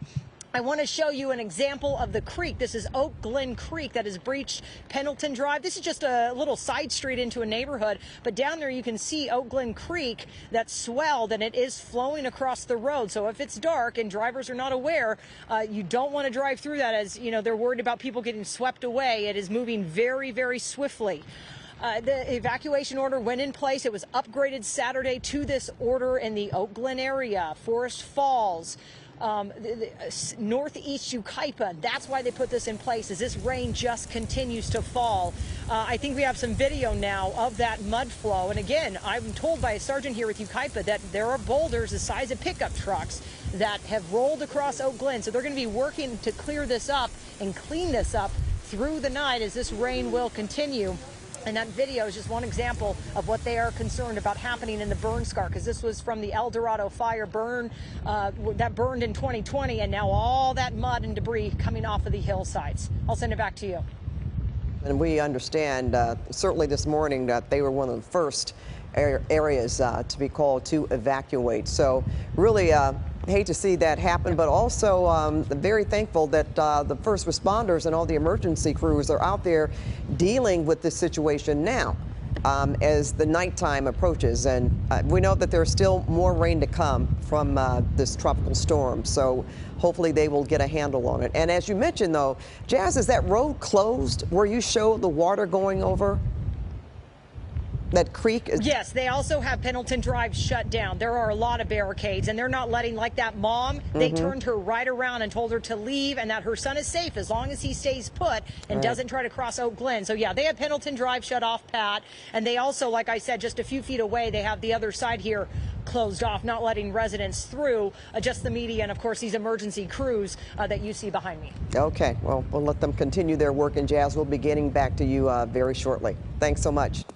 Now to the assignment desk, and editor Mike Rogers, you've been tracking the school closures, and there are quite a few of them, Mike. Yeah, Pat, they're starting to add up, and there's a very interesting reason as to why they're making this call already. But first, I want to show you the schools that we're talking about here. Obviously, the main one is the LAUSD, Los Angeles Unified. Superintendent Alberto Carvalho talked about that during that 4 o'clock press conference. In addition to that, the Rialto Unified School District, Bear Valley Unified, Cal State LA, Pasadena Unified School District, all of these schools, and the districts rather, are closed tomorrow. We're continuing to kind of monitor for other districts that are going to be closed as well. We've even heard from some people that said that their district will be open and that they're not terribly thrilled about that. But so far, these are the ones that are closed. Now, during the 4 o'clock press conference, as I mentioned, LAUSD Superintendent Alberto Carvalho talked about the reason that they had to make this decision now and not try to wait. Take a listen. The peak of this storm will take place in the middle of the night, depriving us of our ability to inspect schools or determine access to schools to be safe. As early as 5:30, 6 a.m., we have students usually walking to school. Without the ability to inspect schools or the access to schools, we cannot determine if there are power lines down or tree limbs down, potentially bringing injury or worse to our students or workforce. So tomorrow there will be no schools active across Los Angeles Unified, all before and after programming inclusive of athletic activities, as well as third-party entities that hold activities within our schools. Everything will be shut down. Yeah, now, Pat, like I said, we're continuing to monitor additional school closures that might happen. But, he's talking about those down branches, power lines, things like that. And that is starting to happen. We're starting to hear about more and more reports of down trees. There was even a car that hit a tree earlier that caused some issues. So it's like things like that will be impactful to schools or the commute to school in the morning, and just not worth the safety risks that come with it, Pat. And you know what, Mike, I was hearing earlier about the possibility of this happening and how it would impact parents, but at the same time, we're not exactly sure if their businesses, if they're working, will be open tomorrow or not. I'm not trying to, sound an alarm out here, but probably want to check. They'll probably, if they don't have child care, to make sure that you know, they know they won't be able to come in because they have to be at home with their children, and that's certainly a possibility in terms of people that are working in offices or what have you tomorrow. Yeah, and you know, we've heard from LAUSD before. I mean, they obviously are aware that this will create childcare issues for parents tomorrow. So for them to take the step and say, look, we understand it's going to inconvenience you. We understand you may have to stay home from work. Also, we just don't think the risk, we do think the risk is so high that we don't want to put you or your children in that situation. So, you know, he's talked about before, it's not lost on them that this is going to cause a childcare issue, but you know, sometimes they can't take that risk. And for people that take part in the free lunch program, if I'm not mistaken, I believe I heard the superintendent earlier say those distribution centers will be open tomorrow. Yeah, I believe that's what he said as well. Yes, Pat. And he did mention that the before and after school programs, those will not operate. But, you know, the school district has, you know, through the whole COVID pandemic, every time we go through some sort of these issues, one thing that they are always very good at is making sure that kids who depend on food at school can still get that food. Okay, that's for any family out there that needs to have that information. Okay, Mike, stay with me because we're going to take a look live tonight at the raging LA River in Studio City. A little difficult to see now because of the darkness of night, but you know, my goodness, Mike, you can still see that water is raging, and this is just right outside our windows, folks, in Studio City. Makes it even more dangerous because we were talking about earlier how some of the unhoused live near the riverbank. We watch where even animals could get stuck in something like this. We certainly don't want to see any kind of life. Yeah, and you know what's interesting, Pat, and I know it's dark out there, but where the LA River, for people who don't know, this is right outside our studios, the way the LA River hits us right here is there's two confluences that kind of come together. And so if you look in the middle, you can almost see kind of that white wave. Cap, right, that wave. And I mean, you've been here longer than I have. I don't know that I've seen that kind of activity, like that movement in the river from our river camera, and it looks really high too. It really does. I mean, we've had flooding, and that river has swollen before in Studio City, but haven't seen anything like that. Yeah, so that looks pretty high from what it usually is. Even in a rainstorm, this looks high. Exactly. That's what we're seeing in a lot of different spots, you know. We know how much it could rain and how dangerous things could be with just even a 24-hour rain. But something like this that's dumping so much rain at one time, right? So many inches all over the place, that makes it a lot more precarious. So we'll be keeping an eye on this. But we're going to take a look now at Santa Monica. And wow, you can see the pier empty, Ferris wheel in the distance there. And, you know, I don't know. Is it just me? Does that water look kind of calm right now? From what I'm looking at. But this, it looks like the camera's just kind of soaked. Maybe that's what it is, but maybe I can't see that well. But we're looking at the Santa Monica Pier, and again, that would normally be a site where there would be a lot of people. And in fact, I'm going to be a little surprised, Mike, that there's not one person out there being a looky-loo. But from what we can see, there's nobody on the pier, and maybe they made sure that no one was on the pier in terms of law enforcement. We know they've been all over the place, closing down structures and activities when they have to, but this is quite the sight here. It is, and you know, Pat, the Pacific Park said that they were going to close. That's the Ferris wheel, the amusement area. So they said that was going to close, and I'm trying to recall. Look, it looks like our friends in TOC focused the camera for us a little bit better. Yeah, it's empty. I mean, I think there's maybe one person in the pier there, but it is very possible that Santa Monica police kind of closed the pier at the beginning, because if we get high surf, you know, things like that could also be dangerous for the pier. Yeah, that could be a problem. When you were talking about different amusement areas, we know all the amusement parks closed down, but Disneyland, that should be open for another hour. Okay, happiest place on earth. All right, but I digress. All right, right now looking at that's pretty calming shot there, though, as we pan across the Pacific Ocean there in Santa Monica. But we're going to switch gears and go back to Long Beach, where our KCAL News reporter Lori Perez is standing by. And Lori, when we last saw you, I mean, the winds had picked up, and you said they were actually trying to reinforce those sand berms, getting concerned about high surf coming over the sand and possibly flooding homes. Go ahead. Yeah, that work continues, and I think that those worries are increasing as night is falling, and some of the conditions of this storm seem to be intensifying. You know, even in just the last 20 minutes or so, we did run into residents here who are still continuing to prepare. You might be able to see right here, we found them scooping up some sand and just filling up some more sandbags so that they can fortify this house right behind me. And the issue, the problem, the risk, of course, is their proximity to the ocean. Just beyond that berm is the water, and they say every time there is a storm, historically, the high surf comes onto the beach and over here, and has in years past really flooded the homes along this beach. That's why the city has been working so diligently to build this berm, which we can see go on as far as the eye can see. In fact, if you look way down the beach, you might be able to see the lights of some of the crews still working to build those berms further down the beach. Locals tell us it didn't used to be like this. The berm only extended to a certain point.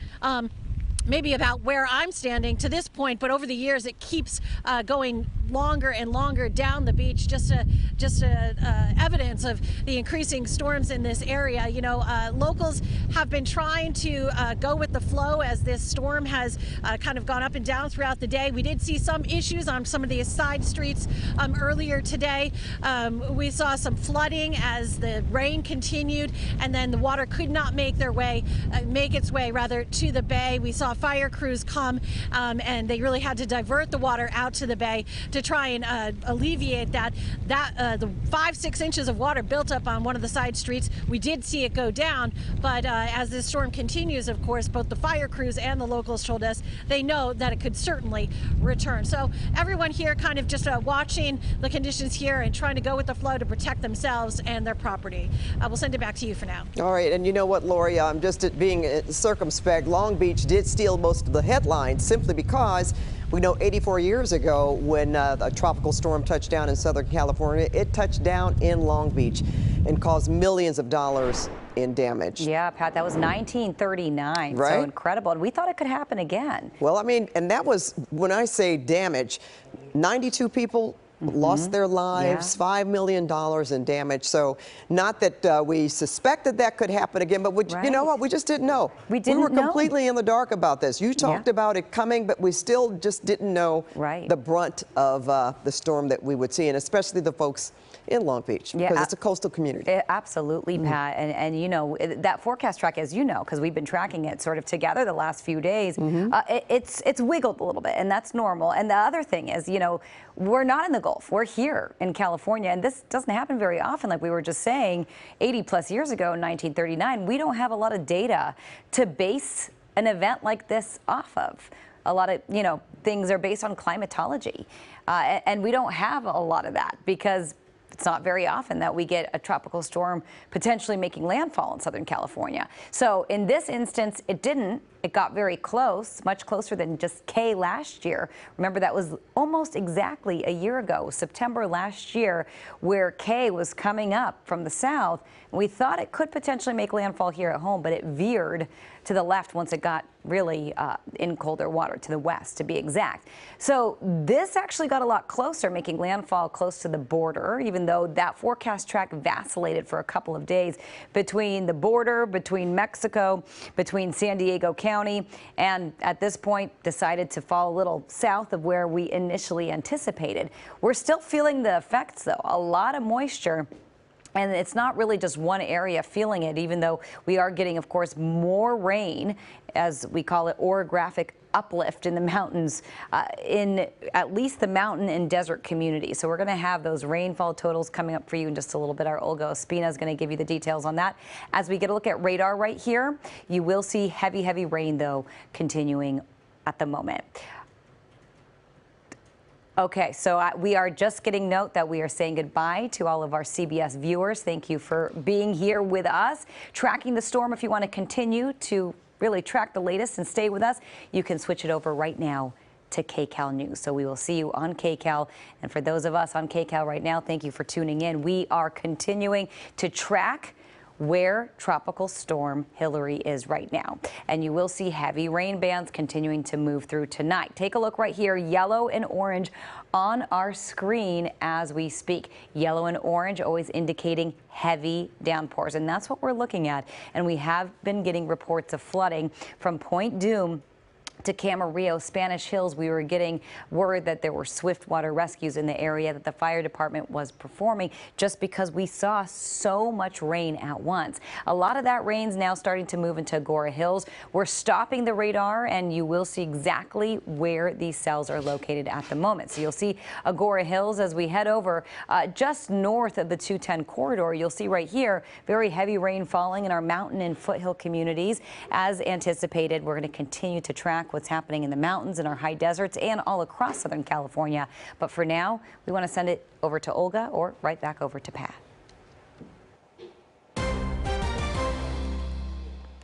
All right, now at 8 o'clock, we are tracking Tropical Storm Hilary, taking a live look at the radar where we are seeing heavy cells dumping rain over a wide area of Southern California right now. And Pat, the rains are flooding roads. This one collapsed in Sand Canyon in Santa Clarita this afternoon.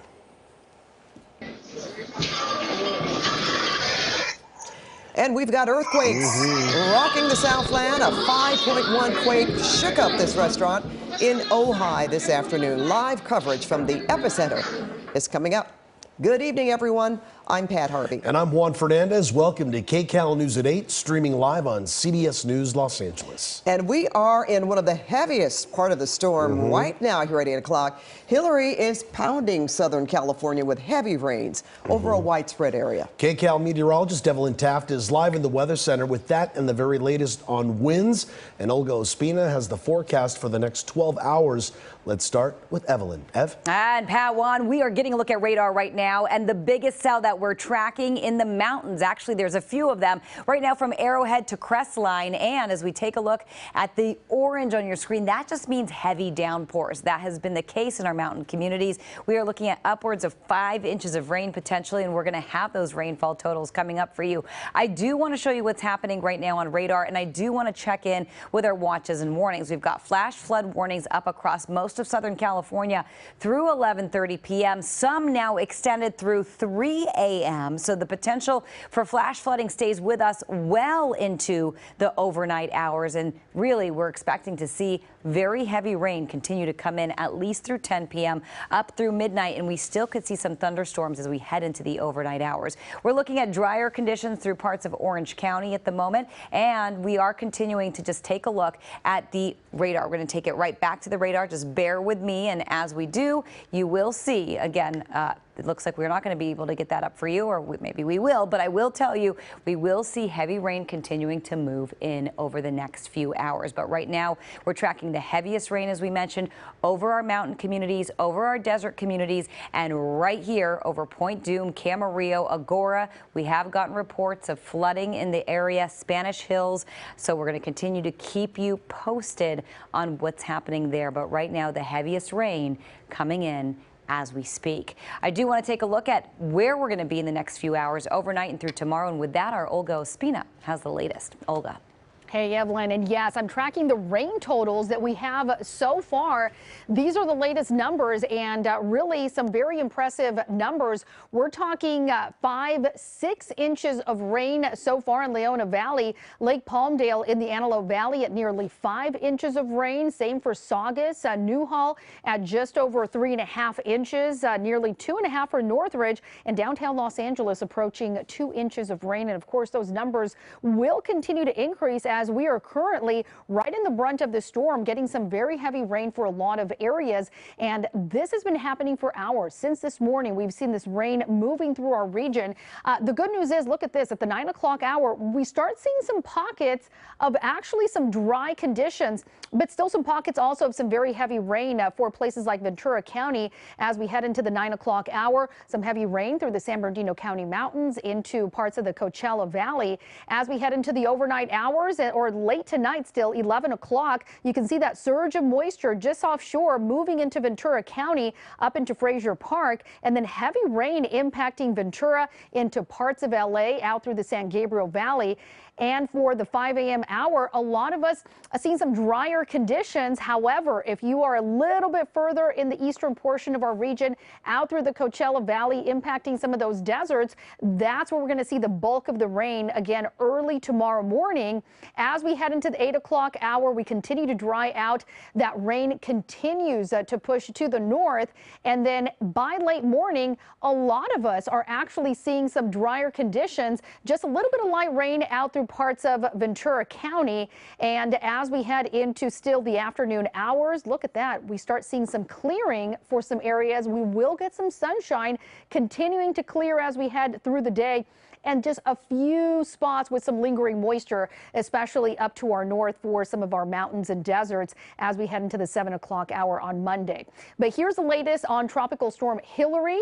It continues to push to the north. Again, Hilary currently over Southern California. Right now is when we are feeling the brunt of it. It's going to continue to push to the north up into Nevada. And rainfall totals, when everything is said and done, mountains will be getting some really dangerous amounts, 6 to 10 inches, and all of this in just a period of about 36 hours. So we're talking some dangerous conditions, flash flooding, a possibility through those areas. And for some other areas, 3, 4, 5 inches of rain. So this is a lot of rain. We have a tropical storm warning in place across most of our region.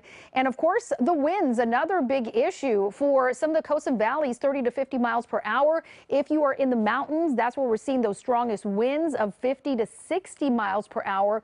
In fact, we've seen some gusts right around 70 miles per hour as well. And then those periods of very heavy rain with the danger of flooding. If you are in those recent burn scar areas, that's another place where we're looking at potentially some mud and debris flow, and of course a lot of that runoff as well. So here's a look at our radar. Again, widespread rain still across our region, but the rain decreases overnight as we head into Monday, and especially as we head into late morning and into the afternoon. We'll talk about that 7-day forecast as well in just a few minutes. Pat. All right, thank you so much, Olga. Now to this dangerous conditions in Oak Glen tonight. Oh yeah, Jasmine Veal is there, and we see all those emergency vehicles behind you, Jas. Yeah, we're right in the middle of it. I'm here in the upper Yucaipa area, Oak Glen Road. You see this large response. And also, I want to point out the wind that has just been whipping this wind around as it has intensified in just the last 15 minutes. So CAL FIRE pulled up. You have bulldozers, all this heavy equipment, including Yucaipa police, because about a half mile up Oak Glen, there is a debris flow and mud that came right across the road. I'm told boulders the size of pickup trucks are blocking the road here. And this is what they were afraid of. This is why we are in that evacuation order zone. Residents told to get out ahead of this storm because they were afraid of something like this happening. The video that we'll show you in a little bit, but I mean, you can just see this muddy river of water. And I can tell you, I'm standing next to Pendleton Drive. It leads into a neighborhood, and the creek here, Oak Glen Creek, is also breached that road. It is blocked off, so they're not letting people come in from either side. There was a mom who showed up here very worried about her son, who was in the dad's pickup truck. I guess he wanted to go for a ride, check out the storm, but he's now trapped on the other side. So she was trying to get him back home, but they told him to stay put. That is the safest thing anyone can do, and not try to travel down Oak Glen Road, because you see just how much rain is coming down, and they're still concerned about those debris flows off the burn scar from the El Dorado fire in 2020. So that is the situation out here. I'll send it back to you. All these crews, by the way, behind me, they're continuing to show up because they're trying to get things cleaned up as quickly as possible, but they're also dealing with, in this area, down trees and down power lines. Pat, Juan. All right, great work out there, too, on their part. You too, of course, Jas. Okay, we'll be back to you in a moment. We have this breaking news. LAUSD schools will be closed tomorrow. LAUSD Superintendent Alberto Carvalho made the announcement that students and parents and teachers were waiting for about classes tomorrow. That's right, Patty. It was part of LA Mayor Cajon Pass's evening news update from the LA Emergency Operations Center. Here's what he had to say about school closing tomorrow. The peak of this storm will take place in the middle of the night, depriving us of our ability to inspect schools or determine access to schools to be safe. As early as 5:36 a.m., we have students usually walking to school. Without the ability to inspect schools or the access to schools, we cannot determine if there are power lines down or tree limbs down, potentially bringing injury or worse to our students or workforce. So tomorrow there will be no schools active across Los Angeles Unified, all before and after programming inclusive of athletic activities, as well as third-party entities that hold activities within our schools, everything will be shut down. We expect full resumption of all educational services beginning Tuesday morning as scheduled. We expect and will be advising our teacher colleagues to load assignments around 10 o'clock in the morning for asynchronous learning opportunities across Los Angeles Unified. We tested our connectivity, our device empowerment, and the operability of our learning management system, Schoology, which students, parents, and teachers got really used to during the pandemic. It is operating at 100%. Materials have been loaded, resources are available. And here are some other school districts who have canceled classes: Fontana Unified School District, the Pasadena Unified School District, Rialto Unified School District. And more closures: William S. Hart Union High School District in the Santa Clarita Valley and Bear Valley Unified School District. Schools will all be closed tomorrow. And some important information for all Cal State LA students. Classes have been canceled for tomorrow, and the faculty and staff will be working from home. We're going to be back to our Hilary coverage in just a few moments. This just in too, Cal State Fullerton also canceling classes for tomorrow. And we just found out from Mike Rogers, they put it out there that UCLA will be holding classes tomorrow. Gotcha. UCLA will? Yes, right, they okay. will. Well, Pat, now to this. More breaking news. A 5.1 earthquake felt over a wide area of Southern California. It was centered southeast of Ojai, but the shaking spilled the wine in a shop in Ojai and, boy, surrounding areas. But the damage that we've seen tonight has been right near the epicenter in Ojai. And that's where KCAL's Ross Palumbo is live tonight, right in the heart of downtown. Ross?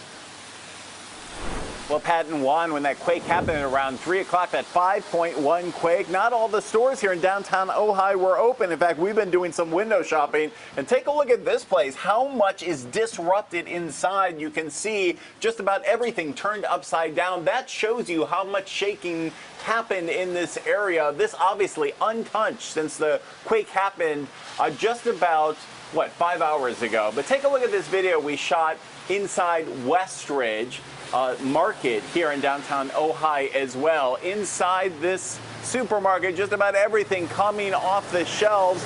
Everything from olive oil and barbecue jars to bottle after bottle of red wine. There are parts of the floor inside here that were just a river of red. It took them some 3 hours to clean all of this up. And perhaps the most dramatic video, security camera capturing this quake in process at Tres Hermanas. Take a look.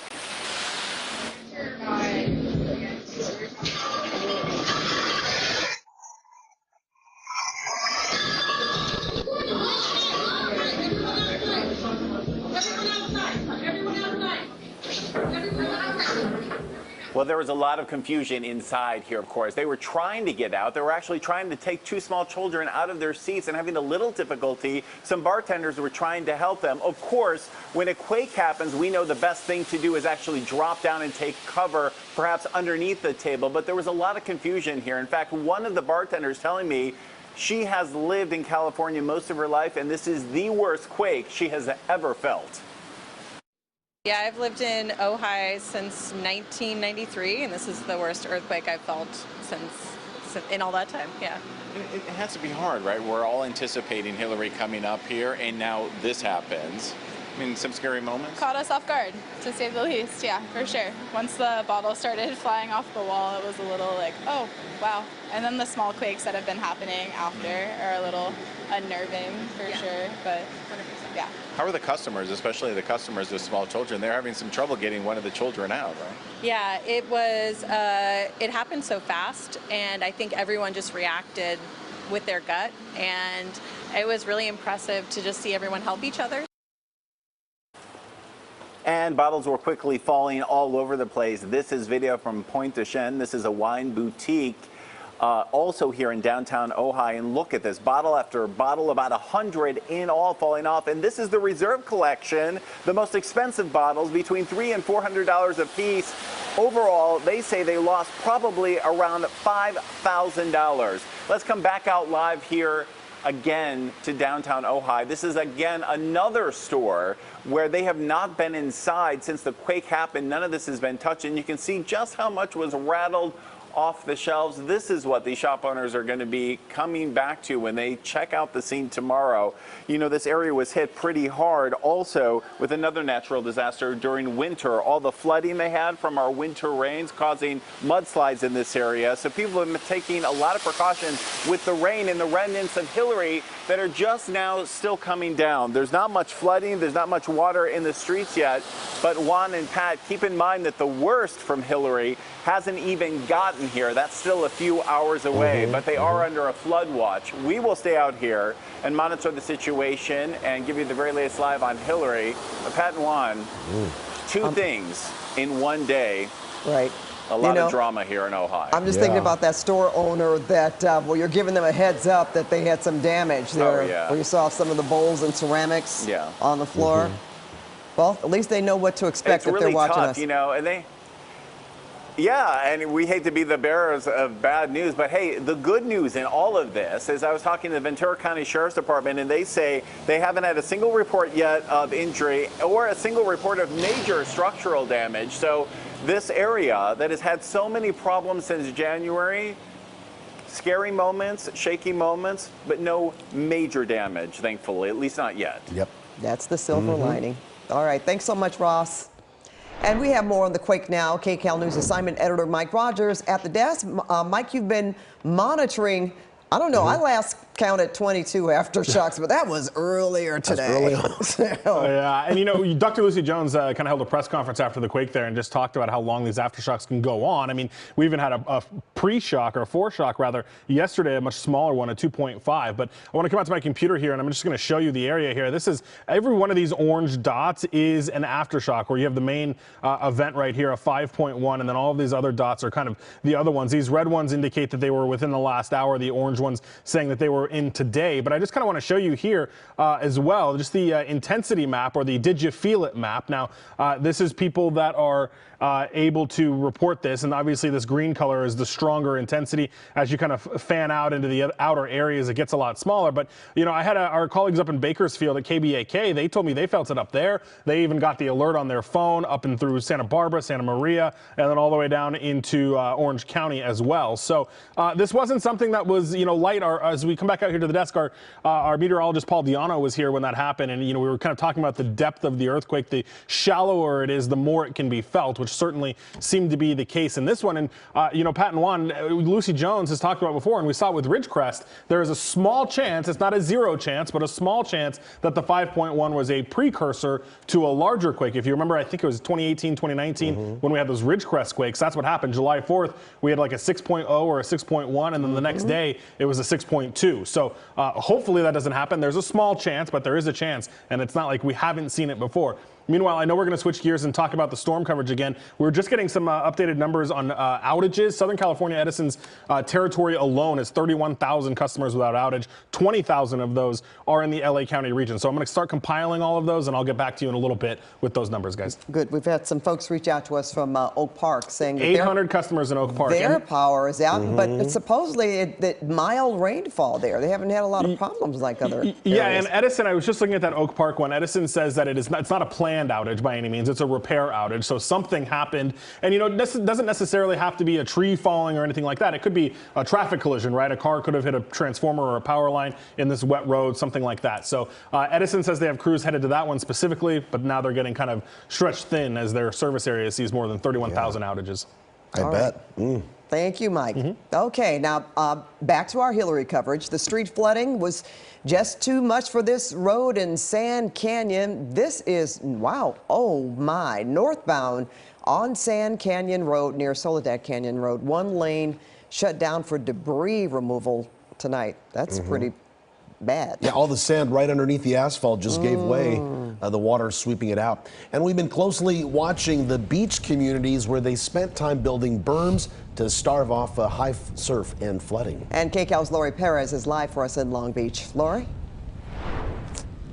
Yeah, and they are still doing that work. We are on the peninsula in Long Beach. These beautiful homes behind me, these are in the community historically most at risk during these storms. That's because, of course, of their proximity to the ocean. If we swing back around here, you can see just how close the water is. And whenever there's a storm, locals tell me, the high surf can crest over this beach and flood these houses. That's why the city has been so diligent in building these berms, reinforcing them for days now, for hours. Today, we have been watching as they continue to work even further down the beach. You might be able to see some of the lights down there. That's crews that are continuing to build up the berms. In fact, just a few minutes ago, a front loader went down the beach in the other direction. Apparently, I would guess, looking for weak spots in the berm. They want to make sure that they fortify it as much as they can. The rain has seemed to let up a little bit, but the wind continues, and who knows how long that rain will let up and whether it might intensify once again. Now, there are some small issues already happening. We have some video to show you of some flooding that happened that we found earlier this evening. That's on one of the side streets here in the peninsula.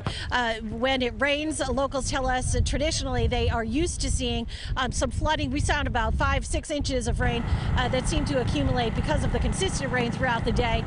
Could not get out through the storm drain, so the fire department had to come and really create a bypass to get it into the bay and kind of lessen that. But the firefighters and the locals told me that, you know, if this rain continues, they certainly expect that could build up back again throughout the evening. So they will certainly be watching for that. We spoke with one homeowner who's keeping an eye on things. I'm kind of sitting at a spot where I won't take a direct hit, but I still I sleep on the top floor. I'm very concerned, okay? And this is only beginning.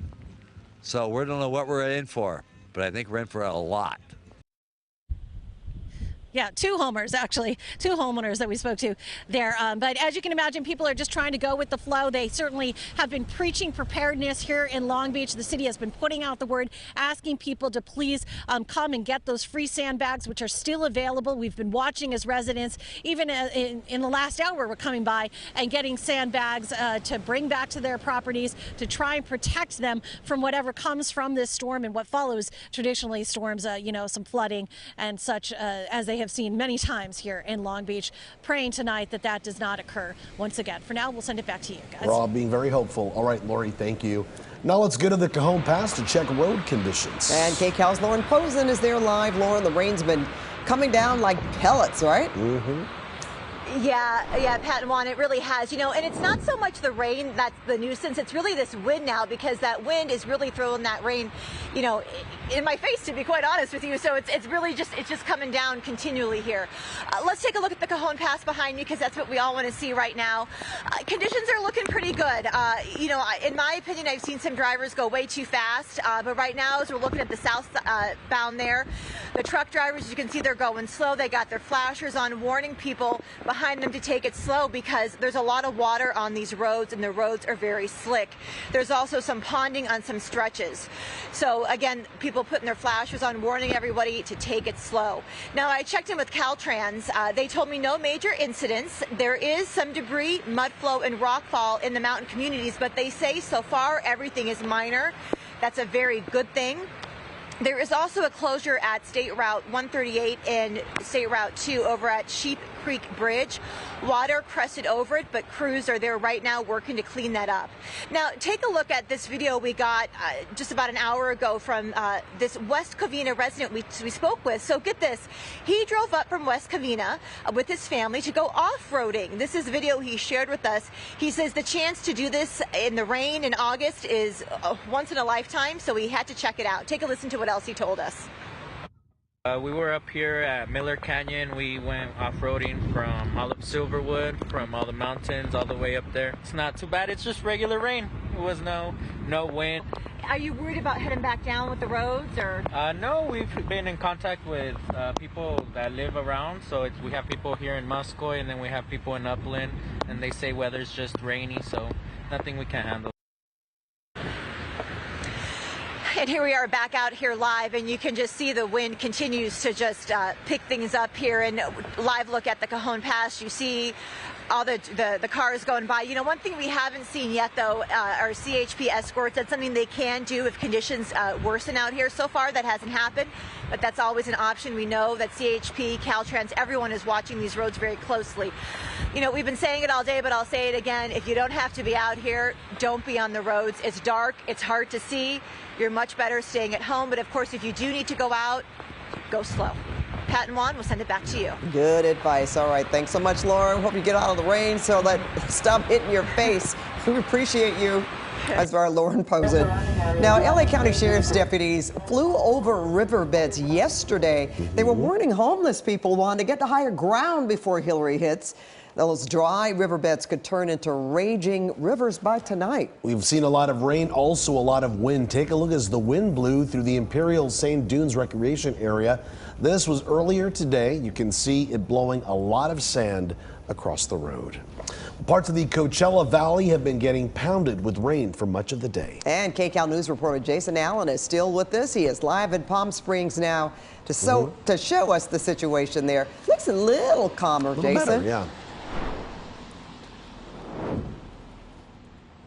It is a much, much better situation tonight than it really has been the few times that we've joined you here throughout the day. There's a little bit of a more moderate rain, I'd say, that's picking up here in the last few minutes, but that really, really heavy stuff that we saw earlier in the day, that has since passed. The gusty winds that we saw over the last couple of hours, those are really gone too. And as you see here in downtown Palm Springs, the situation is really pretty good. When we left one of those washes that we showed you earlier today, where the water was really rushing, we noticed in the last hour or so, it had started to diminish. It had come down pretty fast to where some of the culverts were able to handle the runoff. That said, at the same time, we're getting reports that on the other side of town, Interstate 10 may have had to close in a section because of some flooding there. So, as you know, it just shows how quickly the situation can change. Either floodwaters can go up or floodwaters can go down, depending on who's getting the rain and if this shower that we're getting right now that's moderate turns into something that's a little heavier. All right, well, we certainly hope that's not the case, but we know as things go that things could change at any moment there. Now you're looking at some pictures that Jason fed to us earlier of street flooding in Palm Springs. That was pretty bad. It was pretty bad as well, and you can see there lots of water. And as Jason's getting a bit of a break, hopefully that's what's heading our way as well, because we know that the inland area, and there Jason was getting hit first before Hilary headed our way. So what seems to be the worst?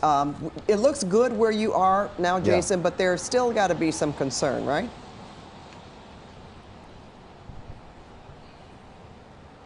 Yeah, there are, we expect, and I think that some of that we're going to maybe have to determine either in the later evening hours tonight or maybe even not until tomorrow morning. We are seeing some reports of some communities down to the south that may have experienced some significant flooding. We know that some of these areas that are right up into the foothills that are in those runoff areas, there's a possibility some of them may have received some flooding. The areas we've been around here too, there's several roads that have been closed around the city all day. They're really going to have to wait for the water to go down in those spots before they determine if the roads are even passable. That's a big reason why a lot of the schools at Pat and Juan are still closed for tomorrow until they know if it's safe to even get kids and buses back on the roads. Yeah, that's good to know, because we already know LAUSD is canceled. Right. Cal State campuses are closed, and also Riverside County Unified School District schools closed as well. Yeah, so Jason, you say most of the schools in Palm Springs? Well, I believe the whole Palm Springs Unified School District is closed. Okay. There's a second one that's escaping my memory, but yeah, I know all the Palm Springs kids are closed tomorrow. Yeah, that makes sense. Our superintendent here in LA, he said that bus drivers get out at 4 in the morning to start their routes and check their buses, and it just doesn't make sense with these conditions. Yeah, in the darkness. Okay, Jason, thanks, and we'll be back to you throughout the evening. So thanks for being with us tonight, giving us the perspective to the south of us. Okay. Of course. Well, meanwhile, at Ontario Airport, Southwest Airlines has suspended all flights tonight through 10:30 tomorrow morning. Frontier Airlines suspended all flights tonight and tomorrow as well. Travelers are being asked to reach out to their airlines for the very latest flight status updates. And as a precaution, Amtrak has also canceled some of its rail services in Southern California. According to the Amtrak Pacific Surfliner website, at least half a dozen southbound trains had been canceled, so there is no service between LA and Irvine to San Diego. As for northbound trains, at least 5 had been canceled entirely today. If you have a train to catch tomorrow, make sure you check Amtrak's website for updates before heading to the train station. And you know what, I'd asked Mike about that earlier because I was thinking about Casa Ramonica, remember? Yeah. They closed the train tracks below because they were so afraid of mud coming down on And the they train. did that So they had to before, stop. right? So and it's been closed before for repairs, so they're hoping this time around it's just gonna overnight. It's gonna hold overnight, yeah. All right, well, we do have breaking news in the swollen washes of Southern California. All of our rivers are filling up fast. KCAL News assignment editor Mike Rogers at the desk now with some dramatic video for us. Mike, show us what's going on. Yeah, Juan and Pat, you know, we talked about the river, our river, that is really increasing right here outside the broadcast center. This is from a rescue that happened a little bit earlier in the day. Now, I've got some other video that I can show you of that. This is one of several that LA County Fire and City Fire responded to, and a lot of them had to do with cars in the water there. And unfortunately, as the cars kind of move loose in these rivers and they move further downstream, a lot of times City Fire and County Fire will get redispatched to them because people think that they are new cars or need help. Now, I want to come to my computer here because I'm going to show you something that's happening right now. This is at Sherman Way near Laurel Canyon. If you know that part of the valley at all, that bridge there is where the trains come through. There's one going through right now, but and that's kind of where it gets low. Now, water has pooled up here, and LA City Fire says 5 vehicles got stuck in this. This is, again, Sherman Way, just east of Laurel Canyon there. Now, they luckily were able to just have to help one person out as, forgive me, this video kind of reloads here, but they had to help one person out. Everybody else got out okay. Nobody's injured, but that low-lying water, and that's exactly what everyone has been talking about all day. There's no reason to drive through water when you see it like this. Now, I want to show you some other video. This is out of Palm Springs, and you can see the water was raging there. You see that truck, almost water up to the hood there. I know Jason was talking about some of that flooding as well, but it just comes in really, really quickly. You know, they have the hillside right there, and it basically just kind of shoots down off the hill and then floods really quickly. This is from a golf course over there as well. Our partners at the Palm Springs CBS affiliate out there were able to get this video as well. So that's exactly what I'm talking about. Look at that. You can see the streams there on the hillside coming right into the golf course. So it's kind of a mess everywhere. As we come back out here to the desk, it is a little dark behind me, but that is our LA River camera, and the water is flowing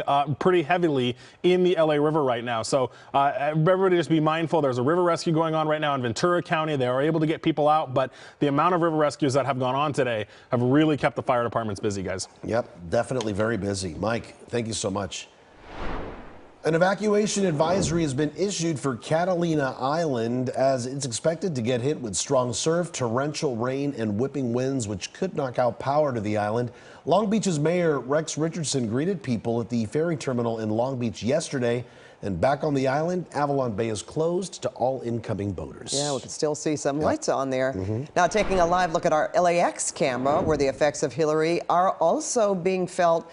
The latest from FlightAware, as of just a few minutes ago, there are 227 delays and 80 cancellations. And for perspective, yesterday, all day, there were 464 delays and 17 cancellations. Wow, look at that. Rain or shine, Pat. LAX always so busy, right? It is. But well, look at this. Now, this is where this started. This is flooding in Baja, Mexico, where Tropical Storm Hilary made landfall at 11 o'clock this morning.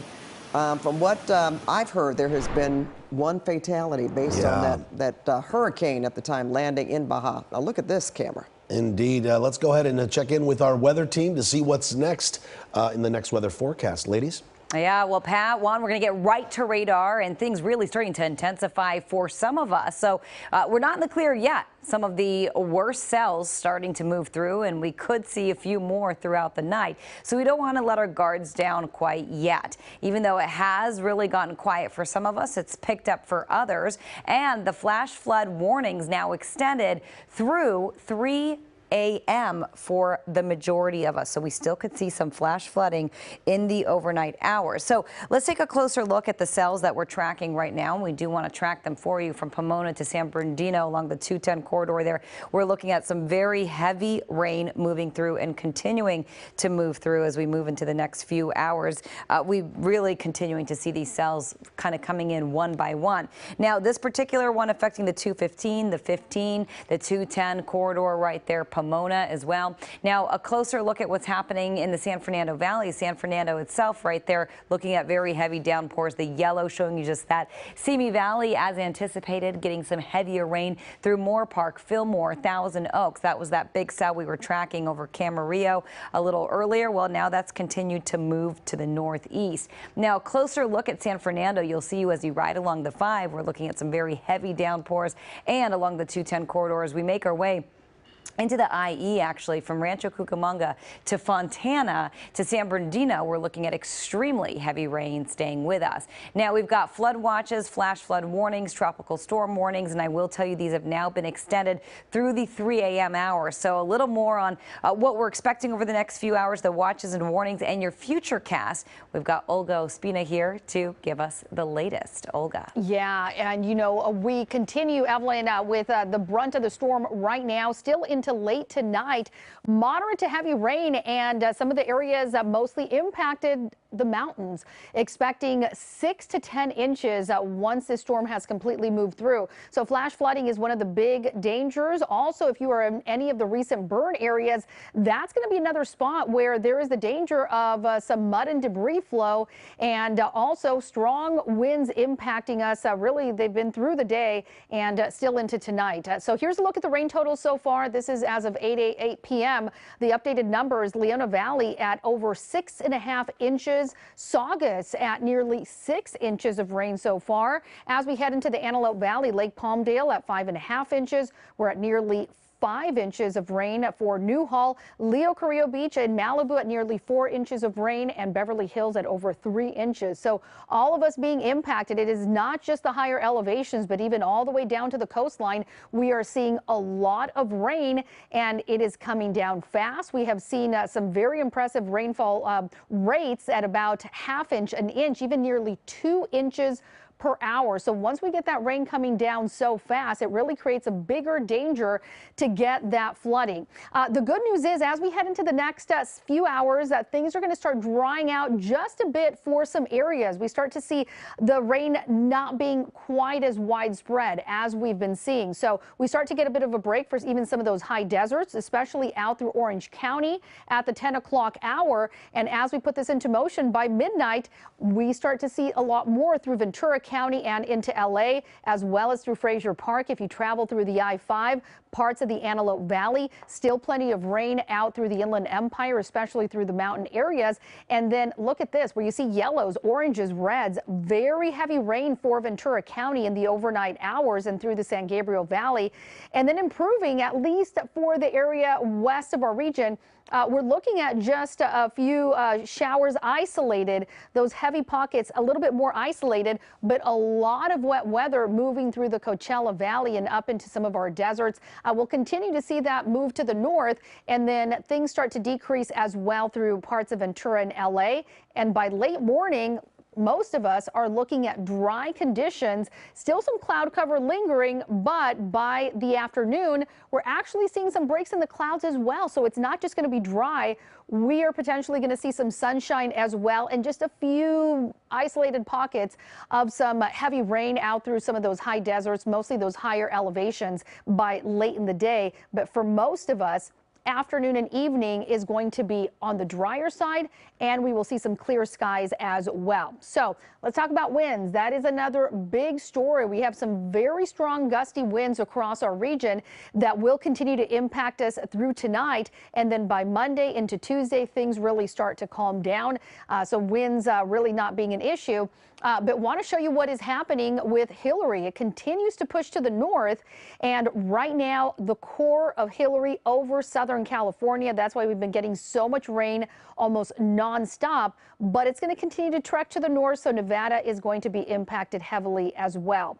Flash flood warnings, that's in effect across much of the higher elevation across LA, Ventura, into the Inland Empire, the Coachella Valley. We've seen several inches of rain and still several more inches expected. We have flood watches in effect as well, and not just here in Southern California, but for much of the West being impacted, and the tropical storm warning as well for that flooding, and of course those really strong gusty winds, particularly in the mountains. So we'll take a look at what is next in your forecast for the rest of the week. We'll take a look at the 7-day forecast in just a few minutes. Back to you guys.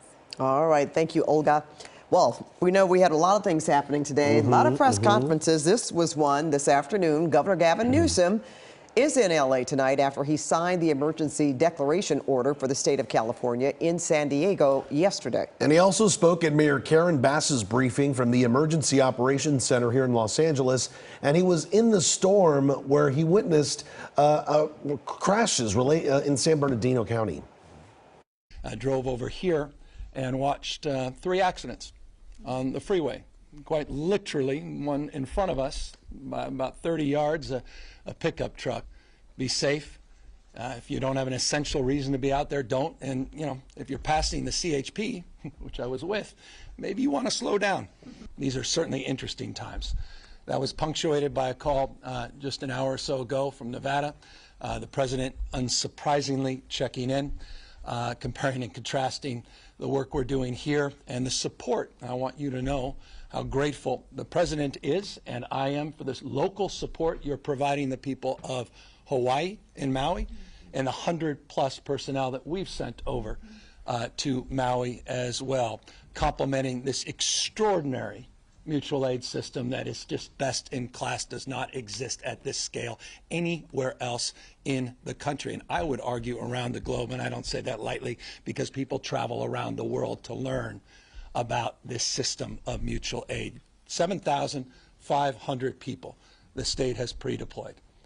3,904 CHP, over 2,000 Caltrans officials. We just brought down last few hours some of our engineers from Northern California, Southern California, that will do inspections around bridges so that we can more quickly open up and recover.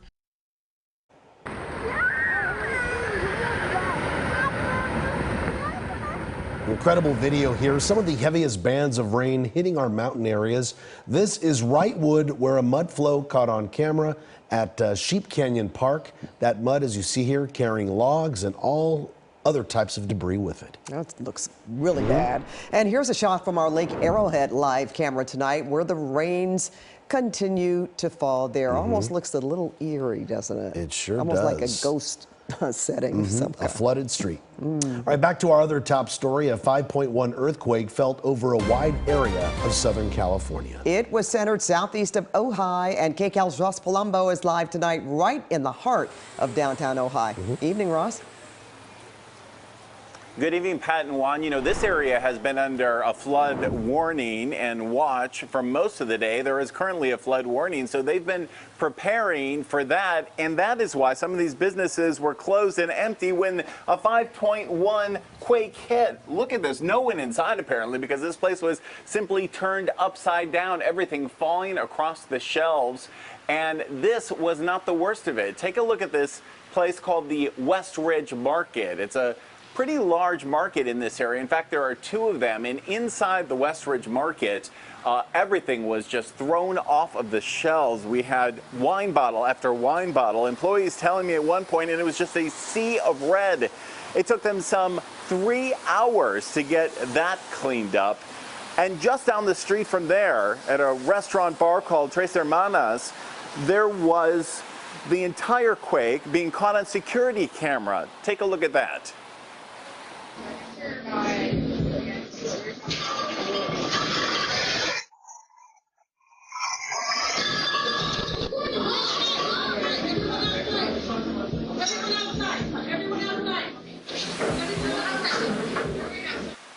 Well, a lot of confusion and chaos inside here. You could hear the bartenders actually trying to help people get outside. There were two small children that had difficulty getting out of their seats. Of course, we know that when an earthquake happens, the best thing to do is to get down on the ground and take cover and perhaps get under something like a table there. But the bartenders saying there was a lot of confusion. One of them saying the quake was so strong, it is the biggest one she's ever felt here in California. Yeah, I've lived in Ojai since 1993, and this is the worst earthquake I've felt since in all that time. Yeah. It has to be hard, right? We're all anticipating Hilary coming up here, and now this happens. I mean, some scary moments. Caught us off guard, to say the least. Yeah, for sure. Once the bottle started flying off the wall, it was a little like, oh, wow. And then the small quakes that have been happening after are a little unnerving, for sure. But 100%. Yeah. How are the customers, especially the customers with small children? They're having some trouble getting one of the children out, right? Yeah, it was, it happened so fast, and I think everyone just reacted with their gut, and it was really impressive to just see everyone help each other. Well, and there were bottles falling off the shelves at many places. This is called Point de Chene. It is a wine boutique also here in downtown Ojai. Now, this is the reserve collection that was falling to the ground here. These bottles are between $300 and $400 a piece, and they lost about 100 of them, totaling about $5,000. Now they're just praying that insurance pays for that. Back out here live, we just moments ago found yet another place. This is a beauty supply boutique, and you can see bottle after bottle there in the back falling off. Again, it doesn't appear that anyone was inside here when the earthquake happened, so no one has probably even seen that mess, and certainly no one has been able to clean it up. The reason so many of these businesses may have been empty is because, like I said earlier, they were under a flood watch, and now they're currently under a flood warning as the remnants of Hurricane Hilary head up towards this direction, traveling to the northwest. You can see, Pat and Juan, that we have a little bit of a lull in the rain coming down. It actually hasn't been bad for most of the day. And here along the curb, not much flowing down the gutter, but they are still shell-shocked here from all the heavy rains they got this winter in January that caused flooding and mudslide. So no one is taking any chance. They're just hoping that after this earthquake and that scare, that they don't see much of Hilary in just a few hours now. For now, that is the very latest live in Ojai. I'm Ross Palumbo, KCAL News. Pat Juan. Ross, has downtown Ojai for them pretty much been just as quiet as it is right now since the earthquake? No, you know, when we first got here, there were a lot of shop owners, the ones that were open, cleaning up. And we talked at the Point de Chene, we talked to the worker there, and they just picked up all that glass. And you know, when wine hits the ground, it's staining. It's a lot to get it up. There were people milling about. But once everything settled down and the aftershock after aftershock slowed down a little bit, that was very concerning for all these residents, people did start to go home. And now it's been pretty quiet because they're sitting and waiting for the worst of Hilary to come up here. It bears repeating yet again, they are under a flood warning right now, meaning that a flash flood is likely, and they don't want to have the same problems that they had back in January. They're hoping for the best at this hour. You know, Ross, here in Southern California, people like to describe how the earthquake felt. Either it was a jolt, or it was shaking, or it went from side to side. We talked to a woman, Kelly Flood, in Thousand Oaks, not far from Ojai, and she talked about how much it shook just for that little period of time. Did anybody describe to you the motion of the earthquake in Ojai since it was centered there? They did. In fact, one of the women that we spoke to at a winery, you're not going to believe this, her father is a geologist. How about that? She knows just about everything you can know about earthquakes. She described it as a quick jolt. And she said that she's really never felt anything like that. In fact, part of her life she spent in Northern California, right? So you would think that she would be used to something like this.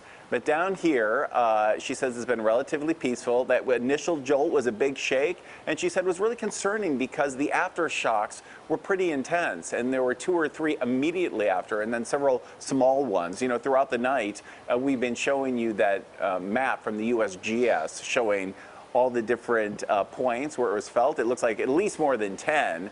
And you know what this is like, Pat and Juan. We've all been through these earthquakes. The aftershocks just keep it going because you never know when it's going to stop. A quick jolt, and a very slow scare for several minutes for that woman. Well, thanks so much, Ross. And well, Juan and I here in the studio, you know, it felt like there was shaking, and we could see the monitors moving. We said, okay, there's some rumbling here, and it has nothing to do with Hilary. That's an earthquake. Right. All right. Thank you so much, Ross. Wow. It's been a day. It sure has. And it's not over. Not over yet. All right, more Hilary coverage now. We've been closely watching beach communities where they've spent time building berms due to the high surf and flooding. And boy, we can certainly hear the wind out there. Here's KCAL's Lori Perez. She's been in Long Beach all evening long. Lori? Yeah, and things are not over here yet either. We moved a little bit further down the peninsula because we wanted to get closer to these crews that are still working to build those berms. And let me tell you why. Right over this little berm that we're standing near, you can see the water here. Like, that is not where the water traditionally comes. The beach, in fact, is some distance from where we are. If you can look out past where the lifeguard station is, so the water is in front of that traditionally, but because of the storm, because of the high tide and the high surf, it is coming in. This is exactly what they are concerned about all up and down the peninsula, and what they have seen in storms past. The water comes in, it and it floods the beautiful homes that line this beach. That's why they have been working for so many days to build up this berm to try and protect property that is further into the beach from the high tides that are coming in. Now, you can see we have a little break in the rain for right now, but earlier tonight, we have some video to show you. We did see a good amount of flooding on a little side street, and you know, locals said they are used to that, but it's still concerning.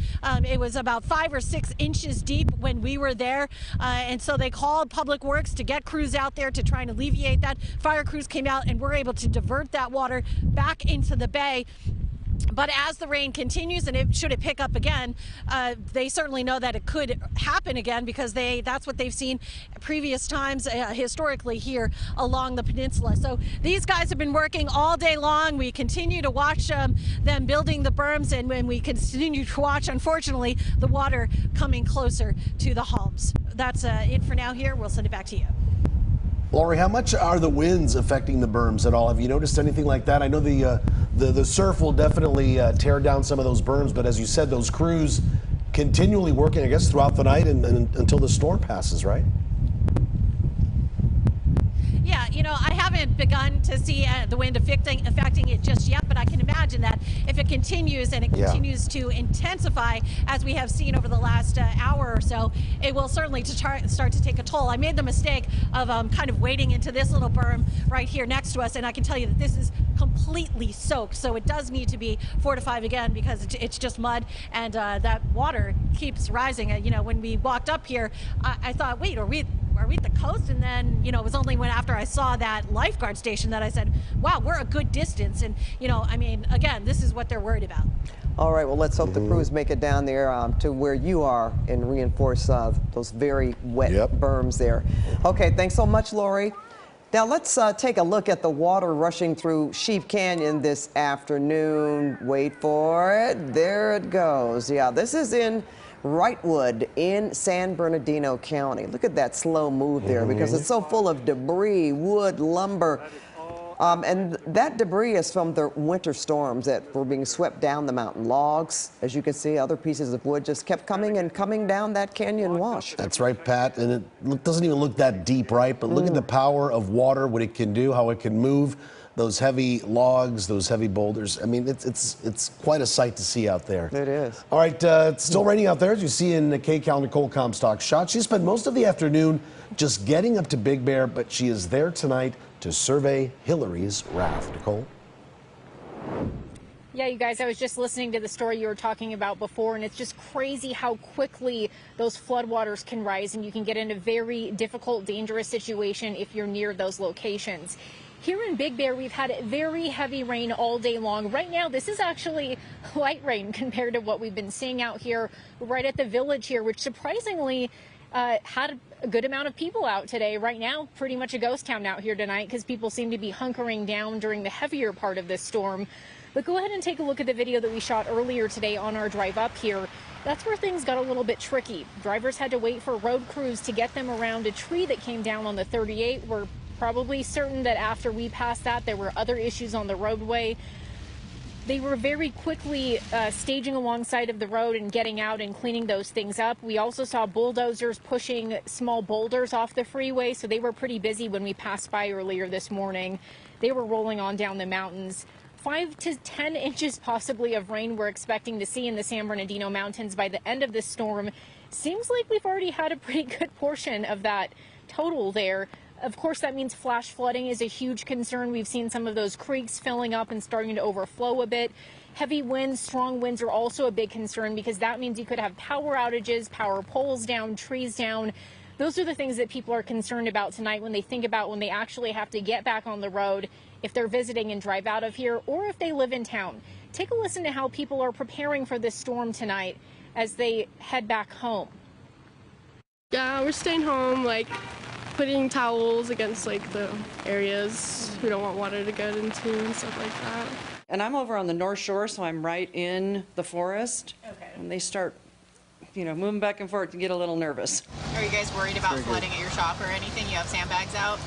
Only worried if the winds pick up, the big tree will fall through it, but we have insurance, so we're good. Hopefully you don't need to use it. That's right, yeah. Well, that little dog seemed to be doing pretty well in the rain out here. He definitely brought a smile to our faces. But the manager there, the second lady you just heard from, who works at Oliver's Emporium, a pet store in town, what she was talking about is actually really scary. You have all of this rain coming down all day long, soaking up the ground here, and then you have these big trees, and if you mix in strong winds with that, that's basically a recipe for disaster, especially if you live in mountain communities where you have a lot of big trees like that surrounding your home. The good news is a lot of people actually did prepare for this storm this time around, getting all those warnings on their phone that this was the first ever tropical storm warning here in Southern California. So lots of people loaded up on sandbags. And we also have lots of crews out here with the fire department and public works, making sure if they have to respond to any swiftwater rescues, they have the equipment and the manpower in place to get that done. We'll send it back to you guys in the studio. Yeah, great to see how ready everybody was up there. Nicole, thank you.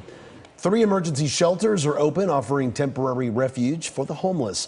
There's one at the North Hollywood Recreation Center. The second one is over at the Lakeview Terrace Recreation Center, and a third one at Lanark Recreation Center in Canoga Park.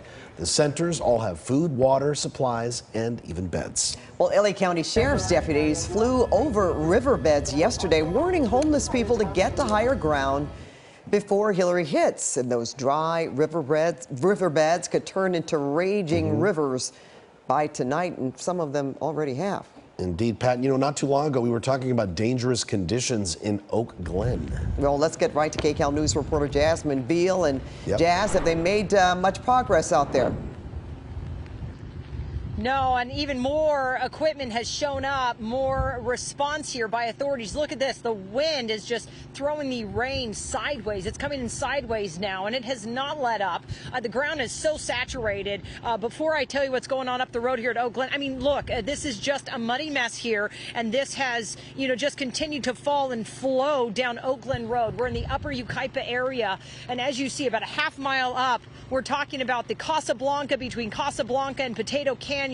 There's been a mud and debris flow across Oak Glen Road, boulders the size of pickup trucks, and that's why all these authorities, firefighters, CAL FIRE, Yucaipa police are here, not only preventing anyone from going further, but they're trying to get in there and clean it up and make sure it's safe as quickly as possible. You have people trapped on the other side who obviously can't make it in this direction. A mom had her son up there in a pickup truck, and he was told to stay put because of that flow across Oak Glen Road, which is why we are in the evacuation zone. The evacuation orders that are in place went into place for all of the residents here. That's why they were told to go, if they didn't have anywhere else, to the Redlands East Valley High School evacuation shelter. We were there earlier. About a dozen people were staying there possibly through the night because of this and the storm. Look at this, a wall of mud. This is Oak Glen. This is that creek, Birch Creek.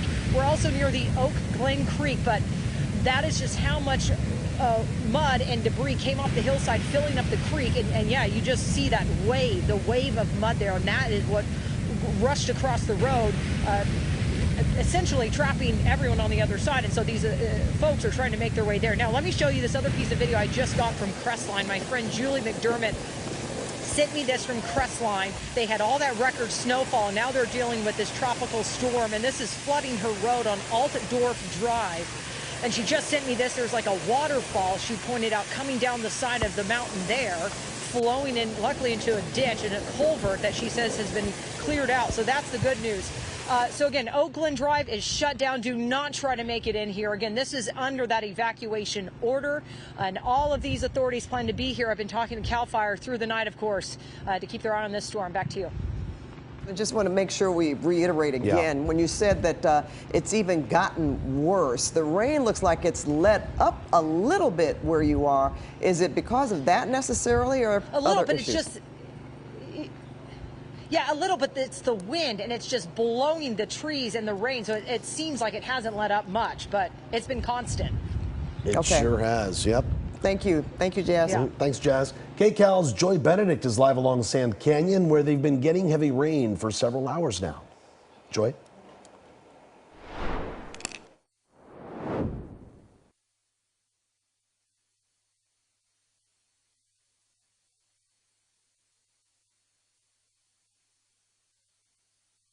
Yeah. Hey, Joy, we're having a bit of trouble with your audio. We can't hear you right now, but we'll get back to you as soon as we work out our audio issues. And that's not surprising because of the weather, the conditions that we've been having, that, you know, things like that are bound to happen. So we're going to try to get Joy Benedict back as soon as we can. We're making some adjustments here, and she should be able to come back pretty soon. Well, maybe not at this hour, but she'll be back next hour. And let's not forget, we're dealing with electrical equipment out there, so things get wet. I've been out there before. We try to do the best to protect our equipment, but as we've been seeing all night, right, water goes where it wants to go, and it'll get inside your microphone. It could short it out. So, but we saw Joy Benedict was out there. All our crews out in the rain tonight doing the best they can, of course. Two big stories for us tonight, of course. Hilary, now in the middle of it. We're in the bulk of it. The earthquake, which we have not named, that happened at Ojai. That's where it was centered. That happened around 2:40 this afternoon. It was a 5.1. And we've had numerous aftershocks. I said at last count, I thought 22, but that was a while ago, but to be expected. However, we heard from Dr. Lucy Jones, our seismologist here, that anything can happen. We hope that that was the aftershock and not a foreshock to something else. There's a 5% chance that it could be something bigger, but let's hold on to that 95% chance that that was the biggest one. And again, in real time, we've watched some of our issues happening with our crews, and not only our crews, but the emergency crews out there. And you know, the emergency crews, LA City, LA County, the state, everybody doing such a great job. They were at the ready. The resources were deployed. Federal. FEMA, the national, you know, just everybody ready and at the go. And here we are tonight. And that could be why that we have seen, well, the problems that we have seen, not to take anything away from them, but at the same time, it could have been much worse. We're not all hurt yet, but maybe that's because of the organization that we've had out there. We've talked about the bulk of the storm between a few hours ago till about 9 o'clock. Here we are, creeping up on 9 o'clock. Meteorologist Evelyn Taft at the Weather Center now. She's tracking Hilary. Where are we right now, Ev? Pat, I mean, incredibly, the center of the storm over Compton and the basin, so it shifted gears a little bit for us, and that could change the game a little bit. We're watching it. Here's the thing with Hilary, really over the last few days, there's been a lot of wiggle room with this forecast because, frankly, it's not very often that we see a tropical storm enter the picture here in Southern California. The last time this happened, or the last time we actually saw a tropical storm make landfall, was over 80 years ago, 1939. So again, not a lot to compare it to, and we're really just sort of working with it as it comes through. We're looking at some extremely heavy rain that just came in through the Hollywood Hills, the valley, through the 210 corridor there, and through the Inland Empire. And again, we're seeing some of the heaviest rain right now, but we could get a few more impulses and a few more thunderstorms as we move into the overnight hours. It's a quick moving system though, so it's going to really come in, and it's coming right out by first thing in the morning. For now, Crestline, we're continuing to see very heavy rain. In fact, downpours over Crestline in our mountains, accumulating over 5 inches of rain already. We could get more in some isolated spots as well. We're seeing a lot of yellow on your screen as we make our way along the 210 corridor there into Glendora. Take a look at that. This is all heavy rain in our mountain and foothill communities into Pomona as well. Now take a closer look at what's happening right here as we move into Calabasas up through Simi Valley. We're looking at this line of storms moving through. Doesn't look like we see thunderstorms because we're not looking at red on your screen, but the yellow means heavy rain heading toward the 101 right there at Simi Valley, the 118 as well into the San Fernando Valley, where we've continuously seen some very steady showers and heavy rain. Santa Clarita getting hit especially hard over the last few hours. We're still looking at heavy rain, widespread rain. Now take a look at this. Rancho Cucamonga continuing to see heavy rain into Fontana, San Bernardino, Grand Terrace. The darker green color on your screen just means heavy rain. Once we start to see yellow, that could mean a downpour, and orange also heavy downpours and the potential for thunderstorms in the orange areas on your screen, and that's what you're seeing right there.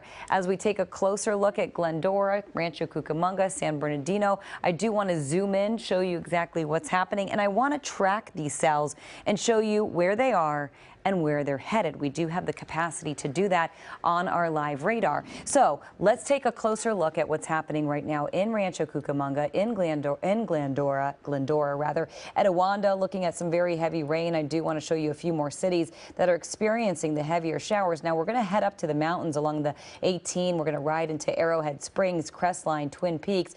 That's where we're looking at some of the heaviest rain right now. We've got another little orange spot in Devore Heights and Devore, looking at very heavy rain there. Now let's take a closer look at Rancho Cucamonga into San Antonio Heights, Claremont, making our way towards San Dimas.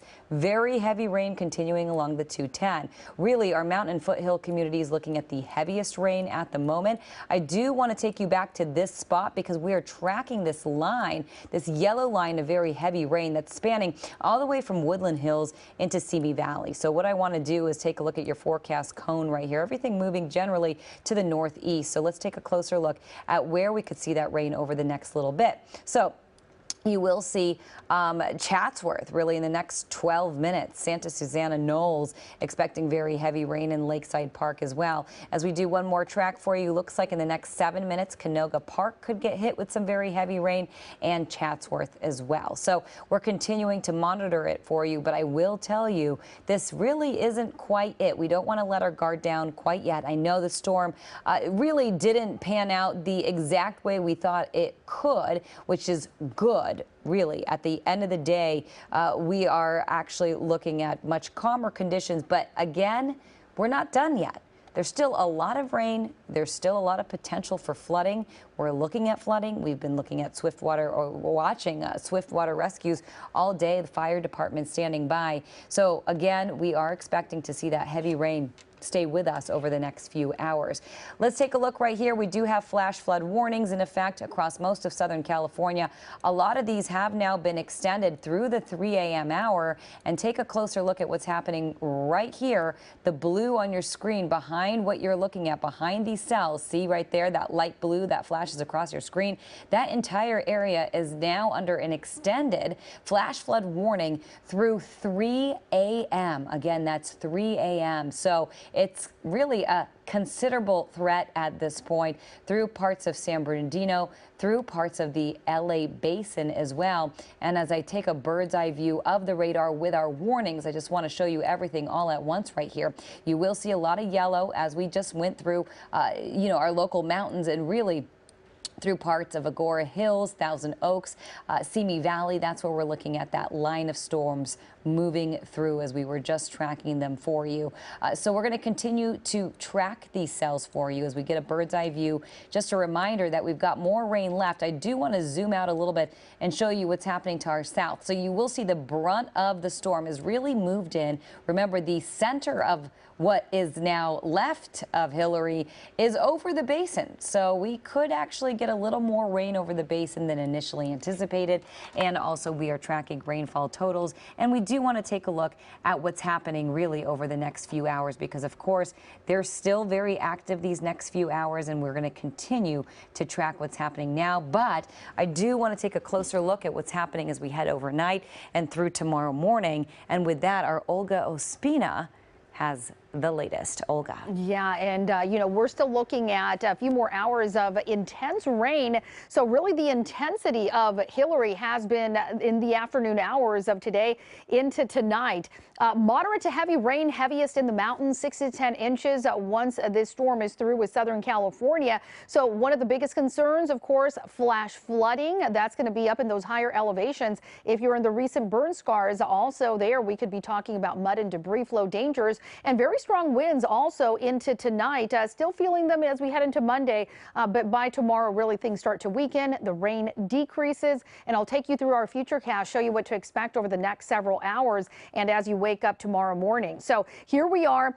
We're not looking at rain quite as widespread as what we were seeing this afternoon, so that is good news. However, still a lot of big pockets of some heavy rain currently, or as we head into the 10 o'clock hour over the Fraser Park area into Ventura County. We're looking at still some heavy rain through LA and some portions of out through Temecula, also even parts of the Inland Empire. By 12:30 in the morning, still that heavy rain through Ventura, and then also still through the San Bernardino County Mountains, the San Gabriel Valley, and still heavy rain as we head into the 3 a.m. hour. Look at that through the I-5 corridor along the 210. If you are in the San Gabriel Valley, still seeing that heavy rain. And by 6:15, if you happen to be traveling out to parts of the Coachella Valley, some of those high deserts, that's where we're really going to be seeing some pretty widespread rain. And as we head into later in the morning, that's going to continue to push to the north, and parts of LA Ventura still impacted. Orange County and Inland Empire, as you head out the door tomorrow morning, not too bad. Most of you will be enjoying some drier conditions. Will continue drying out throughout the day on Monday, and even by late morning, early afternoon. Look at this. A very different story than what we had today. So still some spotty cloud cover, but things will clear out. We're looking at some sunshine by the afternoon. Yes, some sunny skies on Monday, and then just a few pockets, some isolated pockets of some showers, especially for some of the deserts and mountains. And that will be the story as we continue through Monday, and then drying out as we head into Tuesday. Want to show you winds as well, because that's going to be another part of our weather story. We're still looking at gusty conditions. We've seen gusts in the 60s, in the 70s. We've even had some gusts in the 80-mile-per-hour range, especially up in the mountains. So these are very dangerous winds that do still continue with us as we head into tonight. Here's a look at Hilary. So Hilary moving to the north, so Nevada is going to be impacted also as we head into tomorrow. Already impacted right now, but even feeling more of the effects as we head into Monday. Tropical storm warning for the coast and valleys. The peak wind gusts right around 30 to 50 miles per hour. For the mountain areas, 50 to 60 miles per hour. And of course, we've had some isolated gusts even stronger than that. The flooding, that is really the big concern. And with all this heavy rain, we've been getting it really very quickly. Some very big rain rates at about 1 to even close to 2 inches per hour. So that's what's really causing those problems with the flooding. We'll talk about what to expect for the rest of the week. The 7-day forecast is coming up in just a few minutes. Back to you. All right, Olga, we'll check back. Thank you. Our mountains are getting pounded tonight with heavy rain, mud flows, and closed roads in Oak Glen. And KCAL News reporter Jasmine Veal is in Oak Glen in the foothills of the San Bernardino Mountains above Yucaipa, and she's got some company with her. Jas. Yeah, I have Battalion Chief Allison Hesterly with me as this rain and wind is really picking up at the moment. We're getting soaked out here. Oak Glen Road behind us, closed about a half mile up. Allison, what's going on? That's correct. The road is closed from just west of where we're standing all the way up to almost Chagall, and it is completely impacted with mud, debris, rocks, etc., all the way to the Oak Glen Steakhouse on the other side. So we're talking a couple-mile area that has been completely blocked off. We have multiple residents. Those that didn't evacuate are sheltered in place. Fortunately, on this side, we haven't had any calls for service, but we do have equipment here on standby. The current situation is the loaders have just come in for night shift. They're making every effort that they can to try to clear the mud and debris, but as the rain continues, feel that gust, right? Absolutely. The rain continues and the wind. It just is difficult for them to get through the mud because literally their tires are slipping through the mud as they're trying to clear. So that's a concern. You can't respond in an emergency to folks on the other side, and this is in the evacuation zone. That is correct. We just did get a county resource. We have an all-terrain vehicle that's here on standby. But again, the risk and the odds of being able to get that piece of equipment through, we're actually not sure. So we're here on standby, and we're hoping that we don't have any significant calls for emergency services in order to allow the crews time to get everything cleared. And as I ask you a few more questions, we have video from like a wave of mud just coming out of the creek up there on the side of Oak Glen Road, and then obviously washing across, and that's what happened. But this is larger than I even realized. You said it's a wide area of Oak Glen shut down. It absolutely is in Oak Glen, and as well on the other side in our other branch in Forest Falls, Valley of the Falls Fire Station is completely blocked. The road is impassable all the way to the east. East of Valley of the Falls Station. All the residents are sheltered in place. Again, those who chose not to evacuate are sheltered in place, and the roads again are completely impassable, and we can't access the residents. What have you seen? I mean, I've been out here. It's been nonstop rain. We're standing in inches of just mud, and it has not let up. No, that's exactly what it's been since, earlier on this afternoon, 3:30 or so. It started, and it just really hasn't stopped since then. We've had this continual rain. We've had a little bit of, a decrease here and there, but this second wave has come through, and it's just making everybody's job, especially those the heavy equipment loaders, it's making their job far more difficult. I heard boulders the size of pickup trucks. Correct. That's what I'm hearing as well. Yes. And this is why the burn scar, and this has happened before. Obviously, the El Dorado fire was in 2020, and so tell me what you've seen happen to Oak Glen time and time again. So time and time again, the area of Potato Canyon is notorious for flooding. Even not in a major rain event, it typically does get washed out just because it lays lower than Oak Glen Road. So that's a very notorious area. But even before 2020, it was known for that. But since then, obviously, the increase of flood activity and debris flows has significantly changed. That's what happened. So no reports of any major injuries or concerns with people sheltering in place, but we are trying to get this mud flow off of Oak Glen Road so it can be traveled again. That's correct. We are fortunate that we haven't had any calls for service in the areas that are impassable, and we're hoping that it remains that way, but we'll find a way. If we need to get somebody into an emergency, we'll find a way. You always do. Battalion Chief Allison Hesserly, thank you so much. We'll keep checking back in with you. I also have some video from Crestline. I was up there covering the snow a few months ago, and some folks just sent me video of the flooded roads in Crestline. I think we can take a look at that. Even pouring off the hillsides up there, creating like a waterfall coming down into some of the culverts and the ditches. But they say no major flooding. It's doing its job. What crews had already cleared out a lot of the drainage canals, so the water's just really flowing down Altdorf Court. And residents have come out to check it out because this is a lot of rain in our mountain communities. Bringing it back out here live. Again, Battalion Chief, thank you so much. I see we have CAL FIRE. We have Yucaipa Police here. We have the heavy bulldozers that just headed up Oak Glen Road. So we'll keep you posted as this rain is relentless. Send it back to you. Yeah, thank you both. Very great to get the information out there from Crestline. Thank you. Excellent. All right, not long ago, Pat, the National Weather Service sent out an urgent warning to the people in the western LA County and eastern Ventura County areas. Well, assignment editor Mike Rogers at the desk has been monitoring that situation, and people want to hear what you've learned, Mike. Yeah, Pat and Juan, we don't kind of see these very urgent tweets from the National Weather Service very often. We'll show it to you. This one was, one of those all caps, heads up, dangerous flooding in the area between Point Dew, Point Mugu, Camarillo, Westlake Village, Somas, and Spanish Hills. This is life-threatening flooding, and that is what is being dealt with right now in some parts of Ventura County. Now, I want to show you some video. This was in the San Fernando Valley, actually, on Sherman Way, kind of right near Laurel Canyon, and you can see the water pooling up there right in the middle where the those vehicles are. Now, 5 vehicles got stuck in this. LA City Fire said they had to help one person out of one of those vehicles. Luckily, nobody injured, but look, that water pooled up right there, and it's the age-old thing, turn around, don't drown. If you see any standing water, don't try to drive through it. These people apparently did, and this is the result. They kind of got stuck there a little bit and had to get rescued by the fire department. Now they're probably going to have water damage to their vehicles as well. I want to come out to my computer here, though, because I want to tell you about a situation that is happening in Ventura County. This is the Ventura County Fire Department helicopter, and they've been kind of in this area of the Santa Clara riverbed. Unfortunately, we have told you before about people needing to be rescued from the Santa Clara riverbed. Ventura County Fire says they just rescued 2 people out of the Santa Clara riverbed, kind of in the, almost near the city of Ventura exactly. There was a second situation up here in Fillmore that they were dealing with as well, where people were actually trapped in the river underneath of a bridge. So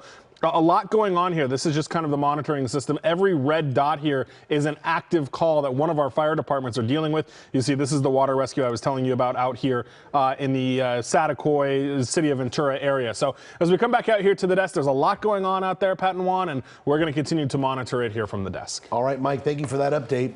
Now to San Bernardino County, the Cajon Pass has been getting hit with nonstop rain since early this morning. But believe it or not, it's still open. Now, that is surprising. Yep. Let's get to KCAL's Lauren Posen. She's along the Cajon Pass with the very latest conditions there. And Lauren, I'm said surprising because that closes down on almost any rain event. But for something in particular like this, we're kind of surprised that it's still open. I know, it's really something, and I spoke to Caltrans earlier tonight, and they told me that it all comes down to the preparation, and that's what they're really saying is the reason why things are looking so well like they are. Let's take a look at the Cajon Pass over here. Let me step out of the way.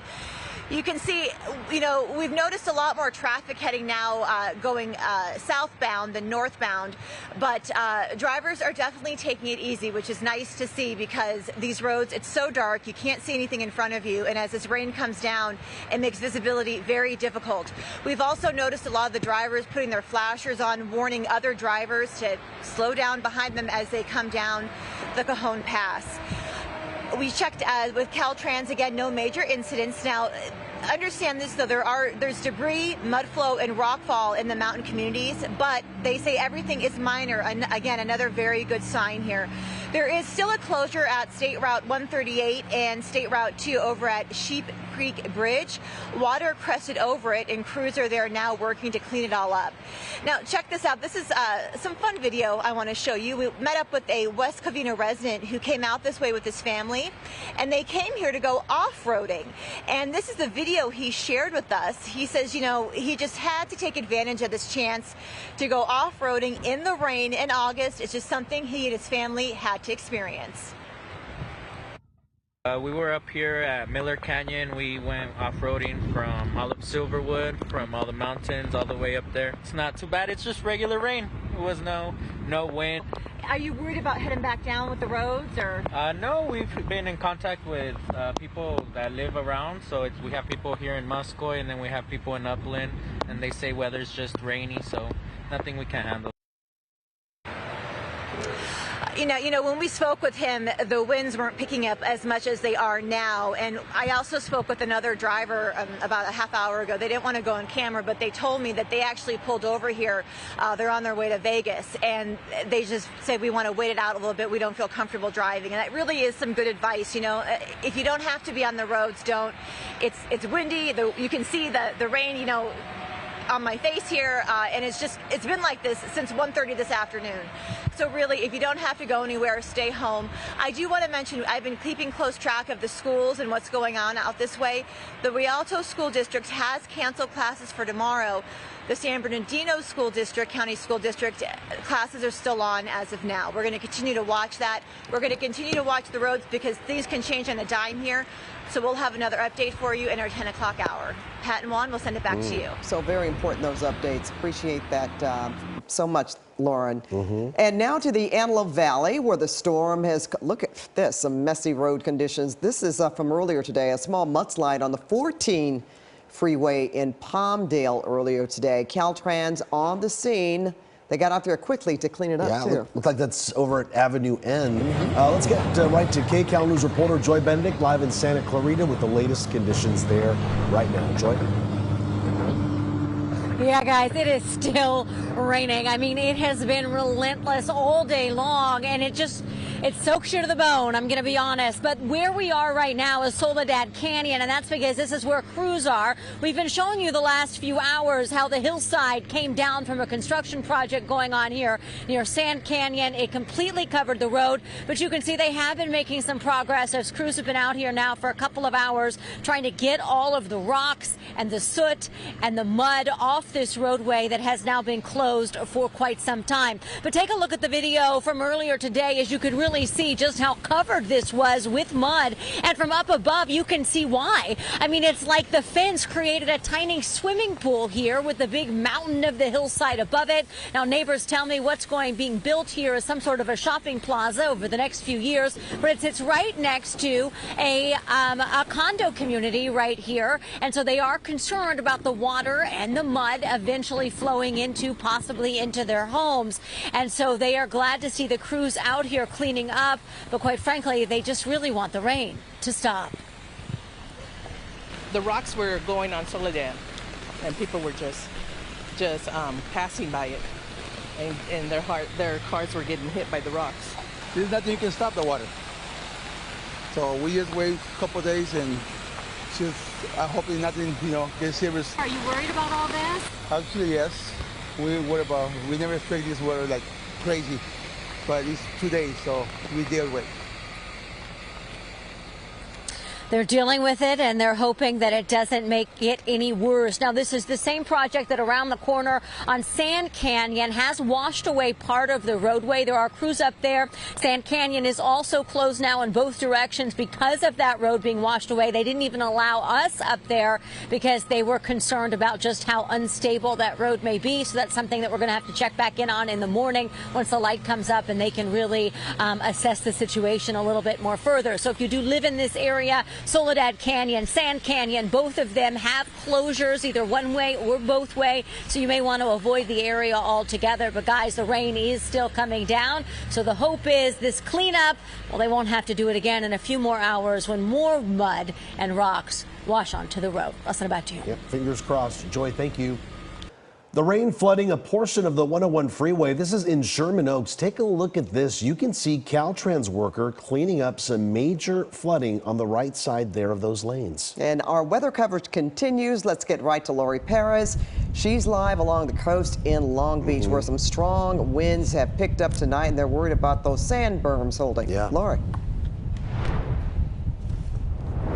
That's right. The winds have picked up. The rain, fortunately, has died, but the work continues. I want to show you behind me. We've been watching as these crews all day long have been refortifying the berms, and right where we're standing is what they're worried about. See, past this little berm right here, if Al can walk towards this, we'll show you the water. Only that's not the water's edge. The water's edge is beyond where those crews are working and beyond where that lifeguard station is. But the high surf, because of the storm, has started to encroach and started to come way past where it traditionally lines. That's exactly what they're worried about here along the peninsula. Historically, whenever there are storms, there can be flooding. That's why they've been working for so many days to build this berm. Now, earlier tonight, we already saw some of the issues that they've been experiencing because of the hours of rain.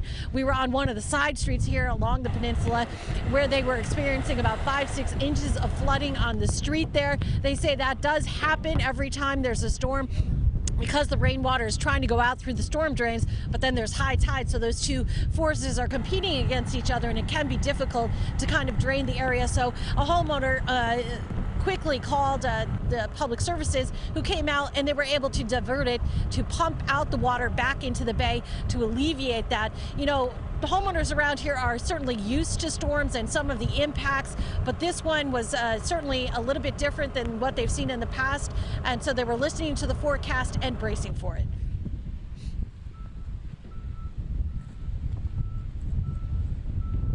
I'm kind of sitting at a spot where it, I won't take a direct hit, but I still I sleep on the top floor. I'm very concerned, okay? And this is only the beginning. So we don't know what we're in for, but I think we're in for a lot. And again, there are those crews still working into the night as the winds intensify, which is going to be another one of the factors that they have to deal with, because not only are they going to have to handle the water that is headed this way, but this intense wind is going to start to minimize and diminish these berms that they are working so hard to put up. So they have a lot to handle here. Fortunately, though, the good thing is, at least for now, the rain seems to have ceased, which can hopefully only mean good news. We are live here in Long Beach. I'll send it back to you guys. All right, thanks so much, Lori. We hope it means good news too, and we'll be checking back in with you shortly. Well, the rain has been heavy and steady in the San Bernardino Mountains. In fact, it took our Nicole Comstock several hours to get to Big Bear. And Nicole, since you've been there, oh yeah, it's been raining, right? It's still raining. It has not been dry at all out here, Pat, all day long.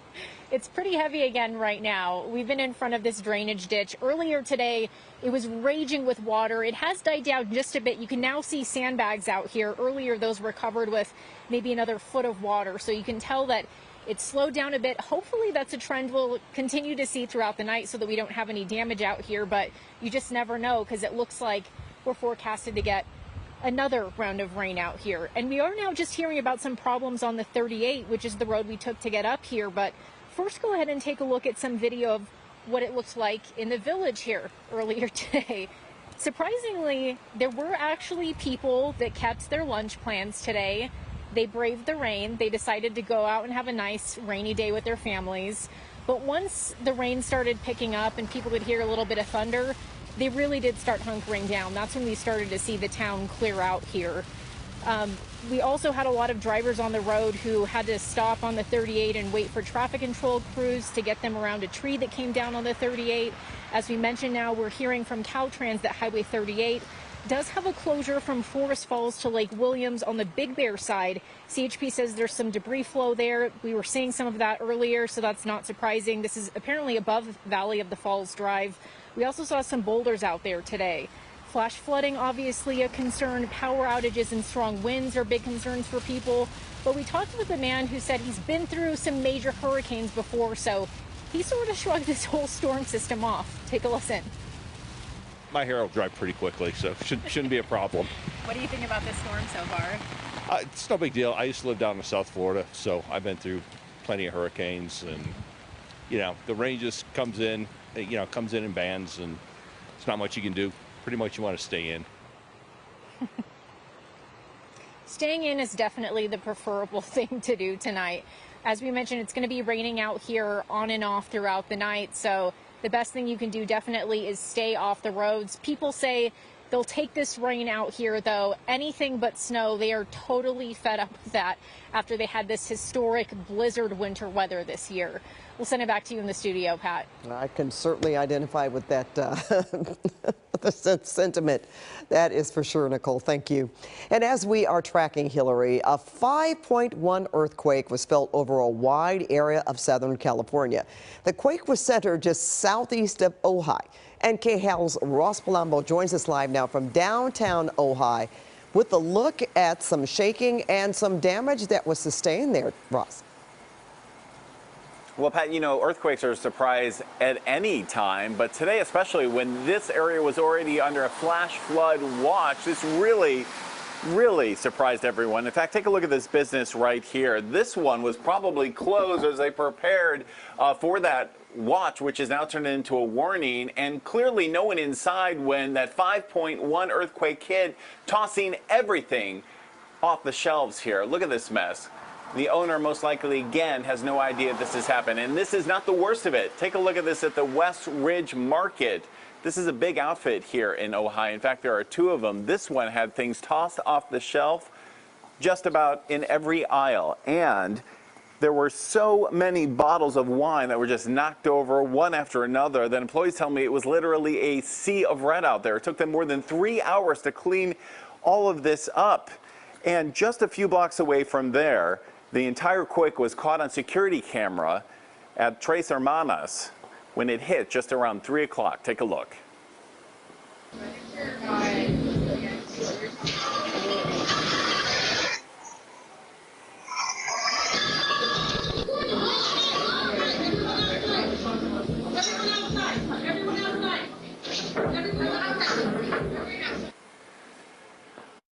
Yeah, I've lived in Ojai since 1993, and this is the worst earthquake I've felt since in all that time. Yeah.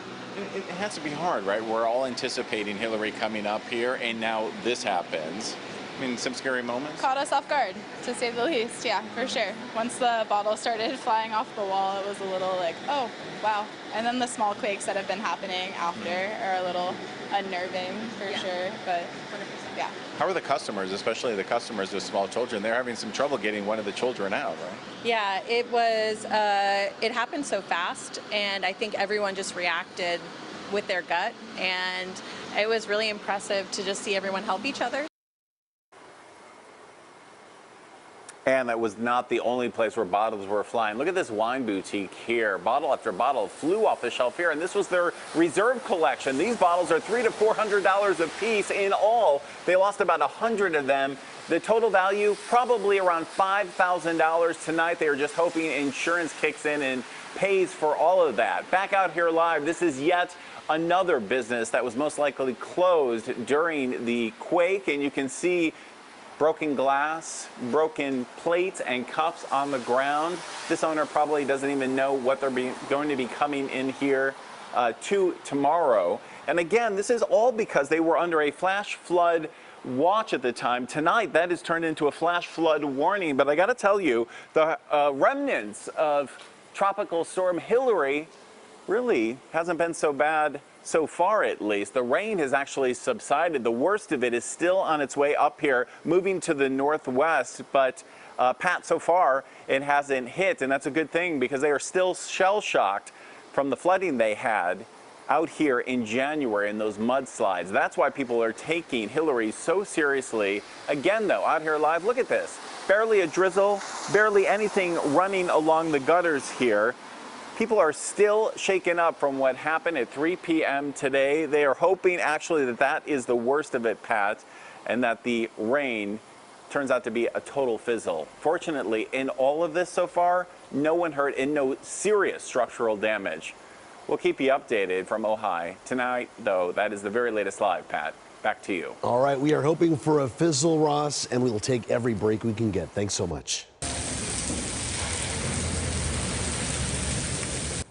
Our other big story, they're getting a big drencher in the desert. Roads and streets are flooded in Palm Springs. This is what our next weather team of meteorologists has been warning us about. The desert, of course, is flat, and the sand can only absorb so much water. When a lot of rain comes down very quickly, like it is today, where is for all this water to go to? Let's go now to Jason Allen live in Palm Springs. Jason, what's the situation out there tonight? Right now, it's an enjoyable evening, really. Light rain falling, the temperature's nice, the wind has calmed down. Such a difference, really, one from what we saw throughout the afternoon here when those really heavy rains started up very early in the afternoon hours you were just talking about. And the impact was almost immediate.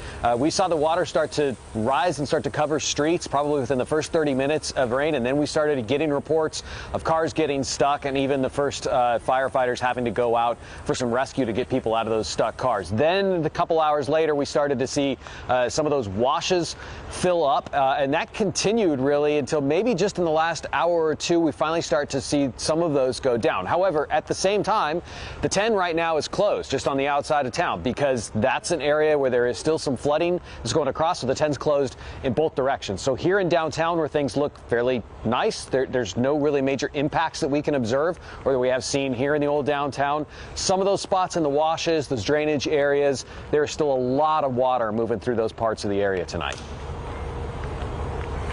Well, that's a very different picture, and we are glad that you are getting a reprieve from a lot of the rain and wind that you experienced earlier tonight, Jason. Thank you so much. Yep. Like we were saying, we'll take any break we can. And taking a live look right now at downtown LA, raindrops are covering that camera for us. Well, let's check in with meteorologist Evelyn Taft. And Ev, we can expect more rain throughout the night, right? Absolutely more rain tonight. In fact, we are getting a look at radar right now, Pat and Juan, and this is not it. So we've got our futurecast, and Olga's going to take you through it because I do want to show you exactly where and when we're expecting the extra rain to fall. But let's get right back to radar. And again, we're sort of rewinding back to radar and showing you exactly where we are expecting that rain and where it is right now. We're going to be tracking it for you, and Olga will have a little more on your future cast in just a little bit. Let's get a look at the live radar. You're going to see a lot of yellow and orange. In fact, we are looking at heavier spots continuing through the IE, through Agora Hills, through Santa Clarita. And let's take a closer look at what's happening right here. We're going to zoom in on the 215, where we've been eyeing very heavy cells pretty much all night long as you make your way out of San Bernardino and into the mountains. Crestline, it has been coming down non-stop for us. We are looking at inches upon inches of rain. Of course, we've got our eyes on the desert. We were just talking about Palm Springs. We could see a lot more rain there. San Fernando looking at some heavy rain at the moment. And as we take a closer look at Santa Clarita, still looking at heavy showers, and we've been getting pounded all day in Santa Clarita. It has been quite a wet day for all of us, but especially for us in the Santa Clarita Valley, the Antelope Valley, and our local mountains as well. I do want to track some of these cells for you. I'm going to step off and show you exactly where the cells are and where they are headed. So right now we are sort of pausing the radar, if you will, and this is where everything is as we speak. So I do want to get a closer look at what's happening right here. And we're going to actually zoom out in just a moment when the graphic will allow me to do that. And we're going to actually go back to the radar in a second. We are actually taking a look at your watches and warnings. It's just important to know that we do have flood watches and warnings continuing now and actually staying in effect through 3 a.m. So it's going to be a busy night for us. We're still not in the clear. We don't want to let our guards down yet. And now we do have the capability to sort of pull back a little bit and show you where the heaviest rain is. So here's a bird's eye view of Southern California. And you're going to see the heaviest rain, like we just mentioned, right here, where this yellow and orange appears on your screen. Crestline to Running Springs. We're also looking at a little heavier cell right there between Riverside and Mira Loma. Now let's take a closer look at what's happening right here in San Fernando. We have seen rain nonstop through parts of the San Fernando Valley, especially through San Fernando and Pacoima right now. And as we take a closer look at what's happening here, you'll see along the 118 and the 5, we're looking at very heavy rain at the moment. Now we're going to take it back over to Ventura County, where we've been tracking very heavy rain. Swift water rescues in the area near Camarillo and Spanish Hills. From Point Dume all the way to Camarillo, we saw heavy downpours earlier tonight, and a lot of that rain had moved in to parts of Ventura County, and we're still tracking some of it right now. Otherwise, we're not seeing a lot of yellow or orange on your screen, but we could see a little more of it. We're sort of getting a little bit of a break, and as we get a look at the big picture, and I'm really just backing up to show you the heaviest rain really with us, since the center of the storm is actually focused over Southern California. Right now it's moved out of San Diego County. Some of that moisture is still left because this moisture spans very far and wide. It's not just in one little area. And that's what we get used to seeing sometimes with winter storms that push through. It's just sort of one area of rain moving, right, from north to south generally. Well, this is moving south to north. It's going to be clearing out south to north, but we do have another wave moving in just a few hours. And with that, we want to get a look at that future cast we were showing you a little earlier, and Olga Ospina has the latest. Olga. Yeah, Evelyn, and we are taking a look at our future cast here as that rain is continuing to fall across Southern California. Still those pockets of moderate to heavy rain. The difference is from this afternoon, we're not seeing the rain so widespread. So some of you are getting a break finally from that wet weather. That includes parts of LA, even parts of Orange County. As we head into some of the high deserts, also seeing a little bit of clearing, but still a lot of those yellows, oranges out through Fraser Park, through the I-5 corridor, and as Evelyn was showing you, through the Inland Empire, the mountains of San Bernardino County, seeing still some rain. As we head into the overnight hours, we will still see some activity. However, it's going to become a little bit more isolated in nature. You'll still see some wet weather at just around 4 a.m. out through the I-5 and up into the San Gabriel Valley. And look at this, a lot of moisture moving to the eastern portion of our region through the Coachella Valley, and a lot of those those high deserts as that storm continues to push to the north and impact Nevada as we head into tomorrow. Really some of that heavy stuff out there. For 6:45 a.m., if you are out the door early in the morning, keep in mind out through Ventura County, a few pockets of some heavy rain, but again, not quite as widespread. A lot of us just seeing more of that light to moderate rain, and then still just that eastern portion of that more widespread rain, that wet weather, and still impacting parts of Ventura County at the 9 o'clock hour. But most of us really start to clear out by Monday morning, and by late morning into the afternoon hours. Look at this, just some lingering cloud cover for some of you.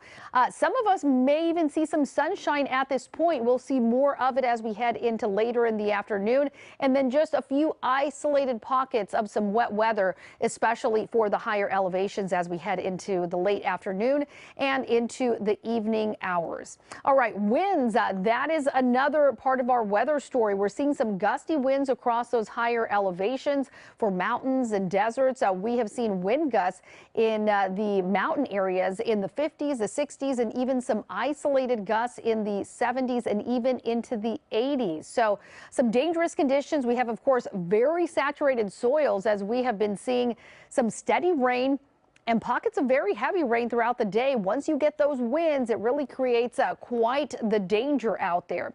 Tropical storm warning. So for coasts and valleys, we've seen peak wind gusts of 30 to 50 miles per hour. For the mountain areas, again, those stronger winds, and the mountains is also where we have seen that heaviest rain with some flooding. We actually have a flash flood warning still across a lot of our area, and still looking at more rain falling across our region. So flood watch also in place actually for most of us, not just here in Southern California, but much of the West being impacted by the wet weather. Want to take a look at the 7-day forecast and temperatures. It is going to be quite humid with all this tropical moisture moving through, and temperatures in the 80s, but again, it'll feel even a little bit hotter than that due to all the humidity in the air. Things dry out nicely on Tuesday, and look at that. We'll continue with dry weather for the rest of the week. Some sunshine appears too. This storm is moving through very quickly. Valleys 80s tomorrow, back into the 90s by Tuesday. Inland Empire, you will be in the low 80s and also warm up back into the 90s by the middle end of the week. For the beaches, temperatures there will remain in the 70s. The one issue we are tracking, though, is with this storm moving through, we have these very large swells, so dangerous conditions in the water. High desert numbers go from 80s to 90s for you also, and still the chance of isolated thunderstorms a possibility as we head still into Monday. For the mountains, temperatures in the 60s turning into 70s, and again, that is where we are seeing the greatest risk of those strong winds and of course of the flash flooding due to the really extreme intense rain that they are getting out there right now and still will continue to get as we head into the coming hours. Back to you guys. All right, thanks so much, Olga. Glad to hear we've got some sunshine coming our way, though.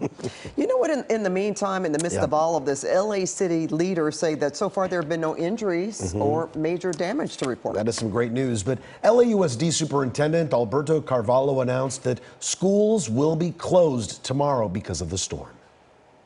The peak of this storm will take place in the middle of the night, depriving us of our ability to inspect schools or determine access to schools to be safe.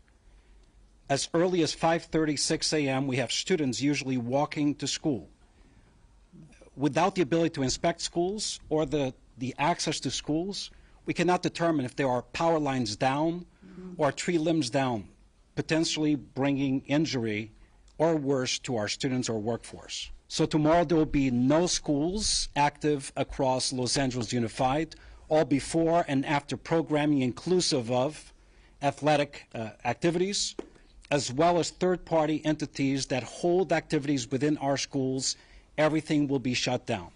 We expect full resumption of all educational services beginning Tuesday morning as scheduled. We expect and will be advising our teacher colleagues to load assignments around 10 o'clock in the morning for asynchronous learning opportunities across Los Angeles Unified. We tested our connectivity, our device empowerment, and the operability of our learning management system, Schoology, which students, parents, and teachers got really used to during the pandemic. It is operating at 100%. Materials have been loaded, resources are available.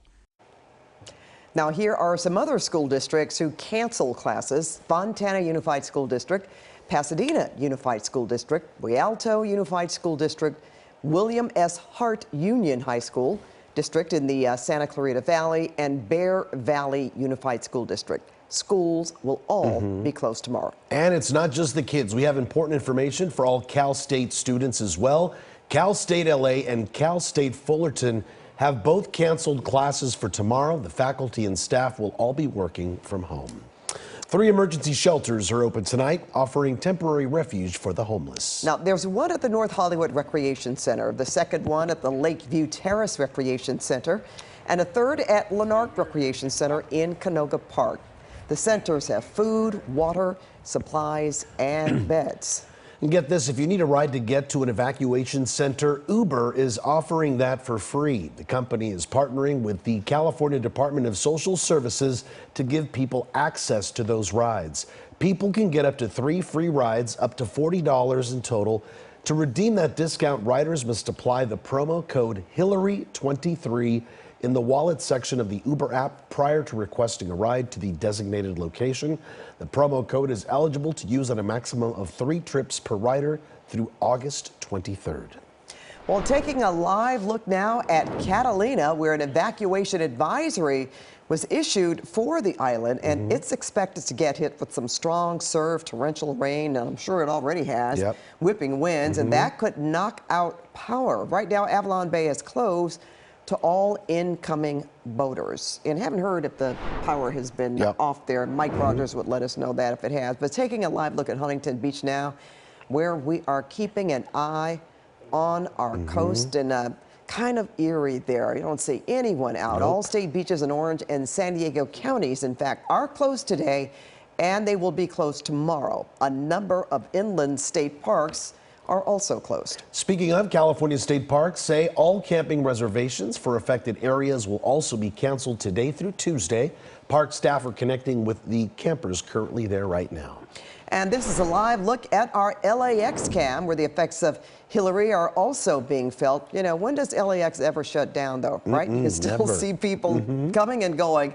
The latest from FlightAware says a total of 80 flights were canceled and 388 flights have been delayed. Well, meanwhile, at Ontario Airport, Southwest Airlines has suspended all flights tonight through 10:30 a.m. tomorrow morning. Frontier Airlines has suspended all flights tonight and tomorrow as well. Travelers are being asked to reach out to their airlines for the latest flight status updates. And we continue tracking the impact of Hilary, of course, tonight. And this is the flooding in Baja, Mexico. This is where Tropical Storm Hilary started, really. She made landfall at 11 this morning, and really the rest is history. And you can see just how much water coming down there. And a little closer to home, Hilary brought torrential rain to the Southland as well. Going to that video right now. This video showing an abandoned car in a river. This is near Lincoln Heights, Pat. And a fallen tree. Juan, this is in Beverly Hills. Wow, look at that. So just across the street, close that road down. Those broken trees with roots up in the air are blocking the road in Canyon Park. Our weather team is tracking the current conditions right now. And meteorologist Evelyn Taft and Olga Ospina are here to give us the very latest. We're going to start with you, Ev. Yeah, Pat, Juan, I mean, what a day, an historic day. I mean, the first time that actually a tropical storm has entered California. 1939 was the last time. Of course, it didn't make landfall in Southern California. It made landfall before it got to us here. But still, not in our lifetime, most of our lifetimes, right? Let's take a look at live radar right now, and you will see very heavy pockets of rain staying with us. We're getting a little bit of a break, and by a break, it's still wet out there. It's just not as heavy for the majority of us. We saw some very heavy cells pass through. Now we're sort of dealing with a lot of green, which just means steady showers. Some of us getting a break altogether, but it's a break because we're still expecting more as we move through the night. We're going to be timing it all out coming up in your Futurecast with Olga in just a moment. But I do want to take a look at where we're seeing the heaviest rain. And I don't want to discount the fact that we're still looking at very heavy rain through Crestline and Running Springs. And we're watching those rain totals go up and up into the inches. Really a very, very eventful night for our mountain communities. We saw thunderstorms. We're looking at heavy rain still, and the brunt of it really falling again in our mountain and foothill communities all across Southern California above the 210 corridor.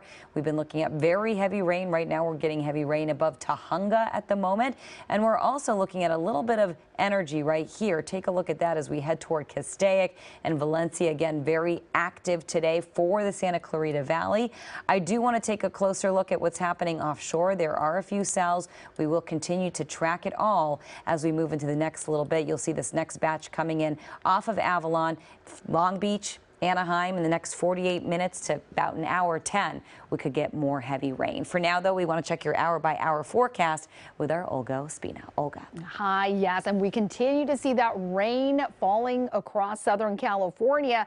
And the good news is, as Evelyn was mentioning, we're starting to see a little bit more of a break. Some of us are actually seeing some drier conditions. It is not as widespread as what we were seeing this afternoon. However, we're still seeing pockets of some heavy rain out through places like Frazier Park, through the I-5 corridor, also through Ventura County, and out through the Inland Empire also. But that rain continues to decrease as we head into the overnight hours and into early Monday. However, if you are out heading out to the Coachella Valley and moving up north, that's where we're actually seeing a little bit more of a bigger widespread area, still seeing some wet weather. But for the rest of us, Monday morning, 7 a.m., not too bad.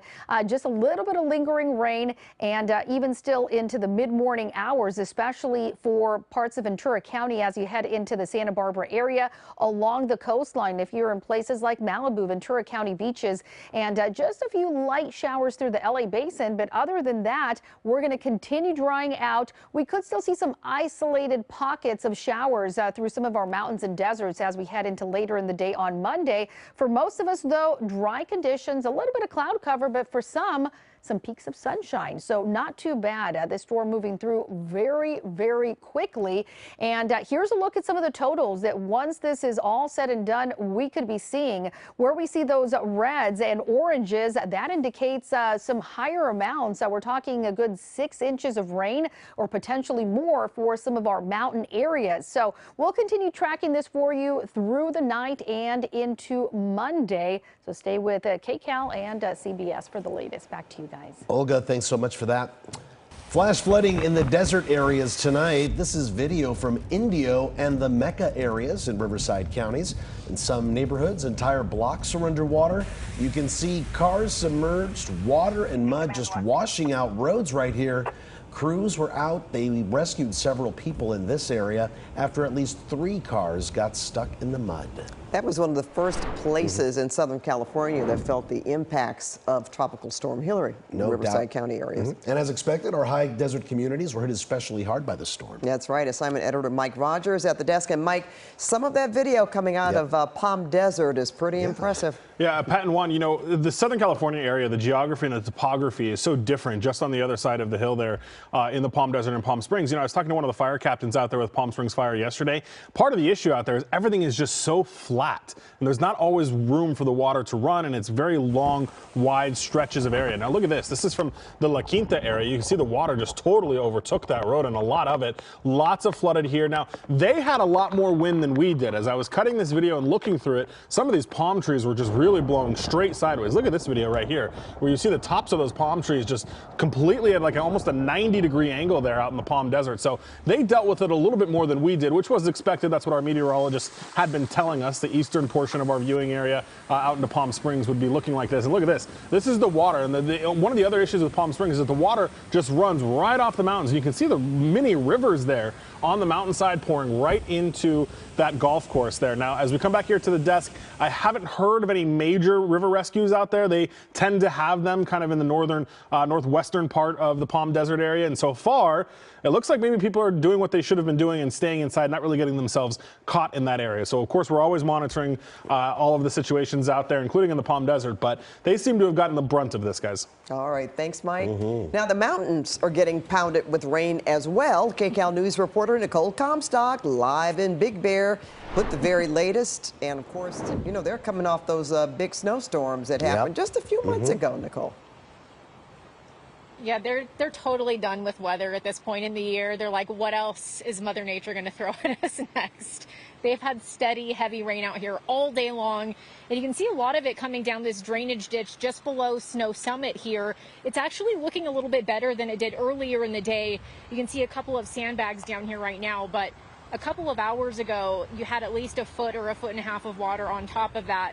For a short time, we were kind of worried that it was going to cover at least half of the road here, but things have calmed down at least a little bit. We're also hearing that there's some problems on Highway 38 right now, but first we're going to get you to a little more video just to show you what it looked like. Hello to you guys too. Just to show you what it looked like in the village earlier today. Believe it or not, there were still people out there shopping and having lunch a little earlier, enjoying the rain out there, going for a nice stroll.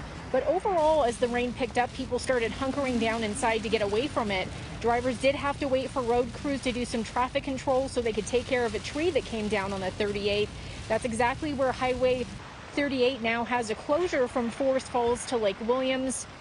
And we're hearing that's on the Big Bear side. CHP saying they just have some debris flow on the road above Valley of the Falls Drive that they're trying to clean up. 5 to 10 inches of rain expected out here by the end of the storm. Flash flooding, obviously, and power outages are a huge concern, but we haven't seen any of that quite yet. We did speak with a pet store owner who is watching the storm and watching the customers continue to come in the middle of the storm. Take a listen. I think it's quieting down now. I think people are kind of shutting themselves in to see what's going to happen. Yeah. Have you been kind of just watching out the window today and keeping an eye on the rain? Yes, getting a feel for what the week's going to hold. Hopefully it's going to taper off, you know, as it moves through Baja. Hopefully it's going to diminish a little. Yeah, that lady phrased it pretty well earlier. She said this town here has officially broken up with snow for the season. Lots of people up here opened their doors during the snowstorm in February and had like 8 feet of snow. Took them weeks to get their driveways plowed out here. So at least the rain, they feel like if it does do some damage here overnight, it'll be at least faster to get out of the neighborhood and clean this all up. We'll send it back to you in the studio. All right, Nicole, thanks so much for that. Okay, taking a look now as the wind blew through the Imperial Sand Dunes Recreation Area earlier today. You can see it's blowing a lot of sand across the road. And a muddy mess in far eastern LA County. This is near the San Bernardino County line. In fact, eastbound Highway 138 shut down where it meets with Route 18, Pear Blossom Highway. And the street flooding was just too much for this road in Sand Canyon. Incredible video, right, Pat? We've been seeing this over and over tonight. This is northbound on Sand Canyon Road near Soledad Canyon Road. One lane shut down for debris removal tonight, and obviously they're going to have to get that asphalt repaired too, right? No question. That is really something to see how strong how much rain that produced this. And the rain is causing slick roads tonight. You can see flooded streets in North Hollywood, and that usually happens even when we don't have as much rain as we're having now. Right. So you can just imagine how it's looking now. And we see it along Lankershim Boulevard, Tujunga as well. Those always those intersections. Oh, yeah. All right, we want to take a look now at the water rushing through Sheep Canyon. This is in Wrightwood in San Bernardino County. The person taking this video says this debris from the winter storms being swept down the mountain, those logs and other pieces of wood, they just kept coming down over and over again down the canyon wash. Impressive. And it's slow going on the roads tonight as the rain continues to fall. It should be slow going. Assignment editor Mike Rogers at the desk, and I'm just saying we should be slowing down in all that rain, Mike. Yeah, and there have been a couple problem spots here and there. Unfortunately, we had a fatality up on the 15 freeway in the high desert, so there has been some issues. Mainly okay, though. I want to go to our next traffic maps here and just kind of show you lots of green on the map. That's been the case all day. We do have these pockets of problems. I just kind of want to take you. This is in the Cajon Pass, and look at It's interesting because you can see everything blowing around there, and it's hard to tell if maybe there's a little bit of fog coming through there as well. As you go through the pass, you know, sometimes you get those lower clouds that can build up in there. But either way, visibility, whether it's the fog or the rain, visibility doesn't look terribly amazing through there. Now, I just found this camera, and look at how it shakes. This is on the 18 near Lake Gregory. That's up in our local mountains. If you look at the street lights there, you can see kind of the mist of the water just rushing through there. The camera itself is very shaky, and then check out that tree on the right. It's interesting. I found this camera because this is one of the ones that we use when we're monitoring snow in the mountains. Obviously, that's not the case here, but still there is weather going through. Now, I want to take you up to the high desert because that is actually where most of our problems are. You see 395 there, the 15 also backed up. A lot of that has to do with what's going on in Barstow. Now, I heard from a lot of you earlier. I know that this was reopened for a period of time, but it is back closed now. This northbound, southbound 15 has been an issue since about noon today when a power pole fell down.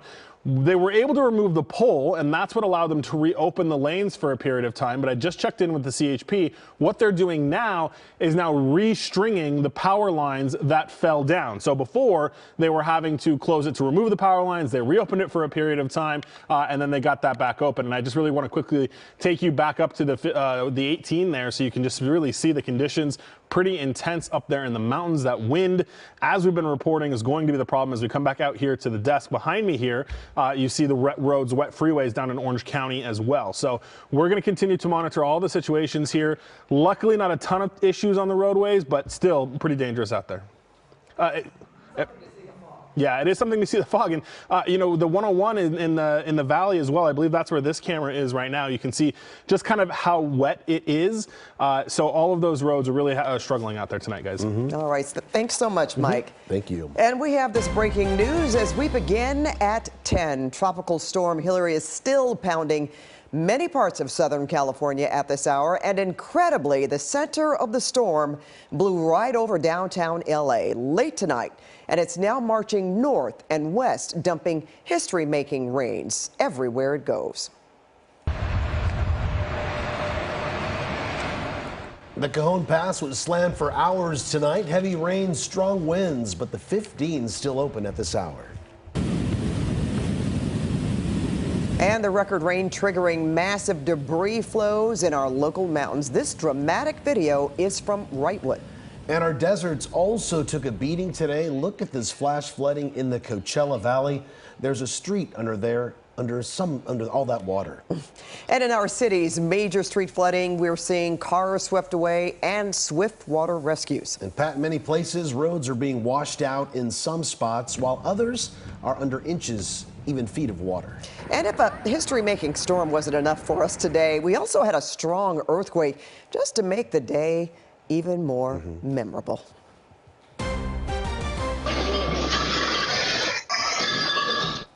And there it is, a 5.1 earthquake striking at the same time as this storm this afternoon, rocking Ojai and shaking up much of Southern California. Good evening, everyone. I'm Juan Fernandez. And I'm Pat Harvey. And what a day, what a night. We will have more on the earthquake in just minutes. But first, we want to get to tonight's big story, the story in Southern California, Tropical Storm Hilary, the first tropical storm to hit Southern California in nearly a century. We have extensive TV coverage of Hilary for you tonight, from the coast to the basin and the valleys to the mountains and the high and low deserts. But we want to begin with the KCAL News weather team, who is tracking Hilary and has everything you need to know about the storm right now and over the next few hours. Meteorologist Evelyn Taft kicks us off. All right, yes, indeed. And Pat, Juan, as we get a look at your live radar right here, we're looking at heavy rain still coming in over the mountains. I was just checking with the latest rainfall totals. We've got a lot of records. We smashed records, especially in our desert communities. 5 inches of rain for some of us in our mountain communities, and we're still looking at very heavy rain as we speak. We're getting a little bit of a break, but it's not much because we could see another wave of thunderstorms potentially roll through, but things are much calmer for a lot of us, but not for all of us. So let's take a closer look at radar. We're going to zoom in on the spots that we're contending with that really are still experiencing heavy rain at the moment. And let's take a closer look at that. So you'll see right here the yellow and orange on your screen through Crestline, through Running Springs, showing you that heavy rain. Lake Arrowhead also all night long. We've been experiencing very, very heavy rain through most of the area. Again, we're looking at least a few inches. And right now we're continuing to track not just rainfall totals, but really the rain at the moment. We're going to have those totals for you. But I'll tell you, for example, in Wrightwood, where we've seen a lot of rain earlier today, and we're still looking at rain at the moment, 5.5 inches. We saw maybe initially a range of 7 to 10 inches. So we'll take 5.5, but we still have more rain to go. That was just in the last 24 hours. Now, things have let up a little bit for Thousand Oaks, Agora, Calabasas, Simi Valley, San Fernando, but we are still looking at rain at the moment. We're not completely in the clear, and there's still a little more rain sitting offshore. Now, as we head to the high desert, we've seen a lot of rain in the high desert. That's where we've broken records, and you will see right now near Acton, we're looking at that little red spot, or excuse me, yellow, not red, yellow, just indicating that we're looking at very, very heavy rain at the moment. So the high desert really hasn't let up much as far as rain goes. Now, let's take a closer look at what's happening right here. The darker green through Santa Clarita into Silmar, Bouquet Canyon. This is steady rain, so it's not coming down as hard as it was, but it's still very heavy at the moment. So we're going to continue to track that for you. Now, let's take a closer look at what's happening right here. As we zoom out, I do want to take you over to the coast. Yes, we're still looking at a few showers off the coast. Catalina, of course, we've had our eyes on Avalon. Still looking at a lot of rain and potentially a lot of wind coming in as well. Now, Laguna Niguel into Irvine, Mission Viejo, Foothill Ranch. We're looking at heavy rain. Dana Point. So now South Orange County into Laguna Beach, the little amazing, beautiful community of Three Arch Bay, starting to see some very heavy rain on the hillsides there. Now Laguna Niguel getting a heavier spot right there near the toll road. We're starting to see some very heavy showers as well. So I do want to zoom out one more time and show you exactly where we're seeing the heaviest rain. Again, just to reiterate, through our mountains, through the Lake Arrowhead community, through Acton, through parts of Orange County, and we're still looking at a little more rain coming in from offshore. I do want to tell you we saw record rainfall from USC to LAX to Long Beach and Burbank. I mean, really, the list goes on. Palmdale, Lancaster. It wasn't a hard record to beat, since in August we really don't get much rain at all, and it was an historic day considering we did see a tropical storm come to California. Maybe not make landfall, but last time we saw anything like this was back in 1939. We're still not done, though. We want to track what's going to happen for the rest of the night and tomorrow. And with that, Olga Ospina has the latest. Olga. Yeah, and Evelyn, as you mentioned, tropical storm here in Southern California. We are actually under a tropical storm warning, so extremely rare for us, and that is because we are getting so much rain. We have the coasts and valleys also with some very strong winds, 30 to 50 miles per hour. Mountains with gusts much stronger than that, right in that 50 to 60 mile per hour range. However, we've seen isolated gusts in the 70 and 80 mile per hour range, and also, of course, that really heavy rainfall that is leading to a lot of concerns about flash flooding. So I'll take you through our futurecast, show you what's going to be happening as we head into the next few hours and into Monday. So we're seeing a little bit of a break, but still a few pockets of some heavy rain out through the I-5 corridor, Frazier Park, as we head into the San Bernardino County Mountains. Also still looking at some heavy rain moving through, and we'll still continue to see some pockets of that in the overnight hours. By early tomorrow morning, look at this, not too bad for some places out through the Ventura County area. Still some rain out through the Antelope Valley and even along the coastline. However, as we head a little further east, Coachella Valley into some of those high deserts, that's where we're going to be seeing more of that widespread rain, at least for that region, that continues to push to the north. And by mid to late morning, not bad. A lot of us are going to be dry, a little bit of cloud cover, but we'll eventually actually see some clear conditions and, yes, even some sunshine as we head into late morning and into the afternoon for some of us. For the remainder of Monday, Just some isolated spots of a little bit of wet weather, especially up through some of those higher elevations. But other than that, we're going to be drying out. And as we head into Tuesday and the remainder of the week, things are much improved. We're going to see some sunshine, and temperatures are going to be warming up as well. So as far as rainfall totals, we have already received for some of those higher elevations inches, 5-6 inches, and the rain, of course, continues to fall. So once everything is said and done, mountain areas could be talking 6 to 10 inches. And for other areas, still some record amounts of rain, especially for the month of August. I mean, this is really unheard of. We continue to see a lot of rain moving across our region.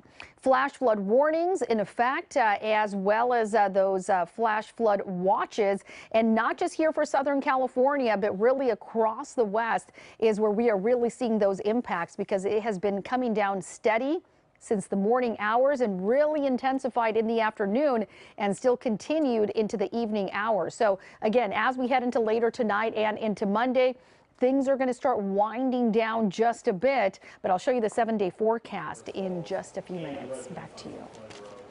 All right, thanks so much, Olga and Evelyn. And stunning new video just in of a rock and mudslide in Forest Falls. Look at that. Those rocks were huge. They were sending people running for their lives. Dangerous conditions in Oak Glen tonight. Now let's get right to KCAL News reporter Jasmine Veal. Jazz, what's the latest now? Okay, so authorities were worried that this was going to happen, and it did. We're talking about a very large mud and debris flow about a half-mile from where I'm standing to the east here on Oak Glen Road. We're in the upper Yucaipa area, and you can see this rain just continues to come down, and it's been very gusty at times. The large response behind me by CAL FIRE and San Bernardino County Fire. And this mud flow happened earlier this afternoon, and it's filled up about a 2-mile stretch of Oak Glen Road, essentially cutting off access to people in Oak Glen, and that is a concern. Take a look at what we're talking about.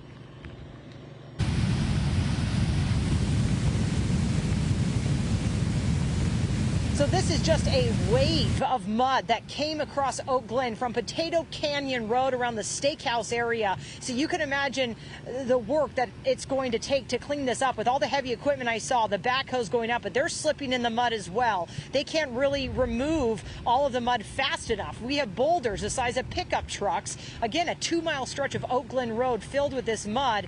And I spoke to the battalion chief up here. She is worried if there is a medical emergency, what this means for the people trapped on the other side. Take a listen. The road is closed from just west of where we're standing all the way up to almost Chagall, and it is completely impacted with mud, debris, rocks, etc., all the way to the Oak Glen Steakhouse on the other side. So we're talking a couple-mile area that has been completely blocked off. We have multiple residents. Those that didn't evacuate are sheltered in place. Fortunately, on this side, we haven't had any calls for service, but we do have equipment here on standby. The current situation is the loaders have just come in for night shift. They're making every effort that they can to try to clear the mud and debris. And back out here live, I'm right next to Pendleton Drive. It leads into a neighborhood, and it's also blocked off because the Oak Glen Creek has breached Pendleton Drive as well. We saw the muddy waters rushing over the road here. So this is just a side road, and you can imagine what's taking place about a half-mile up, and folks just hoping that those backhoes can get through so that they can move back and forth east to west here from Oak Glen. There is an evacuation shelter for those residents, as we are in that evacuation zone, have been told to leave, and they were on Saturday upgraded to this order. So they are currently at about a dozen of them at the Redlands East Valley High School. That's the evacuation shelter. Livestock can go to the DeVore Animal Shelter, and that's going to be people waiting out this storm here through the night there at the evacuation shelter. I'll send it back to you. All right, thanks so much, Jasmine. Now, did you hear that roar as that wall of water, rain, runoff, and debris raced out of the San Gabriel Mountains in Wrightwood today? Well, yeah, Juan, Hilary dumped a record amount of rain on the Santa Clarita Valley. Let's get to KCAL News reporter Joy Benedict live there with the latest conditions. Joy? Yeah, we've been watching the rain fall and the water come down the hillside really all evening long and bringing with it rock, debris, and unfortunately mud. Take a look at where we are right now. This is Soledad Canyon Road. You see we have the heavy equipment machinery out here as they have been hauling away dirt and rocks that have come down from this hillside. It's hard to see it in the darkness, but over to the right-hand side is a big mountain up there where they are doing construction to build some sort of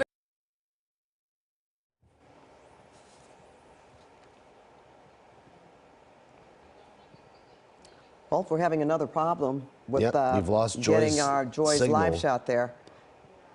As to be expected. She's back. Joy? Oh, no, that's Lauren Posen. So was that Lauren? Yep. Okay. Let's go to this. It's been raining nonstop in the Cajon Pass. Rain has been coming down pretty much in sheets. Pat. That's right. But Lauren, you're live and feeling, and we're going to look at the conditions there. And to me, it's just amazing that you've still been on the air as much as it's been raining where you are. Well, we're all in it together, Pat and Juan. You know, as you can see, the rain, it's coming down, it's windy. And I was thinking how I was going to describe this to you guys. It's really not the rain that's the nuisance, it's that wind, because when that wind kicks up, that's when it throws it in your face and it just makes it, you know, uncomfortable. Let's take a look at the Cajon Pass. I know it's dark, but we can still kind of see what's going on here. Southbound's moving pretty good, northbound too. People are really taking their time as they're driving down this road here, and that's really important because the roads, it's dark, there's ponding, and you can't see very well because of the darkness and the wind and the rain, so people are really taking their time. That's nice to see. I checked with Caltrans, and they were telling me that they did have a couple issues throughout the day, nothing too serious. There was one issue on, I want to pull this up for you so I can show you, or tell you about it rather. It was on State Road, where are my notes? State Road 138 and State Route 2 over at Sheep Creek Bridge. The water is crested over it, but they have crews over there working to clean it all up. Other than that, they say there's been debris, mud flow, and rockfall in the mountain communities, but everything is minor. So again, very good news there. Now, I want to show you something a little fun. Take a look at your screen. This is a video we got from a resident from West Covina. We met with him. He came out this way with his family to go off-roading, and this is a video he shared with us. And he said, basically, listen, it never rains like this in August in California. This is a once-in-a-lifetime opportunity. We had to come out and go off-roading, and take a listen to what else he told us. We were up here at Miller Canyon. We went off-roading from all of Silverwood, from all the mountains, all the way up there. It's not too bad. It's just regular rain. It was no wind. Are you worried about heading back down with the roads, or? No, we've been in contact with people that live around. So we have people here in Muscoy, and then we have people in Upland, and they say weather's just rainy, so nothing we can handle. It is just rain, but remember, it's been going like this. You know, I know we had Rick Montanez out here this morning. It was raining when he was here in the 3 a.m. hour, and then we've been out here since 1 this afternoon, and it hasn't stopped raining since. And I have a feeling it's going to keep raining for at least the next couple of hours. So, you know, if you don't have to be out here on the road, stay home. If you do, go slow. Pat and Juan, we're going to continue to see how things are going out here. It can change very quickly, and we'll have an update for you in the next hour. We'll send it back to you now. All right, Lauren, thanks so much. And speaking of nonstop rain, the rain is still coming down in the San Bernardino Mountains. Our Nicole Comstock live in Big Bear with the latest conditions tonight. Lauren? Nicole, sorry. Yeah, Juan, we have consistent rain out here. Oh, that's okay. We've had consistent rain out here all day long. It has been a lot heavier than this at times. So this is pretty moderate to light rain right now. And you can tell by looking at all this nasty storm water coming down this ditch behind us, because a couple of hours ago today, this was at least 1.5 feet or maybe 2 higher than that, covering this sandbag here and a couple of others that I don't know if they've washed down the hill or where they've gone at this point in the night. But we're also hearing about some problems popping up on Highway 38, which is the road we took to get up here. Before we talk about that, we want to send you to some video of what it looked like in town here today in the village, because we drove in a little bit earlier and there weren't too many cars around. It did look pretty dead here, but we stopped and talked to some shop owners, and they said surprisingly they did have a decent amount of people that were going into businesses and having lunch still, getting whatever supplies they needed before they hunkered down for the night. Now, people who were driving up Highway 38 like us, they actually had to stop and wait for crews to clear some trees out of the road, some small boulders that were all over the place. Same problem out here later tonight. Highway 38 closed from Forest Falls to Lake Williams on the Big Bear side because of debris flow. Again, that's above Valley of the Falls Drive. We did see smaller boulders there earlier in the evening. 5 to 10 inches of rain expected out here overall with this storm. One of the heaviest areas of rain we're expecting to see overall in this tropical storm in Southern California. And we spoke with one of the shop owners who said she was just watching it all from her window today. I think it's quieting down now. I think people are kind of shutting themselves in to see what's going to happen. Yeah. Have you been kind of just watching out the window today and keeping an eye on the rain? Yes, getting a feel for what the week's going to hold. Hopefully it's going to taper off, as it moves through Baja. Hopefully it's going to diminish a little. Yeah. At least for the moment, it seems to be tapering off a little bit. Still, big concerns are flash flooding, high winds. People always worry about power outages, larger trees falling down over the roads, but we haven't heard of any major problems like that in Big Bear for the night. I know a lot of other mountain areas in the San Bernardino County area are not faring so well tonight. I know there's, some mud flow coming in some of the burn areas, so we're thinking about all those people out here too. We'll send it back to you in the studio. Yep. Yes, we certainly are. Thinking about you too, Nicole. Thanks so much.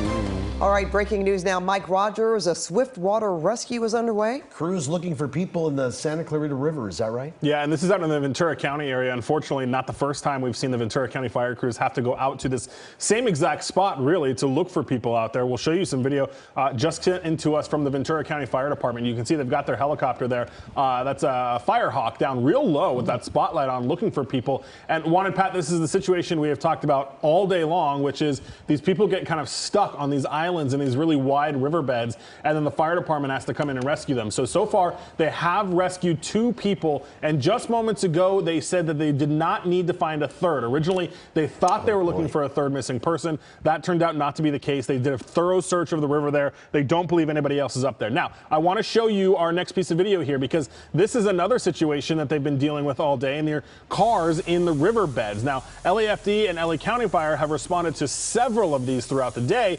sometimes even being the same cars over and over that move downstream a little bit and then they get called back in. Now, this is brand new video here at 10 o'clock. LAFD, that's their heavy rescue team. Look at that. They dangled a guy down to the car, strapped it up, and then pulled the car out of the water. Now, part of that is to A, get it out of the water, but B, so they can stop getting called about it. Now, there you see it's, pretty well damaged there. Now, I also want to take you to another river rescue that they did in Southgate. That's an LA County Fire Firehawk helicopter overhead. They were able to rescue a person out of the river here. There was another rescue not too far down. 2 people got out on their own, but it's been a very busy day. I want to show you some other video here of the LAFD's urban search and rescue team as well as their swiftwater teams. These teams right here with these vehicles, they have a boat on top. There's another vehicle that carries some more boats and even some jet skis. They have been busy. There are several teams in the city of LA with the LAFD that respond to this. As we come back out here to the desk, the fire chief there, Kristen Crowley,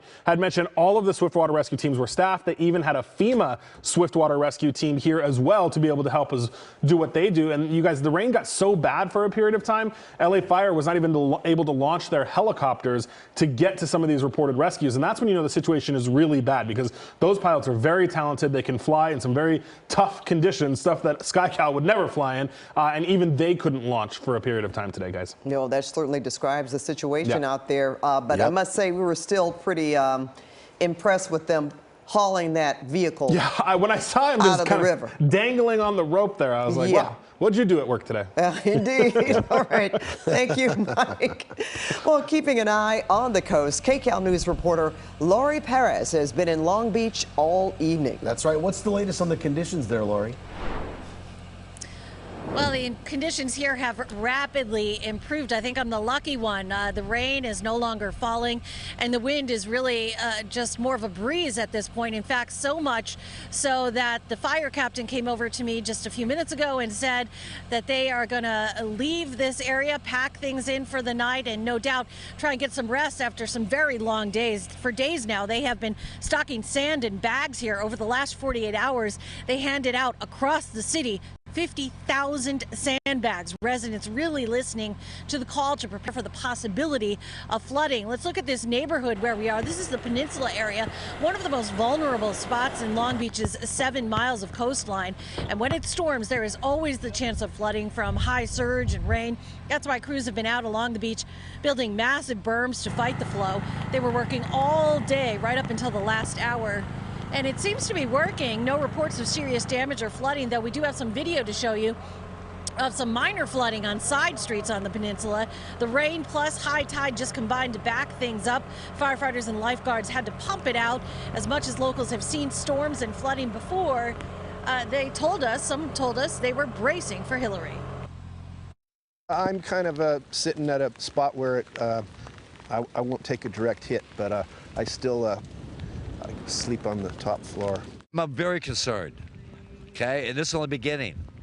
So we don't know what we're in for, but I think we're in for a lot. Yeah, that certainly has been the concern. And, you know, we were a little bit further down the beach here where we did see some of the water had really come in very far from what is traditionally the edge of the water. Just an indication of what can happen in this area when there is, precipitation, certainly hours of precipitation.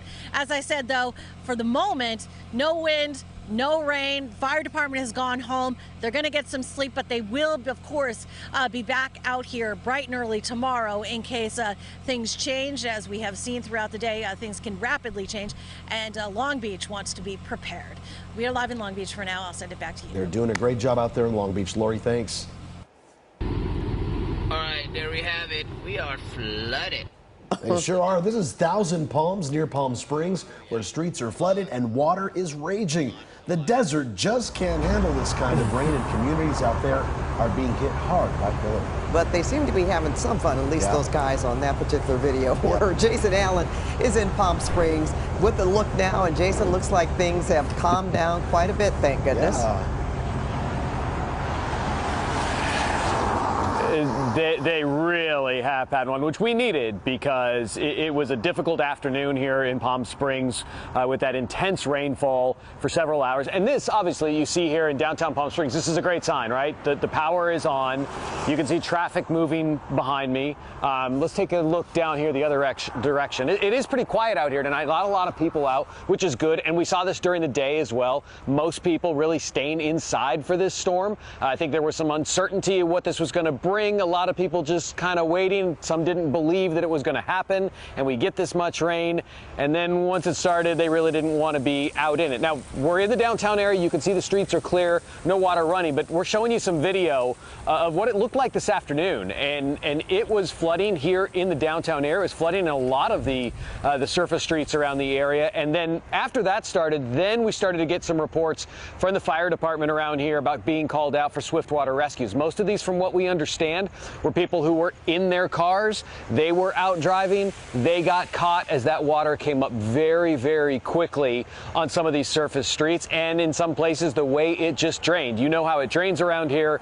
It comes down out of the streets. It just starts to pile up in some of these locations along the curbs and into the intersections. And then as we got into the afternoon hours, that's when we really started to see some of those washes swell up with water. More and more of the streets in the area had to be closed down. So that's why the city eventually went to that state of local emergency. Now tonight, you don't see that water here as we come back out live. We do know that on the other side of town, the 10 is still shut down in both directions because there is still some flooding over there. So we've seen the washes go down in some areas. It's still happening in other areas. The rain, at least for now, Pat 1, that's stopped. So that's a good thing. Let's hope it stays that way and that there's not a ton of runoff still to come out of the mountains. Yep, we're thankful for that break. And Jason Allen, thanks for that update from Palm Springs.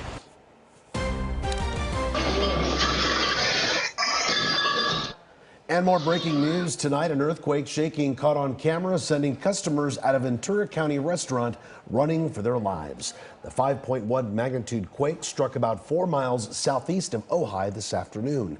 And the shaking during the storm was a shock to all of us, especially to the people in the epicenter. That's right, as if a tropical storm wasn't enough. KCAL Senior News reporter Ross Palumbo raced to Ojai as soon as the quake hit, and he's there now to show us some of the damage. Well, there has been a lot of shaking in Ojai today, and not everyone even knows the extent of the damage. Take a look at this one store right here. Clearly, no one has been inside since that 5.1 Temblor hit at around 3 p.m. Everything is still turned upside down inside this store, and clearly, no one has touched it. Take a look at Westridge Market, not too far from here. Inside Westridge, there were bottles thrown off the shelves, olive oil and wine bottle after wine bottle. In fact, at one point, the entire floor in here was just a sea of red. The people who work inside tell me that it took them some 3 hours to clean all of this up, but still, there was much worse at a restaurant just down the street from there. It's called Tres Hermanas, and inside there, security cameras were rolling when the quake hit. Take a look.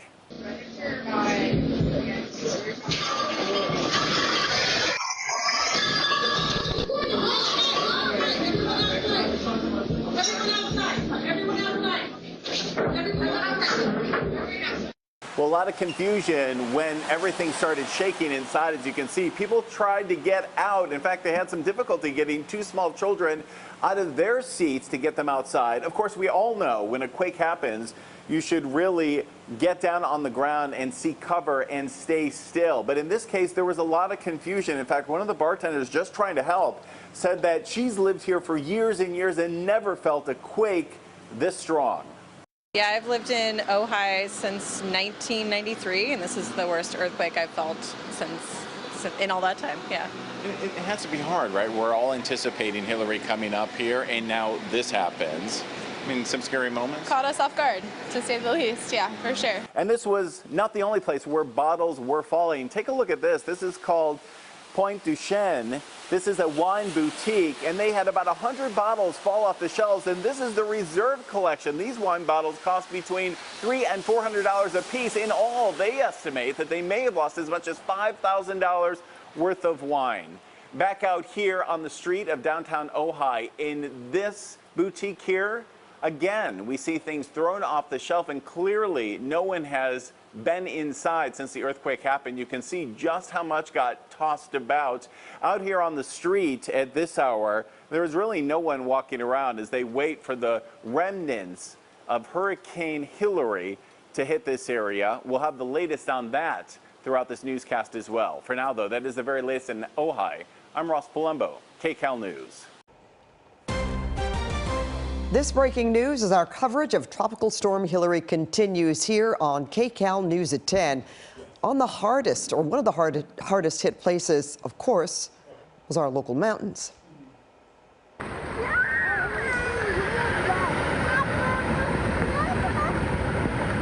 Oh, those are little kids reacting to the first wall of water and all that debris that came racing down Sheep Canyon Wash in Wrightwood today. Looked like a roller coaster going over the hill there. And more video of the flash flooding in Wrightwood. This is another angle on Sheep Creek and water racing through the wash there. Well, meteorologist Evelyn Taft is here. And Ed, give us the latest on Tropical Storm Hilary. That's amazing to hear those little kids, right? Incredible. Haven't seen anything like that. My kids would sound just like that if that's what they saw. And, you know, just seeing rain from the house today, I mean, they were so taken aback. It's just not normal for us here in Southern California. Certainly not in the month of August. And saying Tropical Storm Hilary, I mean, this is the first time since 1939 that a tropical storm has actually physically entered the state of California. Maybe it didn't make Long Beach, exactly. And, you know, maybe it didn't make landfall like we thought in Southern California, but we don't usually sustain tropical storms. So the National Hurricane Center put out an update at 8 p.m. and it was still considered a tropical storm upon entry. So really incredible. So really this is an historic event. Even though we thought maybe we could get a little more rain, a little less rain, whatever it may be, this is history. We're living it right now. We're seeing it. We are a part of it. You know, thankfully, we've been able to remain safe through this. We have seen things like what happened in Wrightwood, but thankfully everybody okay in that video. 5.5 inches of rain in Wrightwood. Wow. 5.5 inches. And that was really the last observation. So I wouldn't be Could be surprised. more? Exactly. It could be more. So that was just the latest observation. And we have so many records, and we're going to be showing you those records. I mean, we smashed record rainfall earlier today. And as we get a look at radar right now, I do want to show you where the heaviest rain still lies, and it's still in our mountains. I mean, we've really been looking at very heavy rain through our mountains. You'll see that right here through the San Bernardino County Mountains, the Riverside County Mountains as well, parts of Arrowhead, Running Springs, Crestline continuing to get pounded, and really the Santa Clarita Valley has seen a lot of rain earlier today. The 3-hour loop showing you quite a bit of it, even though things have really started to let up a little bit. Now, let's take a look right here that we're not in the clear, that's for sure. We're looking at very heavy rain coming in just north of Rancho Cucamonga.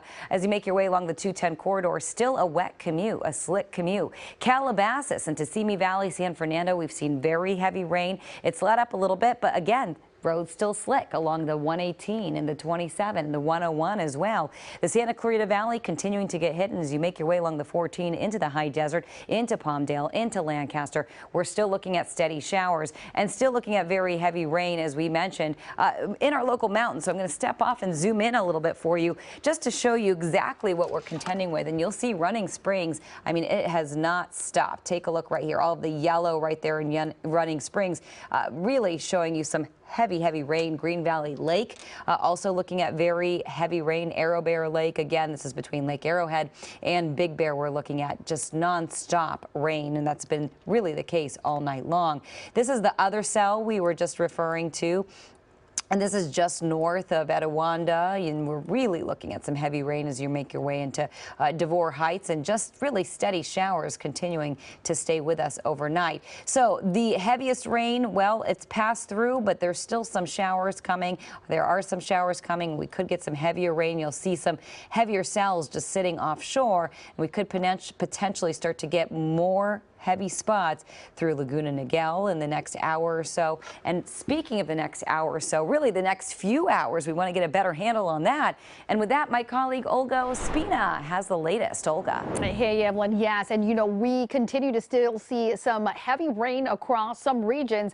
So the brunt of the storm was this afternoon into tonight, with the heaviest rain up in the mountains, 6 to 10 inches when everything is said and done. And of course, the flash flooding is a big danger, especially for places like the recent burn areas. Things to watch for: mud and debris flow. Strong winds as well continuing still into tonight, although we've been feeling them really throughout the day. So want to show you exactly what's going to be happening over the next several hours. We'll still see some heavy rain as we head into the 11 o'clock hour out through places like the I-5 corridor and for parts of Ventura County. A lot of this rain, though, fortunately sitting just offshore, but that's going to continue to push north as we head into the San Bernardino County Mountains, the San Gabriel Mountains. We're looking at also some heavy rain, and then by the 2 a.m. hour, we're still looking again at another wave moving through, bringing us still some pockets of heavy rain. Things improve, though, for the morning hours for most of us. If you're a little bit further east for parts of the Coachella Valley, as we head into some of those high deserts, that's where we'll see a little bit more of that widespread rain. But again, that will continue to push to the north. And then just a little bit of rain out through parts of Ventura and LA, turning into just a few light showers as we head into late in the morning. And then conditions start to improve. We start to get some breaks in the clouds as well, and even some sunshine on Monday also. So here we are, 1:30 in the afternoon, and a lot of us are looking at dry conditions, just some isolated pockets of some showers, especially for higher elevations, and then drier conditions by Tuesday. So here's a look at our futurecast rainfall totals. Again, the most amount of rain, that's going to be in those higher elevations, some of those valleys, and especially into the mountain areas, the deserts. We're looking at 6 to 10 inches of rain for some of our mountains. And as we head into some of those lower elevations, we could be talking still a few inches of rain. Flash flood warnings still in effect across those higher elevations. We've seen several inches already, and then most of us under the flood watch, and this continues through tomorrow morning. Here's a check of the 7-day forecast. 80s tomorrow for the LA area. Again, still some lingering showers for the early part of the day. 70s on Tuesday, and then back into the 80s on Wednesday. As we head into the valleys, mid-80s to start the work week. It's going to feel humid. We have a lot of this tropical air. And temperatures will feel a little bit warmer than what the high will be. And then we'll be back into the 90s by Tuesday into the remainder of the week. Inland Empire, you will be feeling that warm up as well as we head into later in the week. For the beaches, 70s will be the story. Still some showers and some dangerous swells, very large swells with Hilary moving through Southern California. Back to you guys. All right, thanks, Olga. Well, the Antelope Valley and Santa Clarita are taking a real hit from Hilary. KCAL News reporter Joy Benedict, let's try this again. You are live in the rain in Santa Clarita. Take it away. I mean, the rain and the microphones and the cameras and all the equipment just don't mix, so I apologize that we've been struggling a little bit tonight, but it just shows you how wet things are. And that is no different here in Santa Clarita where we are, where the problem right now is the roadway that is soaked with water, rain, and rocks. We've been out here for several hours, and you can see they have the heavy machinery out here, and they have been pretty successful of trying to clear the road. I know it's harder to see at night, but if you look over to the right-hand side, there is a big mountain of mud over there. That is because that area is under construction right now for an upcoming project of some sort of a shopping plaza. And because of all the heavy rainfall, all of that hillside came down here onto the roadway, blocking it. But it wasn't just this street here at Soledad Canyon Road that the water came down on. Take a look at this video from around the corner over there on Sand Canyon. You can see the water and the rocks and the mud from this same project washed away the roadway there on Sand Canyon. Sand Canyon is closed in both directions this evening, and right now they are just simply leaving it as they're trying to wait and see what it looks like in the morning. They don't want anybody on there just in case the entire roadway is compromised, so they're going to reassess it at that time. And this isn't the only place having problems with water. Take a look at this video that Caltrans sent us from the eastbound lanes of the 118 at Llano. You can see it was also completely covered in water, as water and street flooding have really been the main issue throughout the evening, not only here in this area, but in many areas across Southern California. And talking to the LA County Fire Department, they say it is the biggest issue that they are focusing on, with car accidents, street flooding, folks getting stuck all day, and something that they say will intensify throughout the evening. With this consistent rain, the ground gets saturated, the ground can't hold any more water, it starts to create mud flows and debris flows, and those are our concerns for tonight. And are there any particular areas that you guys are most concerned about up here in this area? There's the normal spots in Santa Clarita, Clarita Canyon, Hasley Canyon, Romero Canyon, all the areas that in the canyon areas where the mud debris flow will be the worst. Now back out here live, in addition to the heavy machinery, you can also see the crews up there. They have been sandbagging, trying to repair the fence that, again, because of so much water, literally gave way and flooded this entire roadway, not only with the water, but the rocks and the mud from the hillside. So they are working hard to try and shore that up as the rain continues to fall throughout the evening, that it won't just turn around and happen once again. But it's certainly going to be an issue out here as these rains continue to fall here and in other places where the hillsides are all compromised because of so much water. Guys. All right, thanks so much, Joy.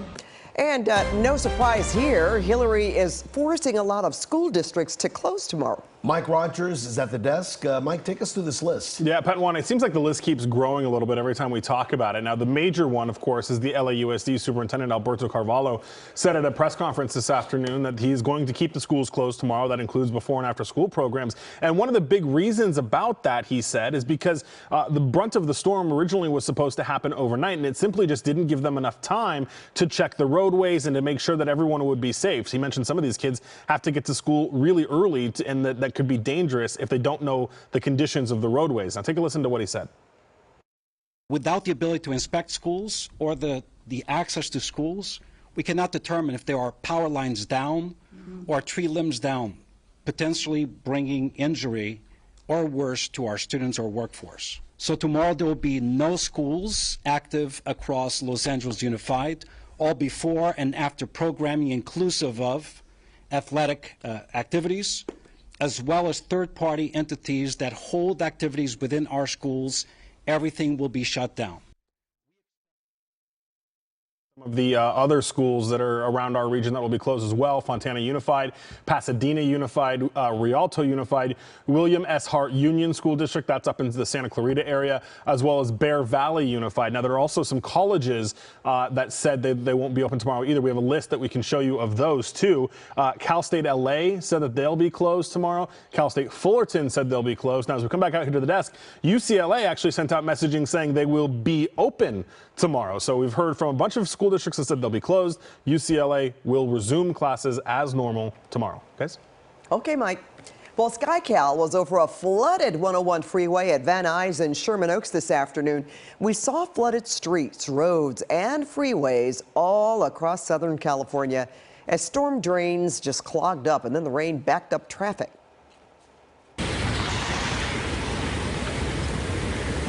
And even before the worst of the storm hit, water was rushing through backyards and washes in Valencia. Look at the size of the boulders that roll down onto State Route 98 near Calexico. Caltrans posting these photos. They may have to dynamite the largest of the boulders just to clear the road. And the rain triggered a small mudslide on the 14 freeway in Palmdale earlier today. Caltrans on the scene quickly to clean this all up. And we now have more of one of the most dramatic videos that we've seen all day. A debris flow in Forest Falls at the base of the San Bernardino Mountains. Pat, get this. A photographer from On Scene TV News was shooting water coming down a normally dry creek when he spotted a wall of mud and boulders as big as cars headed his way. Wow. Fire crews were with him, Pat. They said run, and they did. Run back. Copy.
Was that incredible or wow. what? And you could hear that continual rumbling of the boulders. But we saw the little ones first and then those huge boulders that followed and it really just ran down right into the street. Yeah, well, Pat, we did get an update from the scene. Luckily, everybody's okay. They all took refuge at the county fire station. Yeah, but you know what, Juan? That station is now cut off from the rest of the community. Still, Mike Rogers, you have some breaking news related to that rock slide in Forest Falls. Yeah, the San Bernardino Sheriff's Office has asked everybody in that area to just completely shelter in place. I want to come to my computer here because I can show you this. Now, what's interesting is this is the area that was already under a mandatory evacuation in this red box. This is exactly why they told people in that area to get out. Unfortunately, not everyone wants to when you have these evacuation warnings or orders, rather. This was an order, and this is kind of what happens. Now, this area right here, Potato Canyon, Oak Glen Road. This is where it's closed here, where these arrows are on either side of it. This whole area is closed. This is where it came off of, this hillside right here. And again, it was inside this red box that was already under a mandatory evacuation order. So now the San Bernardino Sheriff's Office has had to say, well, if you didn't evacuate, we need you to shelter in place inside your homes because we just don't know if it's safe out there yet. There are some other reports of debris flows in the Seven Oaks areas as well. So there's a lot going on in that area. And unfortunately, it is in that burn scar where the Sheriff's Office had already told people to evacuate, and unfortunately not everyone listens to that. So if you didn't, and you can hear this, they do want you to shelter in place right now until they can better assess the situation, guys. All right, Mike, thank you. Let's go ahead and head back up to the San Bernardino Mountains. And KCAL News reporter Nicole Comstock live from Big Bear. Nicole? Hey, you guys, I was just watching that video from Forest Falls, too. It seems like those communities in Oak Glen have it much, much worse than people are seeing it here in Big Bear. We pretty much had just heavy rain and consistent rain all day long, and we do have a lot of storm water coming right down off the hill here at Snow Summit. It is a pretty significant amount of rainwater that's been flowing here all day, but earlier it was completely covering the sandbags out here, so it has died down quite a bit since then. We're also hearing there's been some problems lately on Highway 38, but first we want to give you a look at what it looked like in the village a little bit earlier today before the storm really picked up. Only a handful of people out and about here with umbrellas who were definitely excited, and everyone was talking about the tropical storm, wondering how bad it would be. But overall, a pretty slow evening as people hunkered down to get away from all this rain. Well, crews were working to clear trees and small boulders off the 38, and Caltrans now saying that they had to close a portion of Highway 38 for a bit above Valley of the Falls Drive for debris flow. Now, some people we spoke with tonight thought this storm ended up being a little less intense than they expected. Others, however, say they are still worried heading over into the overnight hours. Take a listen. I mean, it seemed a little dramatic, but you never know, and it is coming down. Perfect timing. And you said you are a little worried about the roads. Well, I guess that's the one thing that could, trap me up here on the mountain. I wouldn't be able to get back home. You know, people up here at the ski resort at Snow Summit say they get into big problems here when they have a lot of rain come down in a microburst pretty much all at one time. But today we've been seeing this steady rain spread out over many hours. So hopefully that's what's keeping all the water here under control and keeping it away from the homes so we don't have mudslides and more debris flow over the roads. It sounds like Caltrans crews, the county fire department and public works are still working around the clock until the end of this storm to make sure if they do need to do any kind of swift water rescues out here, they have all the equipment and the manpower in place to get those jobs done.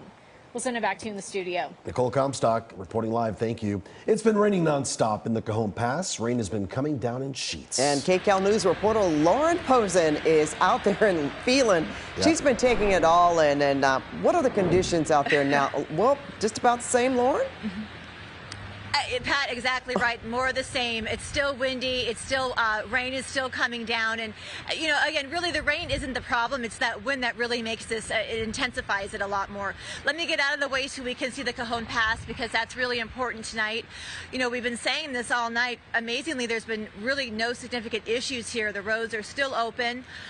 Drivers are taking it easy, which is a very good thing. The roads are wet. They're slick. And it's dark, so you really can't see what's in front of you. So it's good that drivers are going slow as they're making their way through here. I will say, though, that we've spoken to some drivers who have pulled over to the side off the roads here because they just don't want to drive in these conditions. There's a couple to my left that they're trying to go to Las Vegas. They said, you know what, it's too dangerous for us. We're going to pull off to the side and wait till things kind of clear up a little bit. And that's a really good idea. So if you don't have to be out here, there's no need to be. Stay home and then just wait till the sun comes up and this clears out of here. That way it'll be much safer for you. Pat and Juan, we'll send it back to you. Good advice. Thanks so much, Lauren.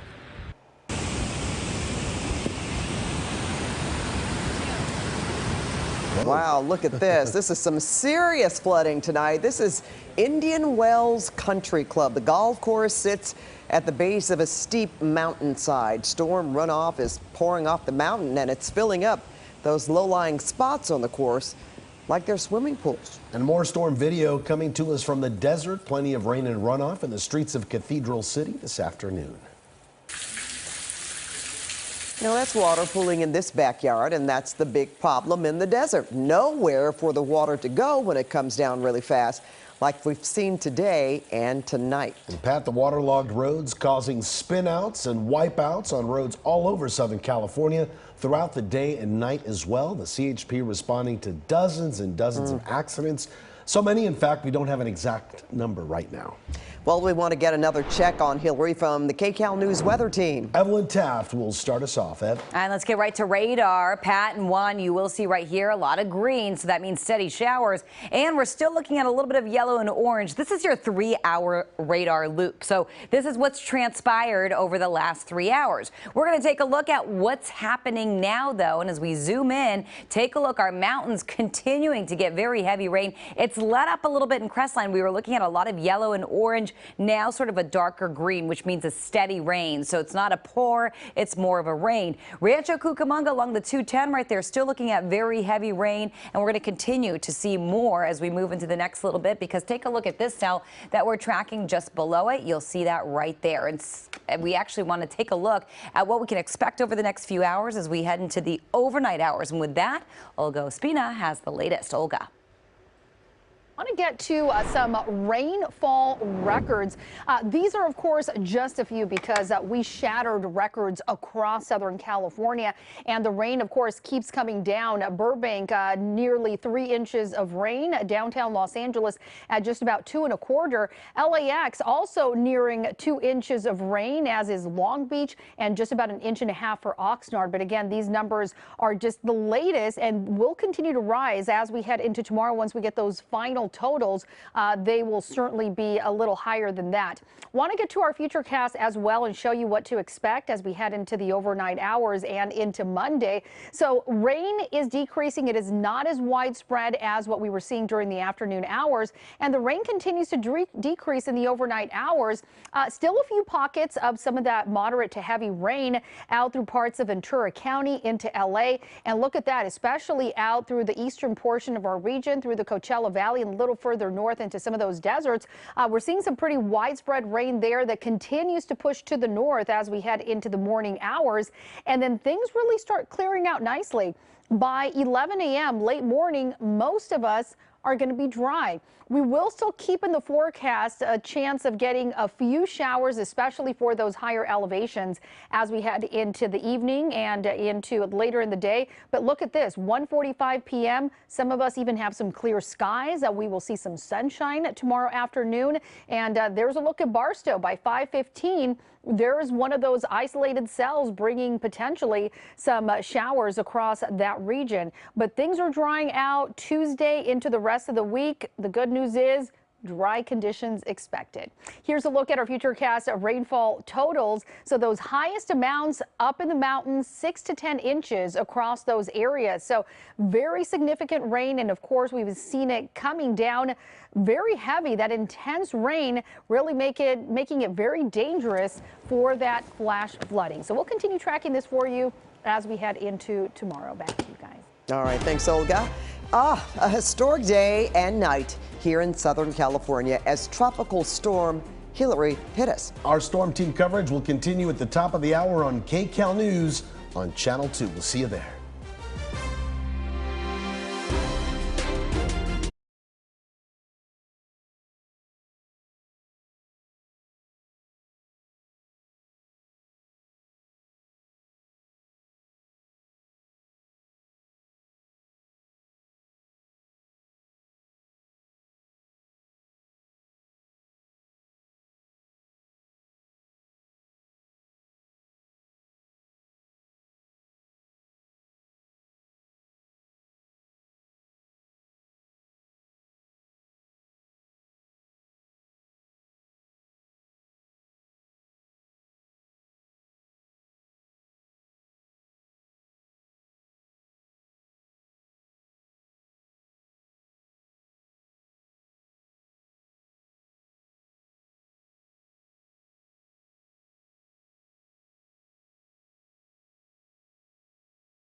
Tropical storm Hilary brings heavy rain, flooding, and wind to the Southland, plus a 5.1 quake in the middle of it all. The damage next.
This is KCAL News, Los Angeles.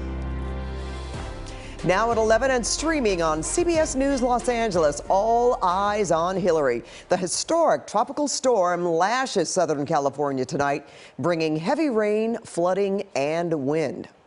All right, there we have it. We are flooded. This video of flash flooding was taken in Thousand Palms in the Coachella Valley. The mountains and deserts at the biggest risk tonight. And listen to that. This is video of a debris flow racing in Oak Glen in San Bernardino County. Heavy rain continuing to come down across a lot of the Southland right now as the storm moves through.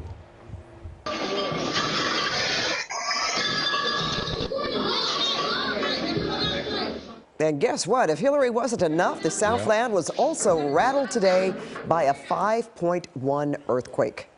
Good evening, everyone. I'm Pat Harvey. And I'm Juan Fernandez. We have team coverage on Tropical Storm Hilary with reporters fanned out across the region. And our KCAL weather team is tracking the latest conditions. Let's begin with meteorologist Evan Taft. And Pat, Juan, we're going to get right to that radar, and we're still looking at some action, even though things have calmed down a little bit for us compared to where we were a little earlier tonight. Now, let's take a look at our live radar, and as I step off, you will see your 3-hour radar loop showing you quite a bit of activity just in the last couple of hours, but things have really calmed down for us nicely, even though we're still looking at a few heavier spots, mainly the yellow that you're seeing on your screen along the 210 right there, Rancho Cucamonga, as you make your way into Fontana. Now, I'm going to step off one more time and zoom in on this and show you exactly where we're seeing this rain. And yellow, again, meaning just heavy rain. So maybe not a thunderstorm potentially, but at this point, just downpours. San Antonio Heights, Alta Loma, Upland, as we head to Rancho Cucamonga,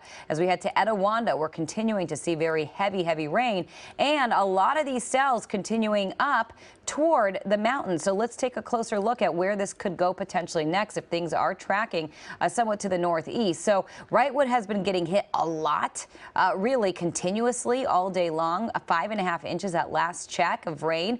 As we take a look right here, Rancho Cucamonga, again, tracking to the northeast, and it looks like we could get some heavier rain in Devore possibly in the next 20 minutes or so. Continuing to keep our eyes on that cell. Otherwise, as we zoom out a little bit, you'll see just steady showers from Santa Clarita to Calabasas to downtown as tropical storm, and yes, she's still a tropical storm, Hilary continues to move across Southern California.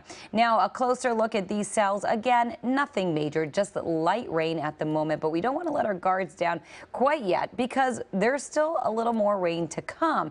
And with that, I do want to zoom out right here and show you exactly where we're standing with that rain. So you'll see really the eye of the storm is continuing to pass over us, over downtown a little earlier. So it's continuing to track from the south to the north and really heading to the northeast at this point into Nevada. Now, we're still looking at this line of storms right here. This could potentially affect us in the next little bit. So let's go ahead and track this particular cell that's just sitting offshore, sort of parallel to Catalina, making its way toward Orange County and toward the Orange County coastline. We could get more heavy rain in Laguna Niguel as we head along the Orange County coastline. Of course, that's where we were really concerned as far as rainfall went and as far as south-facing beaches go. Huntington could get hit in about an hour and a little further inland. Santa Ana potentially getting hit in the next hour and 14 minutes as we track the back end of the cell right here.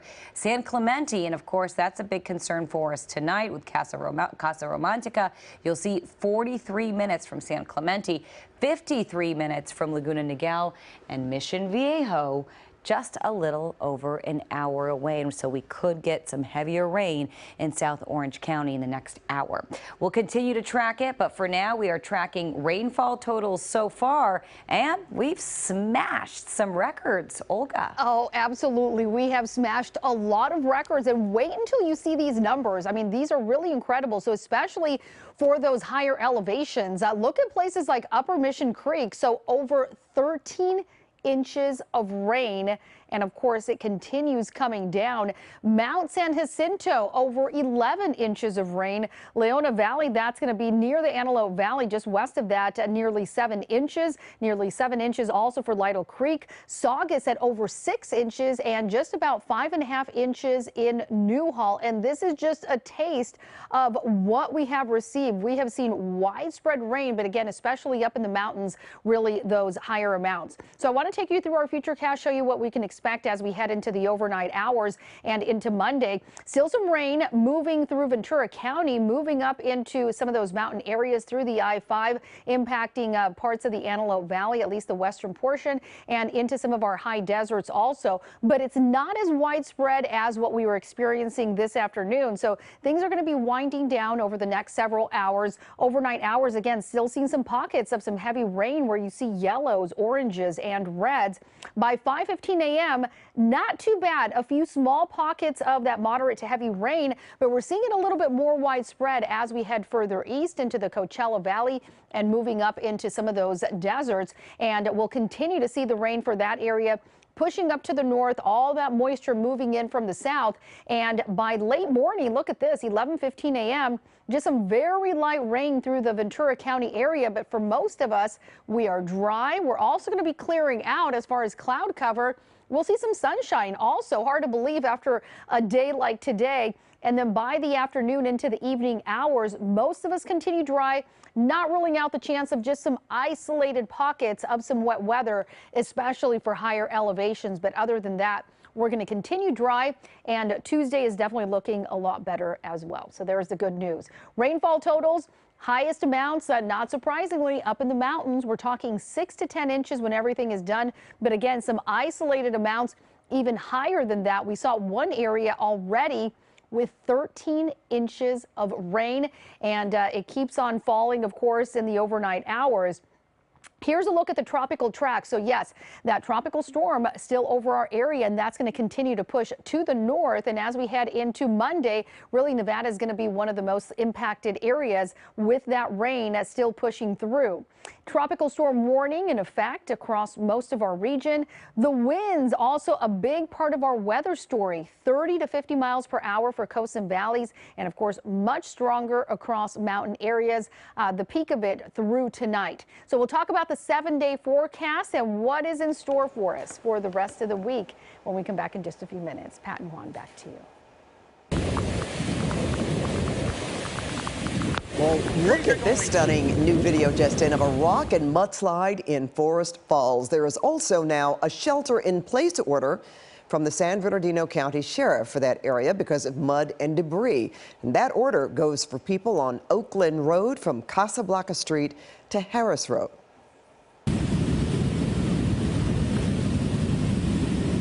And this video of another dangerous debris flow tonight. This is in Wrightwood. And a lot of schools are closed tomorrow, including LAUSD. Other districts that cancel classes include Fontana Unified School District, Pasadena Unified School District, Rialto Unified School District, William S. Hart Union High School District in the Santa Clarita Valley, and Bear Valley Unified School District schools. And important information for all Cal State LA and Cal State Fullerton students. Classes have been canceled for tomorrow, and the faculty and staff will be working from home.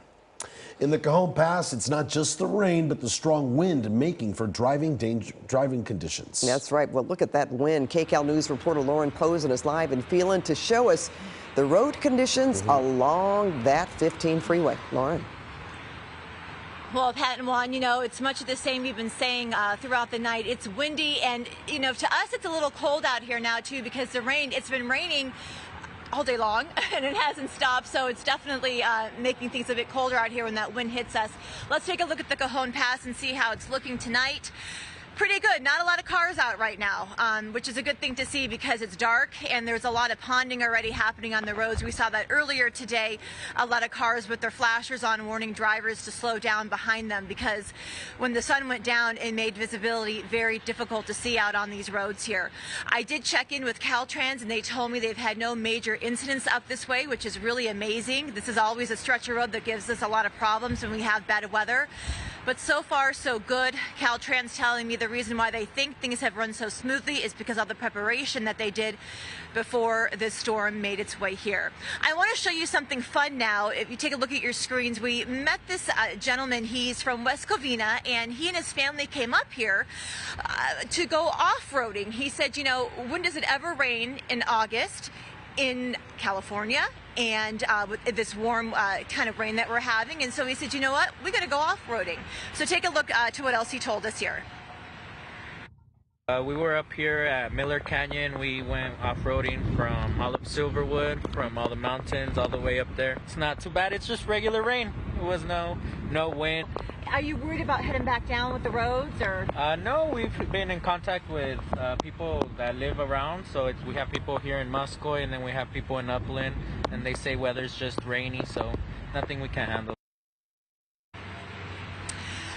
And yes, it is just rain, but again, the wind, and when you're on this Cajon Pass, it really it can feel a little dangerous. So we've talked to some other drivers. They didn't want to go on camera, but this one couple we spoke with earlier, they're trying to go to Vegas, and they pulled off, and they said, you know, we just don't feel good about this tonight. We're going to rest. They're actually sleeping in their car next to us here, and they're going to head out when things clear out.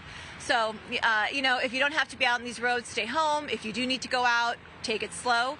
And Pat and Juan, you know, things can change out here within an instant, so we're going to continue to monitor the roads for you, and we'll have updates if anything changes. We'll send it back to you. All right. Thanks so much for that, Lauren, and she's certainly right about that. Anything can change.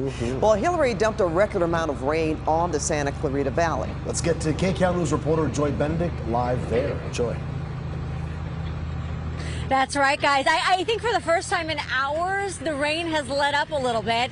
It's no longer a steady downpour. It's more like just an annoying drip, but we will take the break when we can. And nonetheless, there's not much of a break when it comes to the crews out here already working hard on the cleanup. We are at Soledad Canyon Road, where a part of the hillside fell onto the roadway several hours ago, and crews have been out here trying to clean it up, clearing the roadway of the mud, the rocks, the debris, all of which came with just a mountain of water that was up on the hillside if you look over to the right-hand side. This is a project that's under construction for some sort of a shopping plaza in the next couple of years, but with so much rain in a short amount of time, well, it just didn't hold.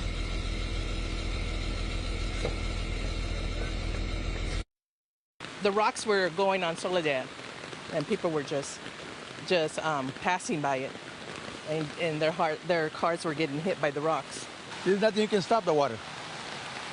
So we just wait a couple of days, and I hope nothing, gets serious. Are you worried about all this? Actually, yes. We never expect this water like crazy, but it's 2 days, so we deal with it. Okay, I'm not sure what video you're looking at at next, but we have a couple more that I wanted to show you. If I could get a hint, it would be helpful, as I don't have a monitor out here, but we have some video from up around the corner on Sand Canyon. That's the opposite side of where we are right now. It's the same project under construction, but in this time, you can see the water that rushed down the hillside washed away the roadway on Sand Canyon. It is now blocked in both directions as they are unsure of the structural integrity of that roadway, so they aren't allowing any cars on it there. But back out here live on Soledad Canyon Road, again, the crews are continuing to work out here, and they'll try and get this cleaned up as quickly as possible. But the concern is if there is more rain that comes down the mountainside, then folks just aren't sure if that hillside is going to hold or whether it's going to continue to come down once again. I'll send it back to you, Pat. Joy, thank you. Breaking news now. 2 people were rescued from the Santa Clara River. Ventura County Fire used a helicopter to look for 3 people. 2 of them were rescued, but 1 person apparently still unaccounted for, and the search continues tonight. Yes, and more wild video. The street flooding was just too much for this road in Sand Canyon. This is northbound on Sand Canyon Road near Soledad Canyon Road. That's a video that Joy was alluding to earlier during her shot. That's right. Well, the San Bernardino Mountains have seen steady rain most of the night. And KCAL News reporter Nicole Comstock picks up our coverage from Big Bear. Nicole. Well, finally, guys, at the end of the night, the rain is finally letting up out here. This is the lightest we've seen it all day. It's been actually super consistently heavy rain out here in Big Bear. We're right in front of Snow Summit right now, where they've had some nasty, muddy storm water flowing right down the drainage ditch that goes down the road in front of some homes here all day long. It is a much lighter flow right now. You can see sandbags here that were completely covered just hours ago. We are hearing that they've had some more problems popping up on Highway 38, which is the road we took to get up here today. And we caught some problems on our way up as well. If you want to take a look at this video here, this is when we were driving up before noon today, and we could see that crews were stopping to clear medium-sized trees and some small boulders that kind of just kept falling down the hill in all of this rain, with the ground being so saturated, and were getting in the road where people had to drive around them. Now, some people we spoke with thought the storm was a little less intense than they were expecting from all the coverage they were hearing, all of the alerts they were getting on their phones. But others say they are still worried about this, at least a little bit, heading into the overnight hours. Big concerns still are flash flooding in certain areas where the ground's already so saturated with water, and any wind overnight that could possibly take down a tree or just blow some things around. But we really haven't seen any of that out here yet. Take a listen to a couple of people we talked to earlier. When the center of the storm comes through, and I don't want to be outside when I mean, it's not going to, I don't think it's going to blow anything over, but there's no need to be out. I'm happy it's not snow. After 10 feet of snow, we are done with snow. We're broken up with snow, but I think that we're enjoying it, as long as the winds don't knock out our power. Well, so far the winds have not knocked out the power, and maybe the rain is just here to wash away all the memories of that really devastating snowstorm.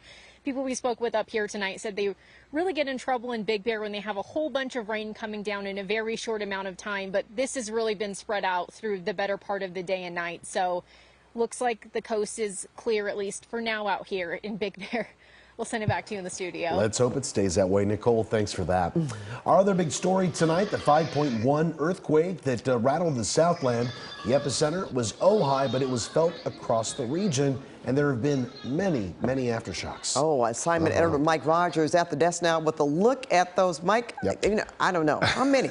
Yeah, I mean, Dozens. a lot. Dozens is right, for sure. And they all popped up very quickly. And even in the last hour or so, there have been some that have popped up again, even in the range of the low threes, 3.0, 3.1. But I want to show you some of the video that was out in the Ojai area. This was at Tres Hermanas in Ojai. You can see it started shaking. Everybody ran out. Now, unfortunately, they did what you really shouldn't do, which is go outside. The real advice is to just get under something, get under a table, or just get low. Now, this is from another Ojai Valley brewery. You can see they lost some stuff. Westridge Market. I mean, look at all that spilled wine everywhere. Now, luckily, no injuries to report and no real structural damage. Just fortunately, just a mess for the business owners to clean up there. Now, so come back out here to the desk. Our Ross Palumbo was up in the Ojai area. There were many businesses that were closed today, maybe just because it's Sunday, maybe because of the weather, that don't really even know that they have some damage yet. He was looking in some windows and you could see the businesses had some stuff on the floor that they hadn't cleaned up because nobody was there,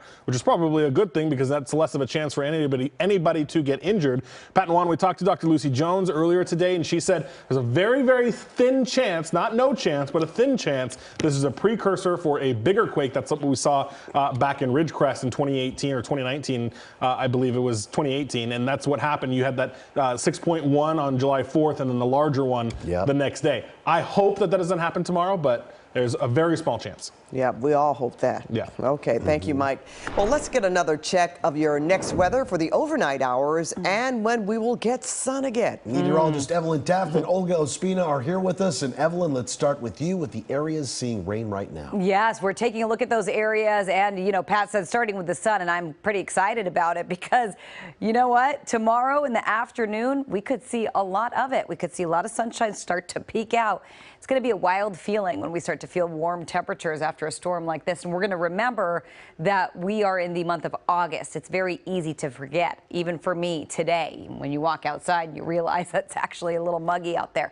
All right, let's get right to radar. I want to show you where the storm is right now, like we were just discussing. And Olga's going to show you where it's going overnight. And as we get a look at radar right now, we're looking at some heavier spots still coming in over the mountains, over Anaheim as well. Disneyland staying open earlier today. Take a look right here in our mountain and foothill communities. We're looking at quite a bit of activity starting to develop just above the 210 corridor. And then as we head over to Anaheim, take a look at this. We are looking at quite a bit of rain just dumping on Anaheim as you start to approach the 57 from the 5. And really, we could continue to see heavier rain in Orange County because there are some cells sitting offshore that we're going to track momentarily. Santa Clarita, it's been dumping all day. It's starting to let up a little bit for us in the Santa Clarita Valley. And finally, as we check in with Rancho Cucamonga, the 210 corridor right there, still looking at heavier rain as we make our way to our mountain and foothill communities as well, and into Crestline, where we've seen some very heavy rain over the last few hours. So let's go ahead and take a quick look at what's happening offshore, and I do want to go ahead and track that. Now, take a look right here. We're going to take this forecast cone and we're going to go ahead and track it, right? Take a look at this into Dana Point. Yep, in the next 39 minutes, we could start to get some heavier rain over Dana Point. So these cells are sitting right off the South Orange County coastline.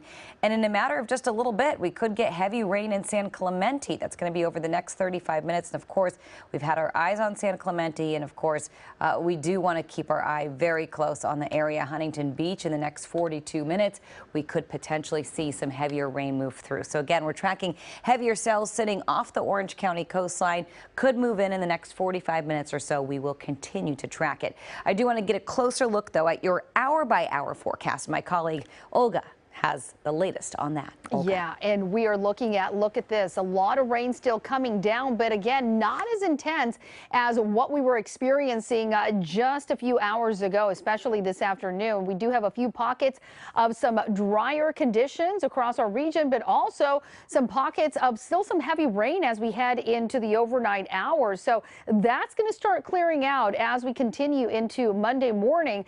The one area of concern is going to be a little bit further east from the Coachella Valley up into some of those deserts, and that's where we're looking at a little bit more of that widespread rain, but that will continue to push to the north as well. By Monday, 8:30 a.m., a lot of us already on the roads getting to work, and we're seeing some clear conditions for a lot of us. Just a little bit of rain, some light rain through parts of the LA basin, a few pockets of heavier rain through Ventura into Santa Barbara, and then most of us are dry by the late morning hours and even clearing cloud cover as well. So we're looking at some sunny skies by Monday, late morning into the afternoon for some of us. And here we are at 2:15. The one thing we'll just watch for is a few isolated pockets of heavier rain across some of those higher elevations as we head into the evening hours, but really nothing of too much concern. Most of us are going to be much drier, so much calmer conditions are certainly on the way as we head into your Monday. Rain totals so far as of 11 p.m. Look at these numbers, those higher elevations, of course, some very impressive numbers. We're talking 11, 13 inches for for places like Mount San Jacinto and Upper Mission Creek. We have nearly 7 inches of rain for Leona Valley into Lytle Creek, over 6 for Saugus, Newhall sitting at just about 5.5 inches. Again, these are the latest totals, but after everything is totaled as we head into still tomorrow, still seeing some rain moving across our region, those numbers are expected to increase. All right, let's talk about the winds futurecast. So yes, that's been another big part of our story, and you can see that it's pretty widespread, but again, especially for some of those valleys into the mountain areas and even along the coastline, we're seeing some strong winds. We've seen gusts in that 70-80 mile per hour range, isolated in nature. And here's a look at the overnight hours. So we'll continue to see those winds weaken as we head into the next several hours. And by Monday, look at this, as we head into the afternoon hours, things are much calmer across our region. We'll talk about the 7-day forecast of what to expect for the rest of the week in just a few minutes. Back to you. All right, thanks, Olga. There's some more good news as we keep an eye on the coast. Things seem to be calming down. Yeah, it sounds nice to hear that. KCAL News reporter Lori Perez has been in Long Beach all night and all day long. How are things looking now, Lori? Well, I think I maybe spoke a little too soon at 10 o'clock. Things were calming down, but all of a sudden the rain has picked back up again, which is why locals here and why first responders, emergency management teams are remaining vigilant. As late as, maybe an hour and a half ago, we saw people still coming to pick up these sandbags here at Claremont Beach Lot. Over the last few days, the city has been stocking the sand and bags here, and over the last 48 hours, they handed out across the city 50,000 sandbags. Residents really listening to the call to prepare for the possibility of flooding. If we look beyond the sandbags into the neighborhood, this is the peninsula area, one of the most vulnerable spots in Long Beach's 7 miles of coastline. And when it storms here, there is always a chance of flooding from high surge and rain. That's why crews have been out along the beach building massive berms to fight the flows. They were working all day night up until the last hour. It seems to be working. No reports of serious damage or flooding, though we do have some video to show you of the minor flooding on side streets on the peninsula. We found that earlier this evening. The rain plus the high tide just combined to really back things up. Firefighters and lifeguards had to pump it out. The storm drains are really just clogged up. As much as locals have seen storms and flooding before, they have certainly seen flooding on side streets before. Many hearing the forecast about Hilary were bracing for it. I'm kind of sitting at a spot where I won't take a direct hit, but I still I sleep on the top floor.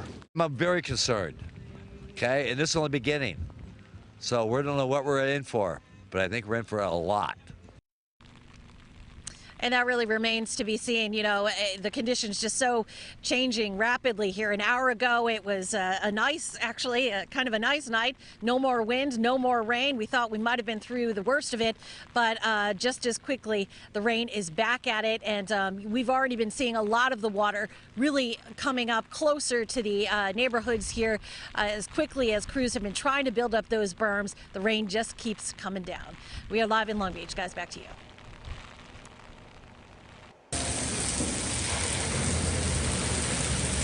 Well, earlier today, people were getting drenched in the desert. Roads and streets are flooded in Palm Springs, and the Palm Springs area definitely felt the brunt of this storm. Jason Allen joined us live once again from Palm Springs with the impact of the storm. Jason.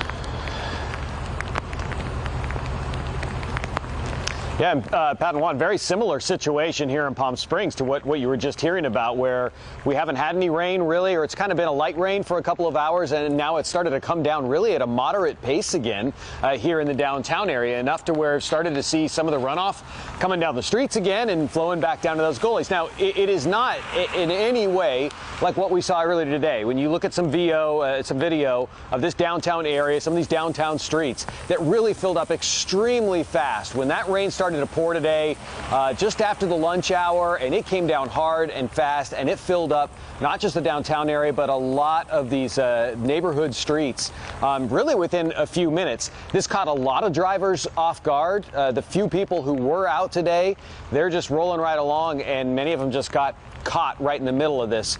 That's what resulted in the very few kind of swift water rescues that we saw here in Palm Springs today, where the fire department had to go out, maybe find some of those people, help them get out of their car, and then pull them to safety. But we have seen some other impacts tonight. We know that the 10 is still closed in both directions outside of the city. Last hour or so, Palm Springs here was telling people that the 911 phone lines were down. We did see a lot of power lines sparking and popping here throughout the day. So although the power on's here, there may be some isolated places that do have some outages. We do know that there is some road damage and some flooding in some small communities as well. The good thing is none of that is really widespread, at least here in the Palm Springs area.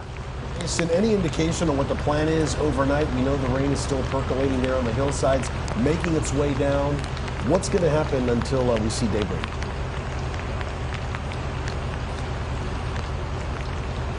So for the next few hours, I know that the fire department told me they are still watching these washes very carefully, especially, you know, you talk about out there on the 10 where they have it closed in both directions. And there is a lot of, from the pictures I've seen, a lot of silt and a lot of runoff that's across the road there. So crews are still going out. They're still checking these areas. They haven't gone home. They haven't decided that this is over.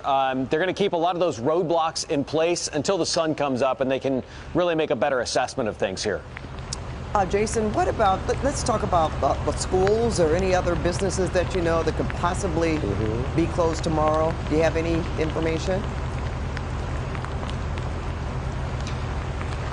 Yeah, great question. The businesses that we've seen here have been sort of hit and miss, right? We've seen some of them with sandbags in front of the doors, maybe signs up saying, we're going to be closed until we see this storm come through. I think, based on what I've seen, you will see most businesses probably reopen tomorrow. Schools, that's a different story. Palm Springs Unified School District is going to be closed tomorrow, so extra day for the kids that they probably weren't expecting. A lot of that is really transportation based. They want to make sure that the roads are safe. They don't want to get into a situation where they have to reroute buses because roads are still closed from runoff. So that's something that they're going to take some time with. We'll see. I wouldn't expect that to go into the next day, Tuesday, but definitely for tomorrow, no school here in Palm Springs. All right, Jason, better to be safe, that's for sure. All right, Jason Allen, thank you so much for reporting from Palm Springs tonight. Okay, let's go ahead to take our coverage south. Yep. This is the flooding in Baja, Mexico, where Tropical Storm Hilary made landfall late this morning. Let's check in with our weather team once again, Olga Ospina and Evelyn Taft. And Evelyn, which areas are still getting heavy rain right now? Pat, Juan, I mean, we are looking at radar in the yellow on your screen. These are the areas that are still feeling it. Orange County is starting to get some heavier rain, and we're tracking heavy cells offshore right now. Anaheim getting hit with some heavier showers, and also through our mountains pretty much all evening long. We have seen Crestline get pummeled, looking at steady showers right now. Along the 210 corridor in our mountain foothill communities, we're continuing to see very heavy rain, and that's where we've seen the most rain with this storm. Yorba Linda now starting to get hit, along with Fullerton just a few moments ago. It was Anaheim, and we're tracking some heavier rain coming in offshore, and we're going to track that for you with our forecast cone in just a moment. We've seen steady showers through Santa Clarita all day long. In fact, downpours earlier today, now just steady showers. And as we take it back right here to the 210 corridor, I do want to zoom in on this cell and show you exactly what's happening there, because that really is our biggest sort of downpour at the moment. And you will see as you make your way up toward Mount Baldy and San Antonio Heights right there, getting hit with some of the heaviest rain at the moment. Now, as we zoom back out and we take a look at what's happening along the coast here, take a look at Orange County and the Orange County coastline. You'll notice right here that we are expecting to see very, very heavy rain at the moment. Take a look right here. Rancho Cucamonga, we're looking at very heavy downpours just to the north. San Antonio Heights, like we were just showing you, at Awanda as well. But I want to take you back over to Orange County. That's where we want to land right here. And you will see Yorba Linda seeing some heavy rain. We were just looking at very heavy rain for Fullerton. You'll notice that right there. And then as we zoom back a little bit, this is what we have our eyes on. This yellow area right here, this is heavy rain, and then a little more right behind it. This is what's going to continue to affect, well, our coastline and Orange County. We're really keeping eyes on north-facing, south-facing beaches, rather, as this heads northward.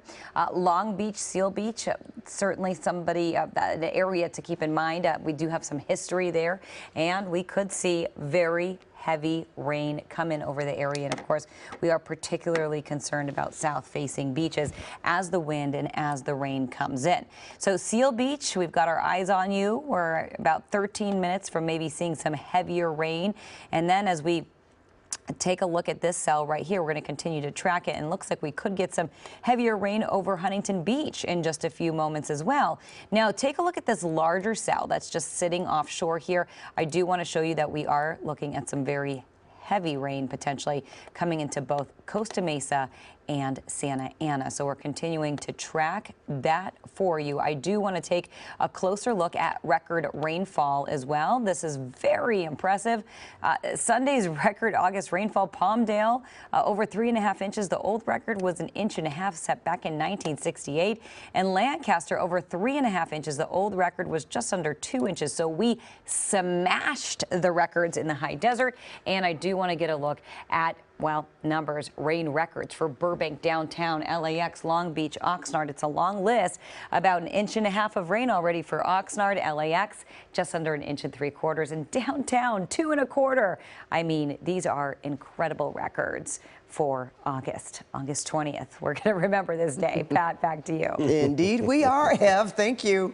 And another issue tonight, of course, those power outages. KCAL assignment editor Mike Rogers is live at the desk now. Mike, you've been tracking which areas are in the dark. So what's the latest? Yeah, Pat, the good news is the outages are starting to come down. We've been reporting all day. Edison, DWP, they had crews ready to go, and it looks like that initial work may have paid off. I want to come out to my computer here because there are still a fair number of people out without power. In Edison's coverage area, there's almost a little more than 19,000. But, you know, we're down here in the LA County area. Earlier today, it was up at something like 20,000 customers, and now it's down to just about 2,800. So that's the good news. But the people that are without power right now probably will be until the morning. La Habra Heights, most of you should be back on at 4 a.m. tomorrow. Long Beach, they don't have an estimated restoration time, but you know, you can see kind of out here in the Yucaipa area, Big Bear, that's the areas we've been talking about where they've had some of those mud flows. So that's probably related to that. I want to bring you over to DWP's coverage area. Each of these orange-red dots is an outage, but none of them are, we still have this big one in Beverly Grove, just over 5,000 customers. They are working on it. Hopefully that'll be up soon. You have another 1,000 or so in East Hollywood, another 300. Now, the one that we were watching earlier, I know Pat Hubert and I were talking about this over in Glendale. The good news is they got that big one out of the way, and that's done. So as we come back out here to the desk, I do also want to tell you guys about another outage in the Palm Springs area. I know we just had Jason out there. As kind of he was talking and wrapping up, the Palm Springs Police Department put out that their 911 lines are down out there. Now, I know we have some viewers that can see us on Channel 9 out there. Your 911 lines are down. The communications team out there is working on it. You can still text to 911, though, if there is an emergency. So just be aware in the Palm Springs area, 911 lines are down. They're working on it. If you need to get a hold of somebody in an emergency, if you can text to 911. Yeah, that's pretty serious. All right, Mike, thank you. Keeping an eye on the burn scars tonight, this is video of the rain coming down in Duarte, which has had mud flow issues in the past, and dangerous conditions also in Oak Glen tonight. Now, I'll say KCAL News reporter Jasmine Veal shows us the storm fallout there. A lot of rain and wind. This storm really having an impact here in Upper Yucaipa. I'm right on Oak Glen Road, and you see that huge response behind me by San Bernardino County authorities, CAL FIRE, and the fire department, as there is a massive mud flow about a half mile from here to the east, cutting off access to people in Oak Glen. CAL FIRE says it's about a 2-mile stretch of Oak Glen Road just filled with mud and debris from Potato Canyon Road on down. Take a look at this video.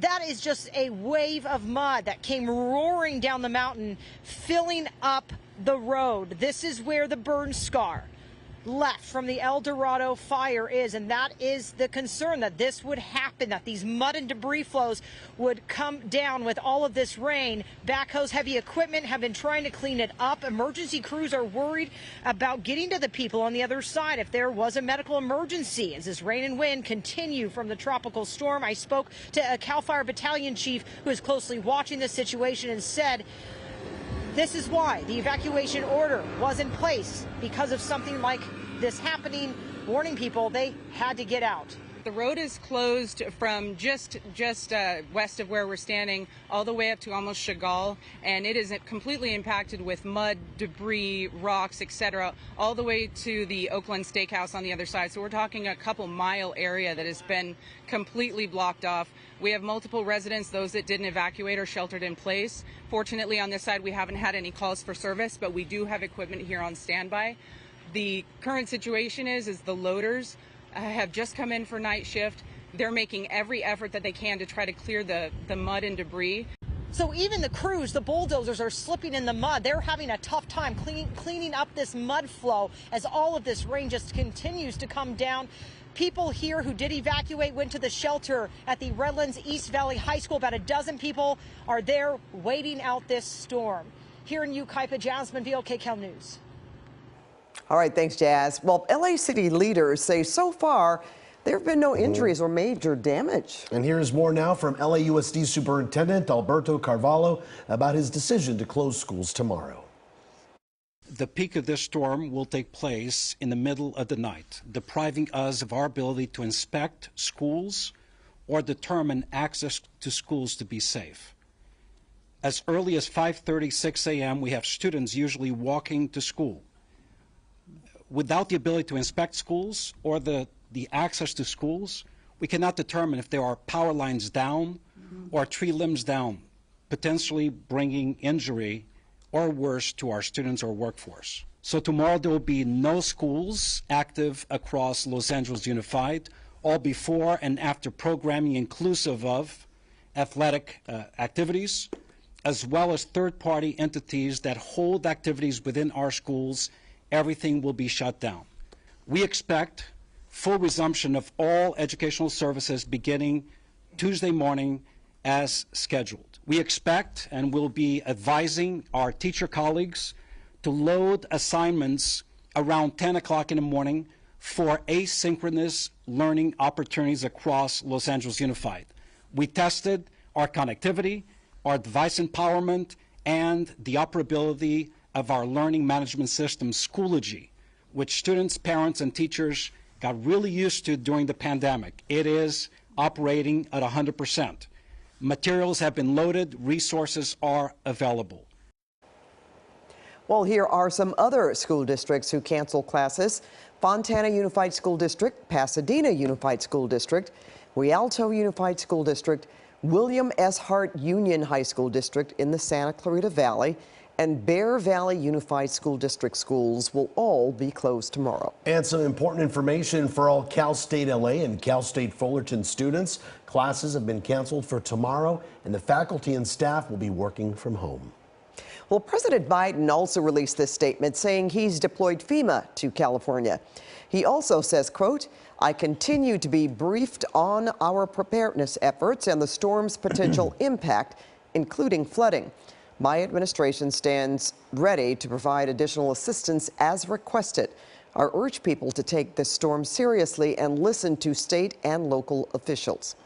We are also closely monitoring the earthquake that occurred in Southern California and any resulting impacts. 3 emergency shelters are open, offering temporary refuge for the homeless. There's one at the North Hollywood Recreation Center. The second one is at the Lakeview Terrace Recreation Center, and a third one at the Lanark Recreation Center in Canoga Park. The centers have food, water, supplies, and beds. LA County Sheriff's deputies flew over riverbeds yesterday, warning homeless people to get to higher ground before Hilary hits. And those dry riverbeds could turn into raging rivers by tonight. And coming up, Tropical Storm Hilary turning famous golf courses into a pond. We have more coverage of the impacts of the storm just moments away.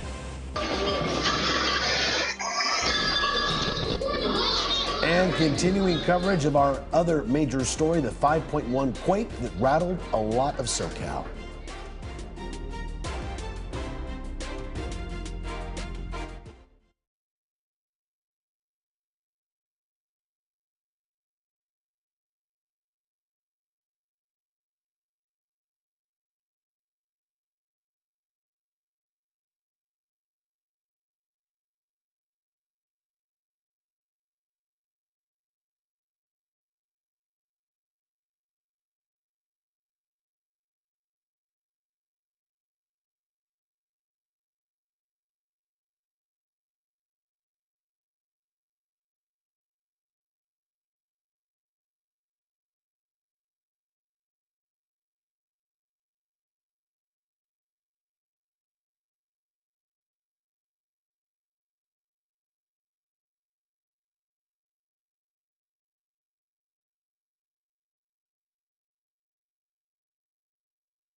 Welcome back, everybody. In the middle of all the stormy weather, a 5.1 magnitude quake struck Ventura County. It was centered about 4 miles southeast of Ojai. And KCAL's senior news reporter Ross Palumbo raced to Ojai as soon as the quake hit. He's there to show us some of the shaking and the damage. Well, there has been a lot of shaking in Ojai today, and not everyone even knows the extent of the damage. Take a look at this one store right here. Clearly, no one has been inside since that 5.1 temblor hit at around 3 p.m. Everything is still turned upside down inside this store, and clearly, no one has touched it. Take a look at Westridge Market, not too far from here. Inside Westridge, there were bottles thrown off the shelves, olive oil and wine bottle after wine bottle. In fact, at one point, the entire floor in here was just a sea of red. The people who work inside tell me that it took them some 3 hours to clean all of this up, but still, there was much worse at a restaurant just down the street from there. It's called Tres Hermanas, and inside there, security cameras were rolling when the quake hit. Take a look.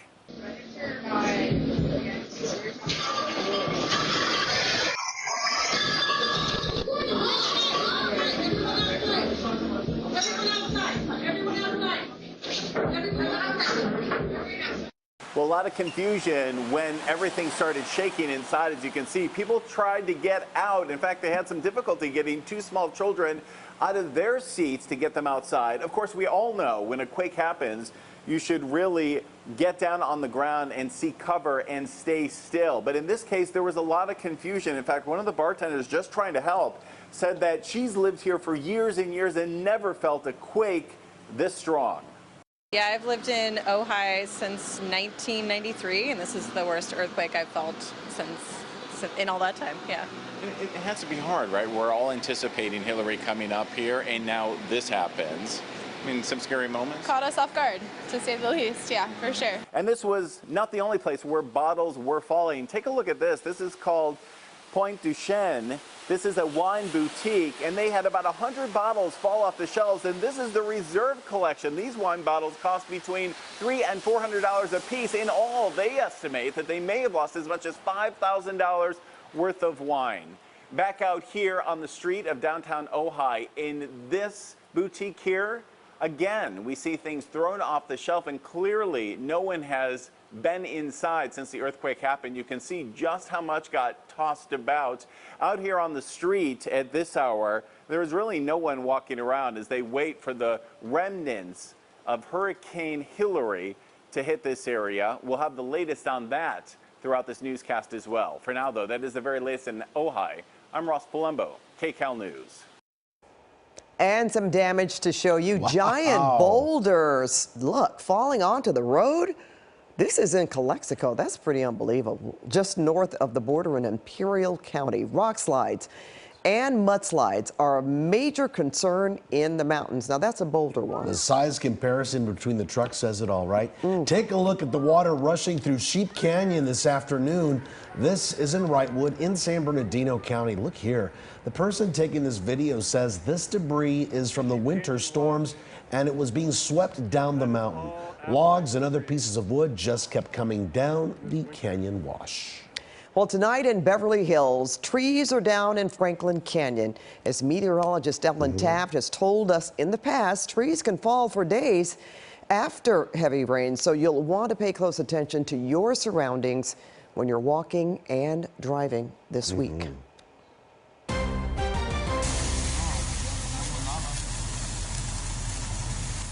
And scenes like this, 2 cars being swept away, played out today across parts of the Southland. Well, let's get to our Mike Rogers at the desk. And Mike, give us a look at some of the rescues from Hilary today. You know, our swiftwater rescue teams were busy today. Thankfully, no serious injuries, no deaths to report, nothing like that. And really, just a couple of rescues once it was all said and done. Now, I want to show you that video that you were just looking at again. And you can see that car got kind of stuck in this. There was nobody in it. Not really clear how the car even got there, where it entered the river. But when they had to finally pull it out, that was really interesting. And there should be some video that will come up to show you that. Look at that. One of the firefighters, Heavy Rescue 3 there, they lowered him down on a rope, and then he strapped up the car, and they were able to pull it out. Now, one of the reasons is, obviously, the car shouldn't be sitting there in the river, but they kept getting called over and over again for cars that they had already gone out and checked. Sometimes they shake loose, they move a little bit further down the river, and all of a sudden they have to go back and check it out again. Now, I want to show you another river rescue. This one was down in the Southgate area where LA County Fire, LAFD both responded by air and ground. They were able to pull one person out. Further down in Compton,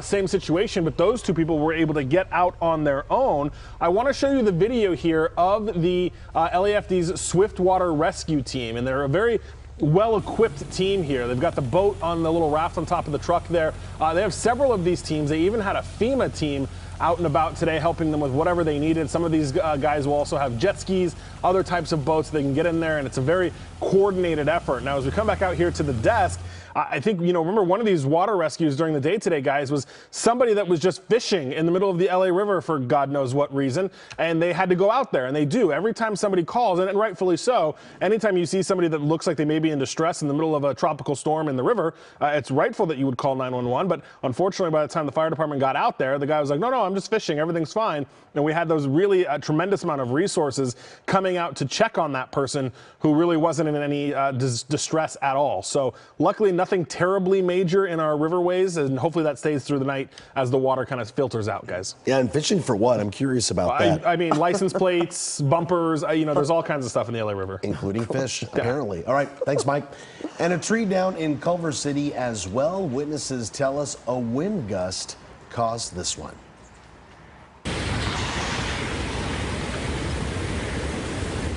Well, even before the worst of the storm hit, water was rushing through backyards and washes in Valencia.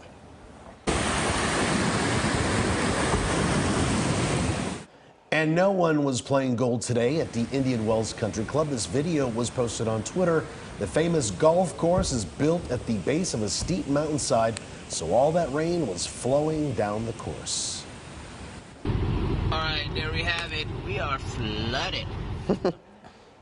Just the way they said it. Right, Pat. Taking a look at some of our wild weather video tonight. More of it. In fact, this video of flash flooding was taken in Thousand Palms, also in the Coachella Valley. The mountains and the deserts at the biggest risk still tonight. Just listen to that, but look at this. This is video of a debris flow racing in Oak Glen in San Bernardino County.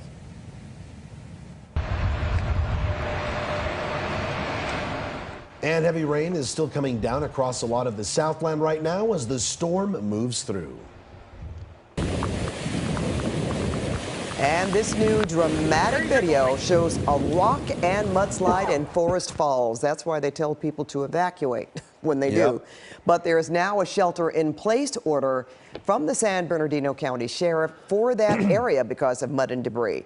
And that order goes for people on Oak Glen Road, from Casablanca Street to Harris Road. So where is the storm right now? Well, let's check in with our weather team one last time, beginning with meteorologist Evelyn Taft. Yep. Pat, let's take a look at radar right now, and we're wondering where it is, and we'll show you right here on radar. We're looking at a few showers moving in over the last few hours. It's really calmed down as we pause radar. Take a look right here. Just a few moments ago, I was taking you through the same area, and we were seeing yellow and orange on radar. Now it's letting up. We're just seeing green, and this is along the 210 corridor there. Now let's take a closer look at Orange County, Garden Grove into Westminster, Orange, Anaheim was just seeing very heavy rain, and at this point, Yorba Linda as well has now sort of dissipated a little bit. Not completely. It's still raining, but just not hard. Same thing with the Santa Clarita Valley. Very heavy rain earlier today, and things have really let up for us. We are moving the map all across Southern California, and we're really looking at pretty calm, relatively speaking, conditions. There are still a few cells offshore that will potentially make their way onshore as we head into the next hour or so for Orange County. As we get a look at your future cast, you will see a lot of the activity really pushing off to the north and to the east. Then as we head into the overnight hours, we could get a few more cells. Again, a little more activity for us. By 2 a.m. or so, we could get a little more activity through Ventura County, the basin, and the mountains. And then things start to pick up a little bit for us by 4 o'clock tomorrow morning. Right around dawn, we're going to see a few more cells, and then by 7:30, that morning commute, even though a lot of us not commuting tomorrow, a lot of people working from home, and then of course a lot of schools being closed, we're actually looking at decent conditions on the roadways between 7 and 9 as far as rain goes. Not as far as debris goes, but as far as rain goes. You'll see by 9 a.m. late morning, we could just see a few leftover showers through parts of the basin, and then as we carry on through the rest of the afternoon, we are expecting drier conditions. We have gotten a lot of rain so far, even some rain records, and with that, our Olga Ospina is going to show us exactly where we are. Yes, and I mean, we have these rain records, and this is just a taste of what we've been experiencing. So we shattered records really across the region. These are just a few. So places like Burbank at nearly 3 inches, downtown Los Angeles 2 1/4, LAX at nearly 2 inches, as well as Long Beach just about 1.5 inches for places like Oxnard. So we continue to see that rainfall. These numbers, of course, are going to continue to increase, and want to show you exactly what we're expecting as far as the totals, as far as the August rainfall totals. Places like Palmdale at nearly 4 inches, as well as Lancaster. So records were really shattered across Southern California, especially up in the mountains, getting upwards of 6, 7, 8 inches of rain, and we're going to continue to see that rain falling. The good news is, as we head into Monday, yes, that rain finally letting up. We're actually expecting some sunshine as we head into tomorrow. Look at these temperatures, not too bad. It's going to be another humid day, though. 84 degrees for the valleys. 90s are back by Tuesday. And the good news is, look at this. We have sunshine and we have dry conditions for the rest of the week. As we head into the Inland Empire, a pretty similar trend there also, with 80s turning into 90s as we head into next weekend. So much calmer conditions are on the way. For the beaches, you definitely want to avoid heading out to the coast, because although we're looking at drier conditions by the afternoon, we do have some very large swells, so dangerous swimming conditions. Even if you are an experienced swimmer, not recommended to go to the coast at this moment. And then for the mountains, that's where we're still going to continue to see some showers, even for the afternoon hours of Monday, where most of us are seeing dry conditions. We could get some isolated pockets of some rain across the mountains and the desert still tomorrow afternoon. But the good news is, even for mountains also, we're looking at those drier conditions and some sunshine finally across Southern California. Pat and Juan, back to you. All right, Olga, thank you. Well, Evelyn? Yeah. Juan? Final word, Ev? Final word? Yes. I mean, this is history. Look, at the end No of the question. day, maybe we didn't get as much rain as we initially anticipated, and it was so hard to forecast something like this because we don't get tropical storms here in Southern California. We don't have a lot of history to rely on, minus 1939, right? So this is sort of, you know, of course I don't want to downplay what's happened out there, because we did get a lot of slides and rock slides and swift water rescues, but we did get a little less than we thought we could. Didn't make landfall in California.